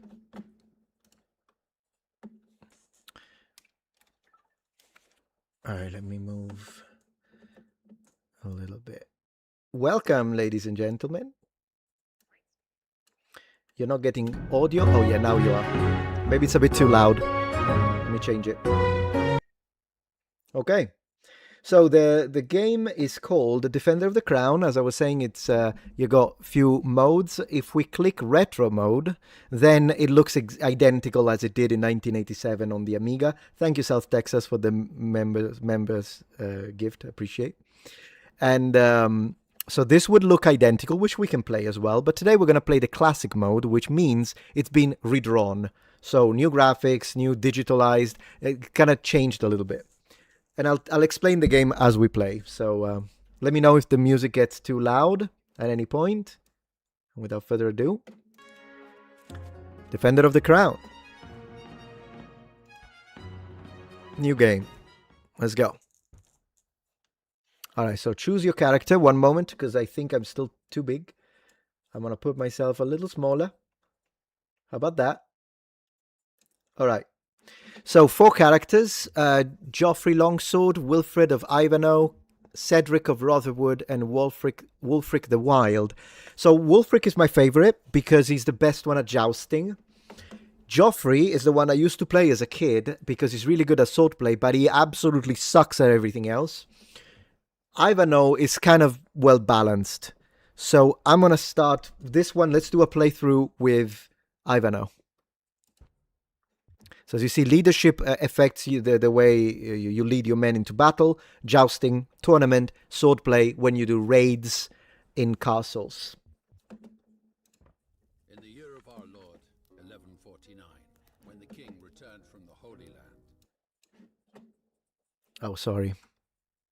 Great warriors who had led him to victory over the infidels, granting his heroes power, wealth, and vast dominions.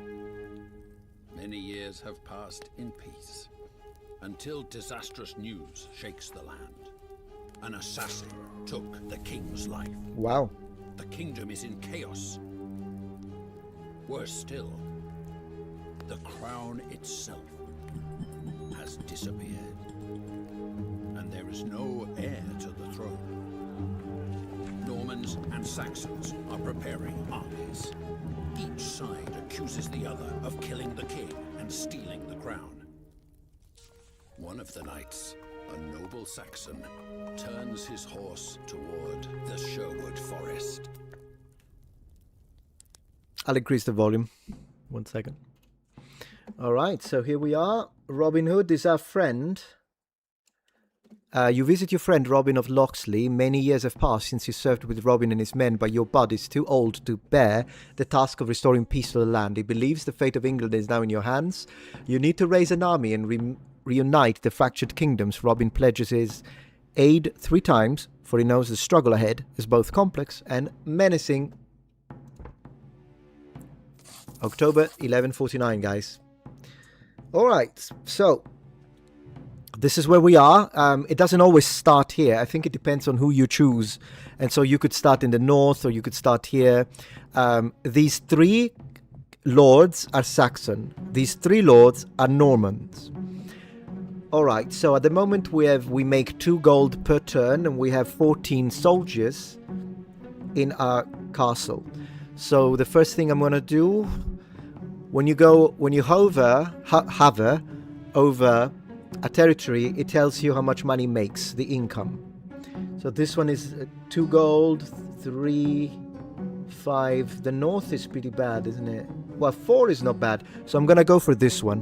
I'm gonna move my forces, transfer forces. I'm gonna move them here. Move. Let's go.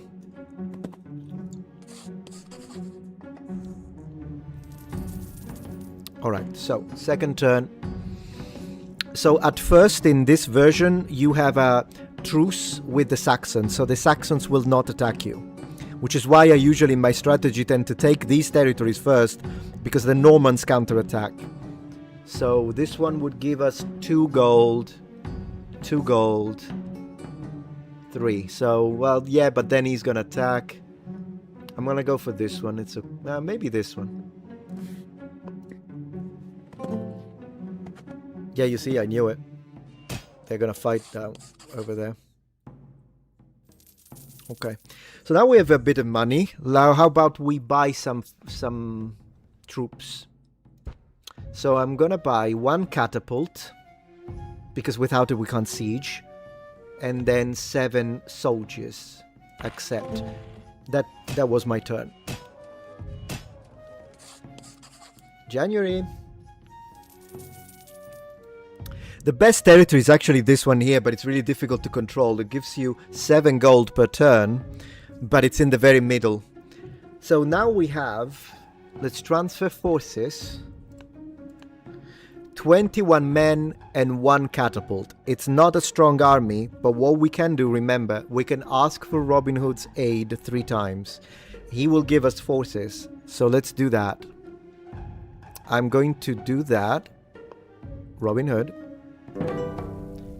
Thank you. Riding to Sherwood Forest, you seek Robin's aid in the coming adventure. I expected you, he says. After a moment of thought, he agrees to your request. I will send you enough men to help you in this endeavor. Good luck. Alright, so the extra forces, 5 knights and 3 soldiers. Man, I think it's random, it's a dice roll. So we didn't get a lot of soldiers, but I'm still gonna try it. Now, I don't remember how long the bonus lasts for. Maybe 2 turns. I'm gonna risk it, guys. I'm gonna try. You know what? I'm gonna betray the Northern Lord and take this castle, because then we would take all of these territories. I'm gonna do it. It's not very nice of me, but I'm doing it. So let's move and let's siege the castle. Boom. Yeah, I know. Attack the Saxon Lord. Siege! By the way, the reason why I'm betraying the Saxons is because the other Saxon was almost destroyed. He only has 1 castle left. And I'm the 3rd Saxon, so the Normans are going to start attacking anyways. Let's choose ammo. Let's go for regular rocks first. And let's see if I can embarrass myself because I'm live and so I have performance anxiety. In 3, 2, 1, go. Bro, did you see that? Woo! 1 hit. Alright, let's keep going. Come on. Whoa! I'm hitting again. Let's do it. So the idea is we know where they have 10 men garrisoned. If I destroy all of the outer wall, they don't have the defensive bonus during the actual battle. That's how it works. Come on. Oh, damn it. Missed it. Let's do it again. How many shots? 3. You know what? I'm gonna change to fire. Because fire, as long as you have a hole... Look at this. We're gonna do this. Boom. So what that does, it kills... See? They lost 4 men. I'm gonna do it again. Because if there are no men, who cares that they still have a defense bonus, right? Did that do anything? Oh yeah, they have 1 left. Then take him off, take him out with disease. And then we won.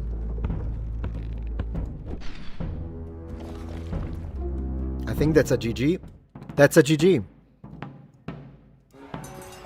Yes, got 1 guy left. Ferocious attack, let's go. And we win. Okay, so now it's called Defender of the Crown.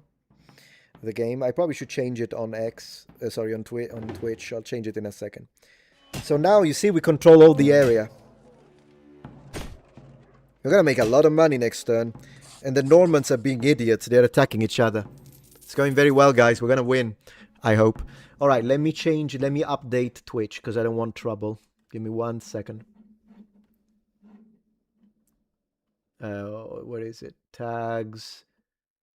Content classification. Goodness gracious, where is it? I'm sorry, you need this category. There you go. Defender of the Crown. There we go. The legend returns. Done, updated. So I think that should do it. Yeah. It's a good game. I remember playing it back in the day. Alright, back into the game. Continue. Alright. So we have a lot of money. We need to make a decision. I think I should take out the orange Norman. What's his name? Yeah, this guy. Brian Bois Gilbert. Because this guy is like an idiot. And then this guy probably has some money because of this territory. And yeah, Cornwall. I'm trying to take Norfolk, but I'm gonna need 1 turn to recruit. Build army. I'm gonna go for full soldiers. Knights are strong, but they usually excel in open field battle rather than siege. Okay, transfer forces. This is an army. And I'm gonna ask for Robin's help again. Thank you. So now we have, you see, 10 soldiers and 5 knights. So we do have the knights. Let's go for the siege, guys. Let's go. You muppet. Alright. Come on. Man, the first one went very well. I hope that I don't mess up now. And I messed up. Because you have to hit the precise spot. Let's try again. So maybe a little higher. What do you guys think? Oh, come on, I hit the same spot twice. This is not going very well. Oh, but they only have 1 man? Okay, well, we're gonna win anyway, so this is just for fun then. If it's just for fun, I'm gonna go nuts. Let go. Too high. Muppet! Muppet! It's actually good practice.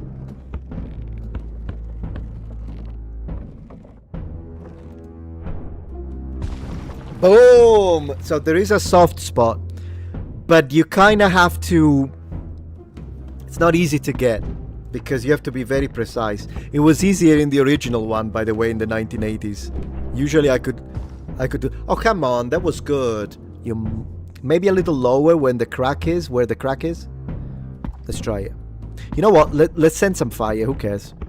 See if we can still get the fire in. I did. See, no more defenders. We did it. We did it. Man, look at that. I control most of England. This is going great.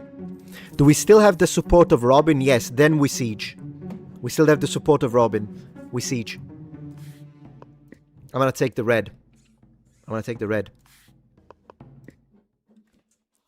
I'm gonna take the red. Okay, let's try again. Oh, he has 48, so that's a lot. It's not gonna be easy. I knew the red was gonna be rich, damn it. Well, hopefully this doesn't go bad. Let me think about it. Come on. This is it. I'm the trebuchet guy. All right. I'm only gonna try one more like this. Missed it. I'm gonna go for fire. We need to take out those guys. I wanna go for fire. Come on. Yeah. Arthur, Metatron, Pendragon. Yeah, look at that damage. That's what I like to see. Come on. I'm gonna continue. Disease. This one didn't do a lot of damage, but it's still worth it. Nice. Oh, we can still do a regular shot. Nice. Damn it.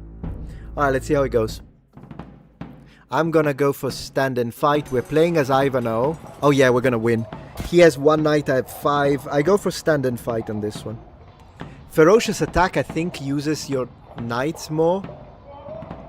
His leadership is really high, though. Come on, Muppet. Yeah, we're gonna win. Transition. Ferocious attack. Come on, cavalry, go for it. I knew it. Okay, who's gonna stop me now?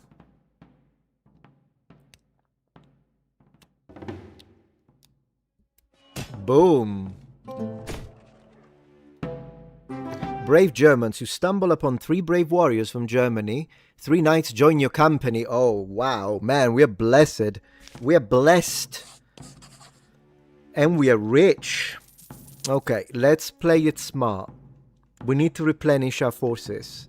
So, what I'm gonna do, I'm gonna go back to the main castle. And this turn, I'm building. So, even if they take some territories, not a big deal. Next turn, we take this guy. So, how about we go for 4 knights, the rest infantry. Saxon lady is being kidnapped, guys. Rebecca of York has been kidnapped and is being held at Cornwall. Oh, that Norman dog. He would... okay, save her. Save her. Are you ready? Are you ready for the Metatron, the hero? Let's do it.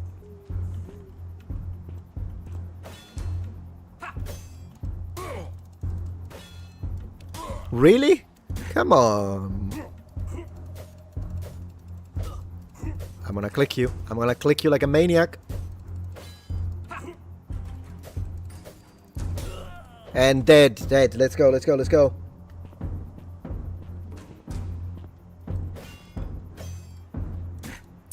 Man, they're parrying like maniacs. And I parried. That's it. Stunned him.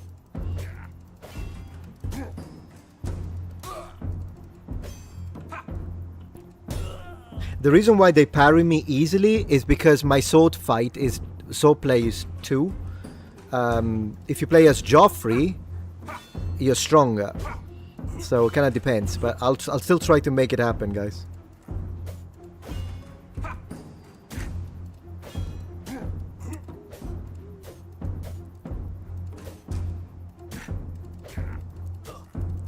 Alright, one more guy, the boss, the boss. Defender of the crown. The lady's in the bed, by the way. That's our prize. It's not starting well. Not starting well. I think I need to pull a good parry.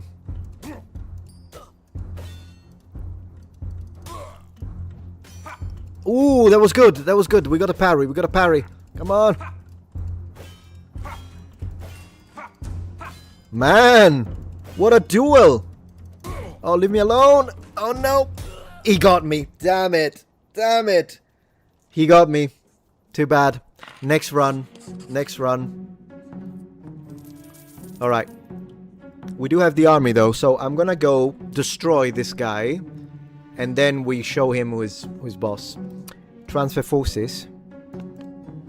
Man, that's a huge army right there. Let's attack from the north. Siege.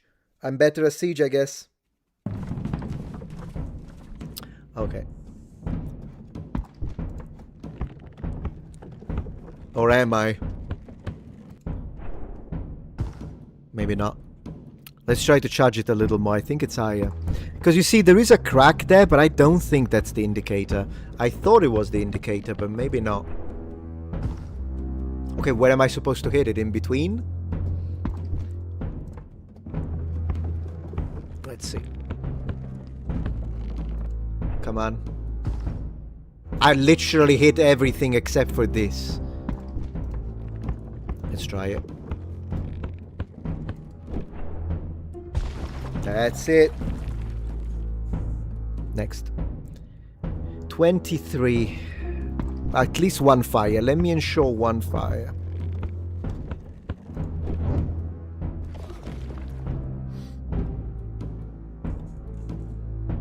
Yeah.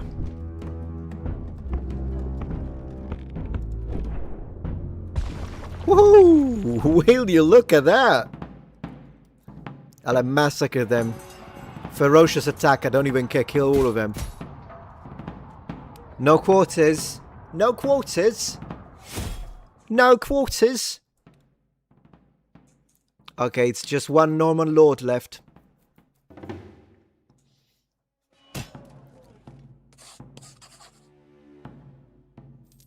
I don't even think we need to...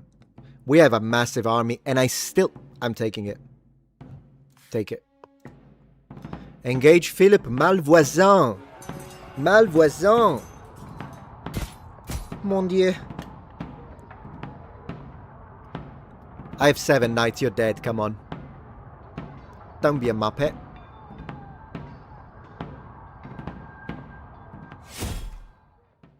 Triumphant victory. And that territory is going to give us even more money. His finances are going to be crippled. He's going to try again. He's going to try and take it, isn't he? Oh, tournament. So you see the joust. How about that? All right, let's go. That's cool. Honestly, he almost has no land. So I'm going to joust for fame because I'm not going to give him any land. I'm going to joust for fame. Let's go against... Let's try this one. Alright guys, you ready? You ready? Go! He got me. Motherfucker! He got me. Ah, damn it. I'm glad I didn't joust for land. It's fine. We're gonna become the King of England anyway. We're gonna become King of England. Okay, so I'm gonna build a castle here.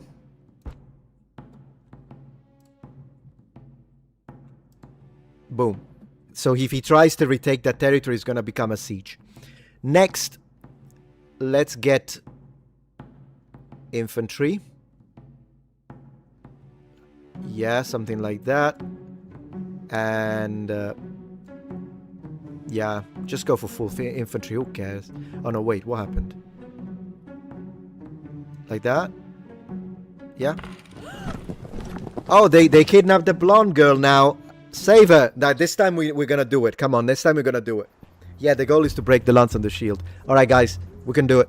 Cheer me on. Come on.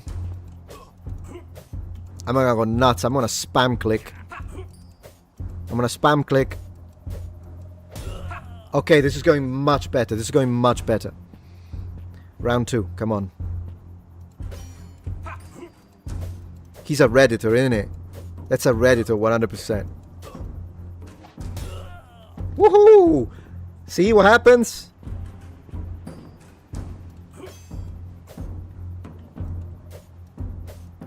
Man, if we oh, come on.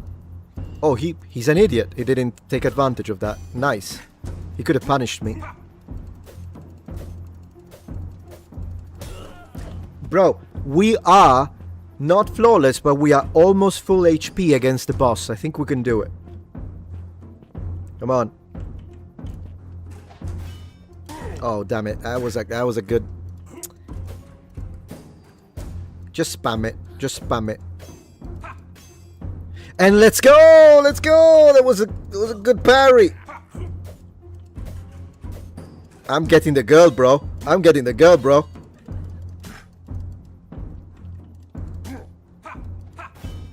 That's it.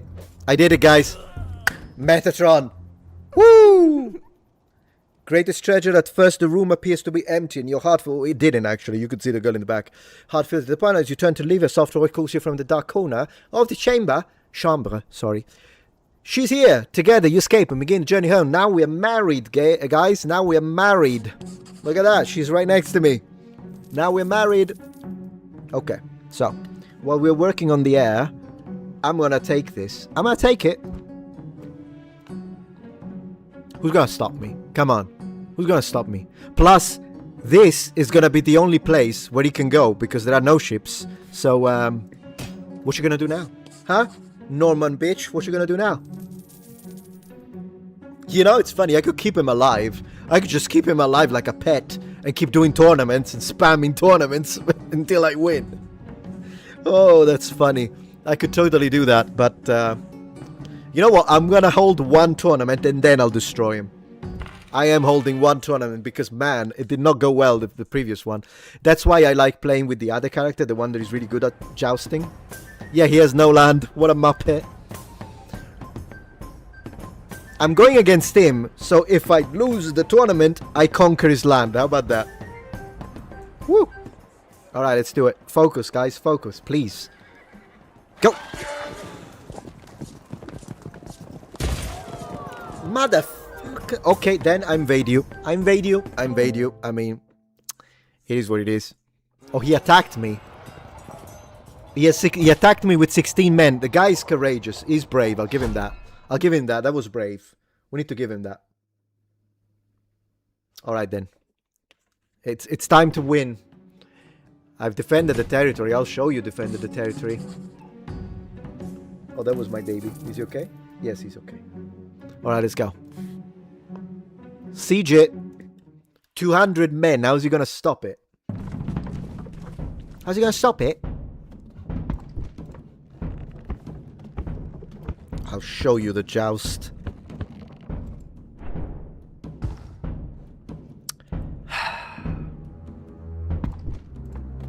Not that it matters really, he's got 22. I could storm it, but I like to play like this. Okay, this is pissing me off. You know what's funny? In the old game, I was much better.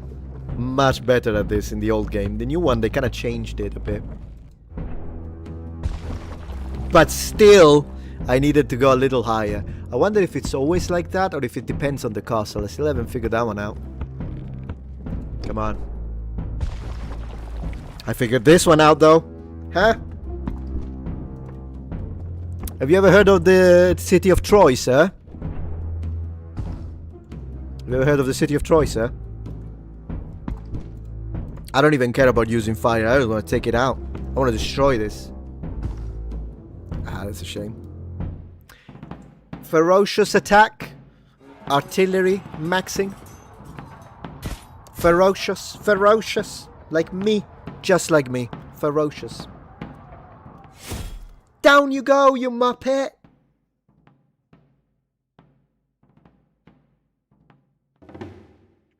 I've won the territory. I've won everything. I'm the King of England. As you defeat the last enemy lord, you return to the... You return to the palace escorted by Robin and his men. You commemorate the former fair and beloved ruler.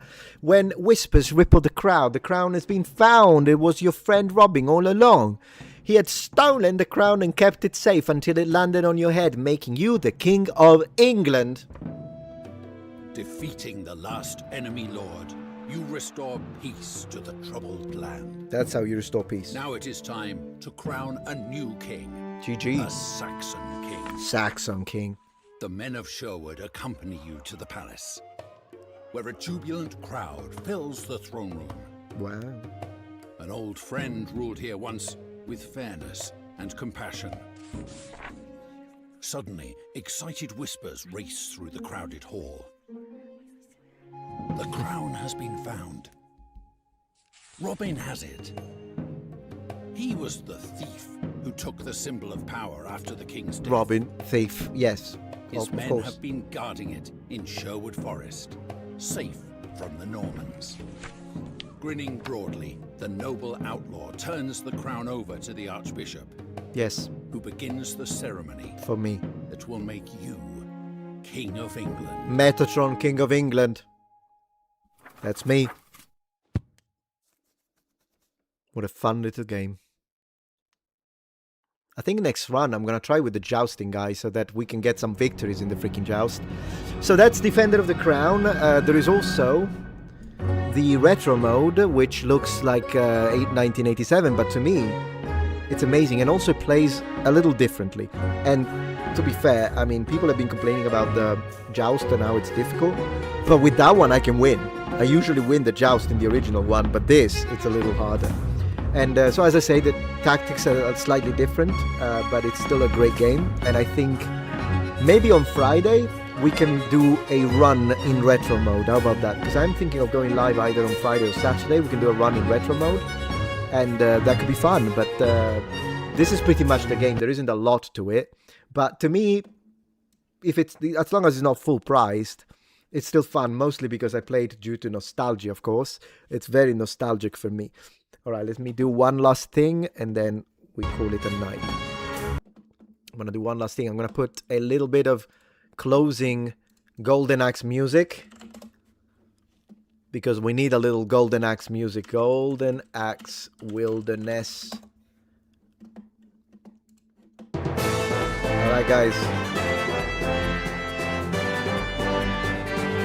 last opportunity for donations, and then we call it a night. Come on, let's push up that bar. Let's push up the bars, guys. Let's do it, so we can stream more often. Let's do it. Thank you everyone for being here, of course. I always appreciate it. And I hope you had a good time. Let me check out the helmet. Look at me, I even gave you helmet.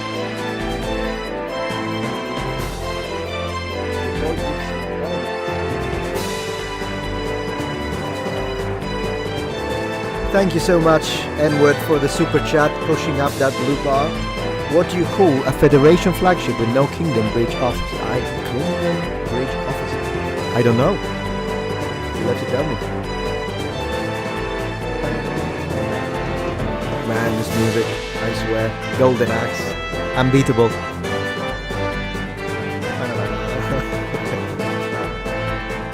What do kids know these days? Thank you so much, Random. Peer pressure wins again. Appreciate the support. Thank you for the super chat. Diaper fund, I guess.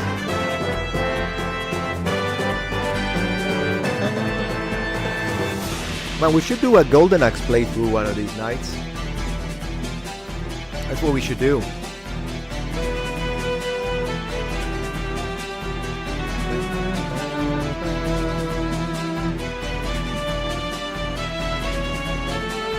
I'm just gonna stream until the end of the music. We've got... How much have we got?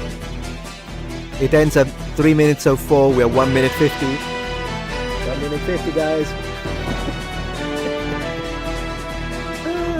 Yeah, that was a good game, though.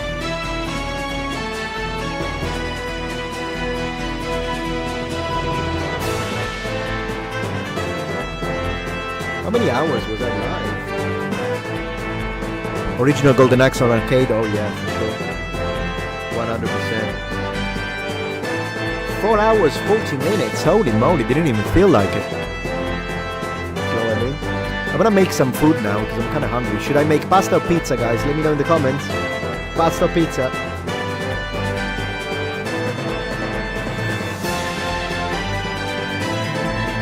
Okay, we're doing it. Ending it. Ending.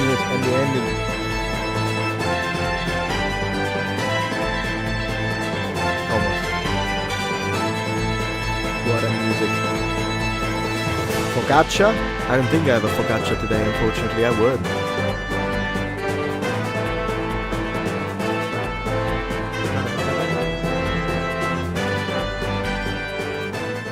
I wish I were a whale and could give mobile. Don't worry about it, brother. I really appreciate your support anyways. Alright guys, this was a great stream. I had a really good time. So thank you so much for being here. Thank you for the support. It's very much appreciated as always, and never taken for granted. Always appreciated. I will see you again live either on Friday or Saturday, depending on baby stuff. And thank you again for the support. And I will see you soon. Next upload, as always, tomorrow. Have a good one, guys. Thank you so much. Ciao, ciao, ciao.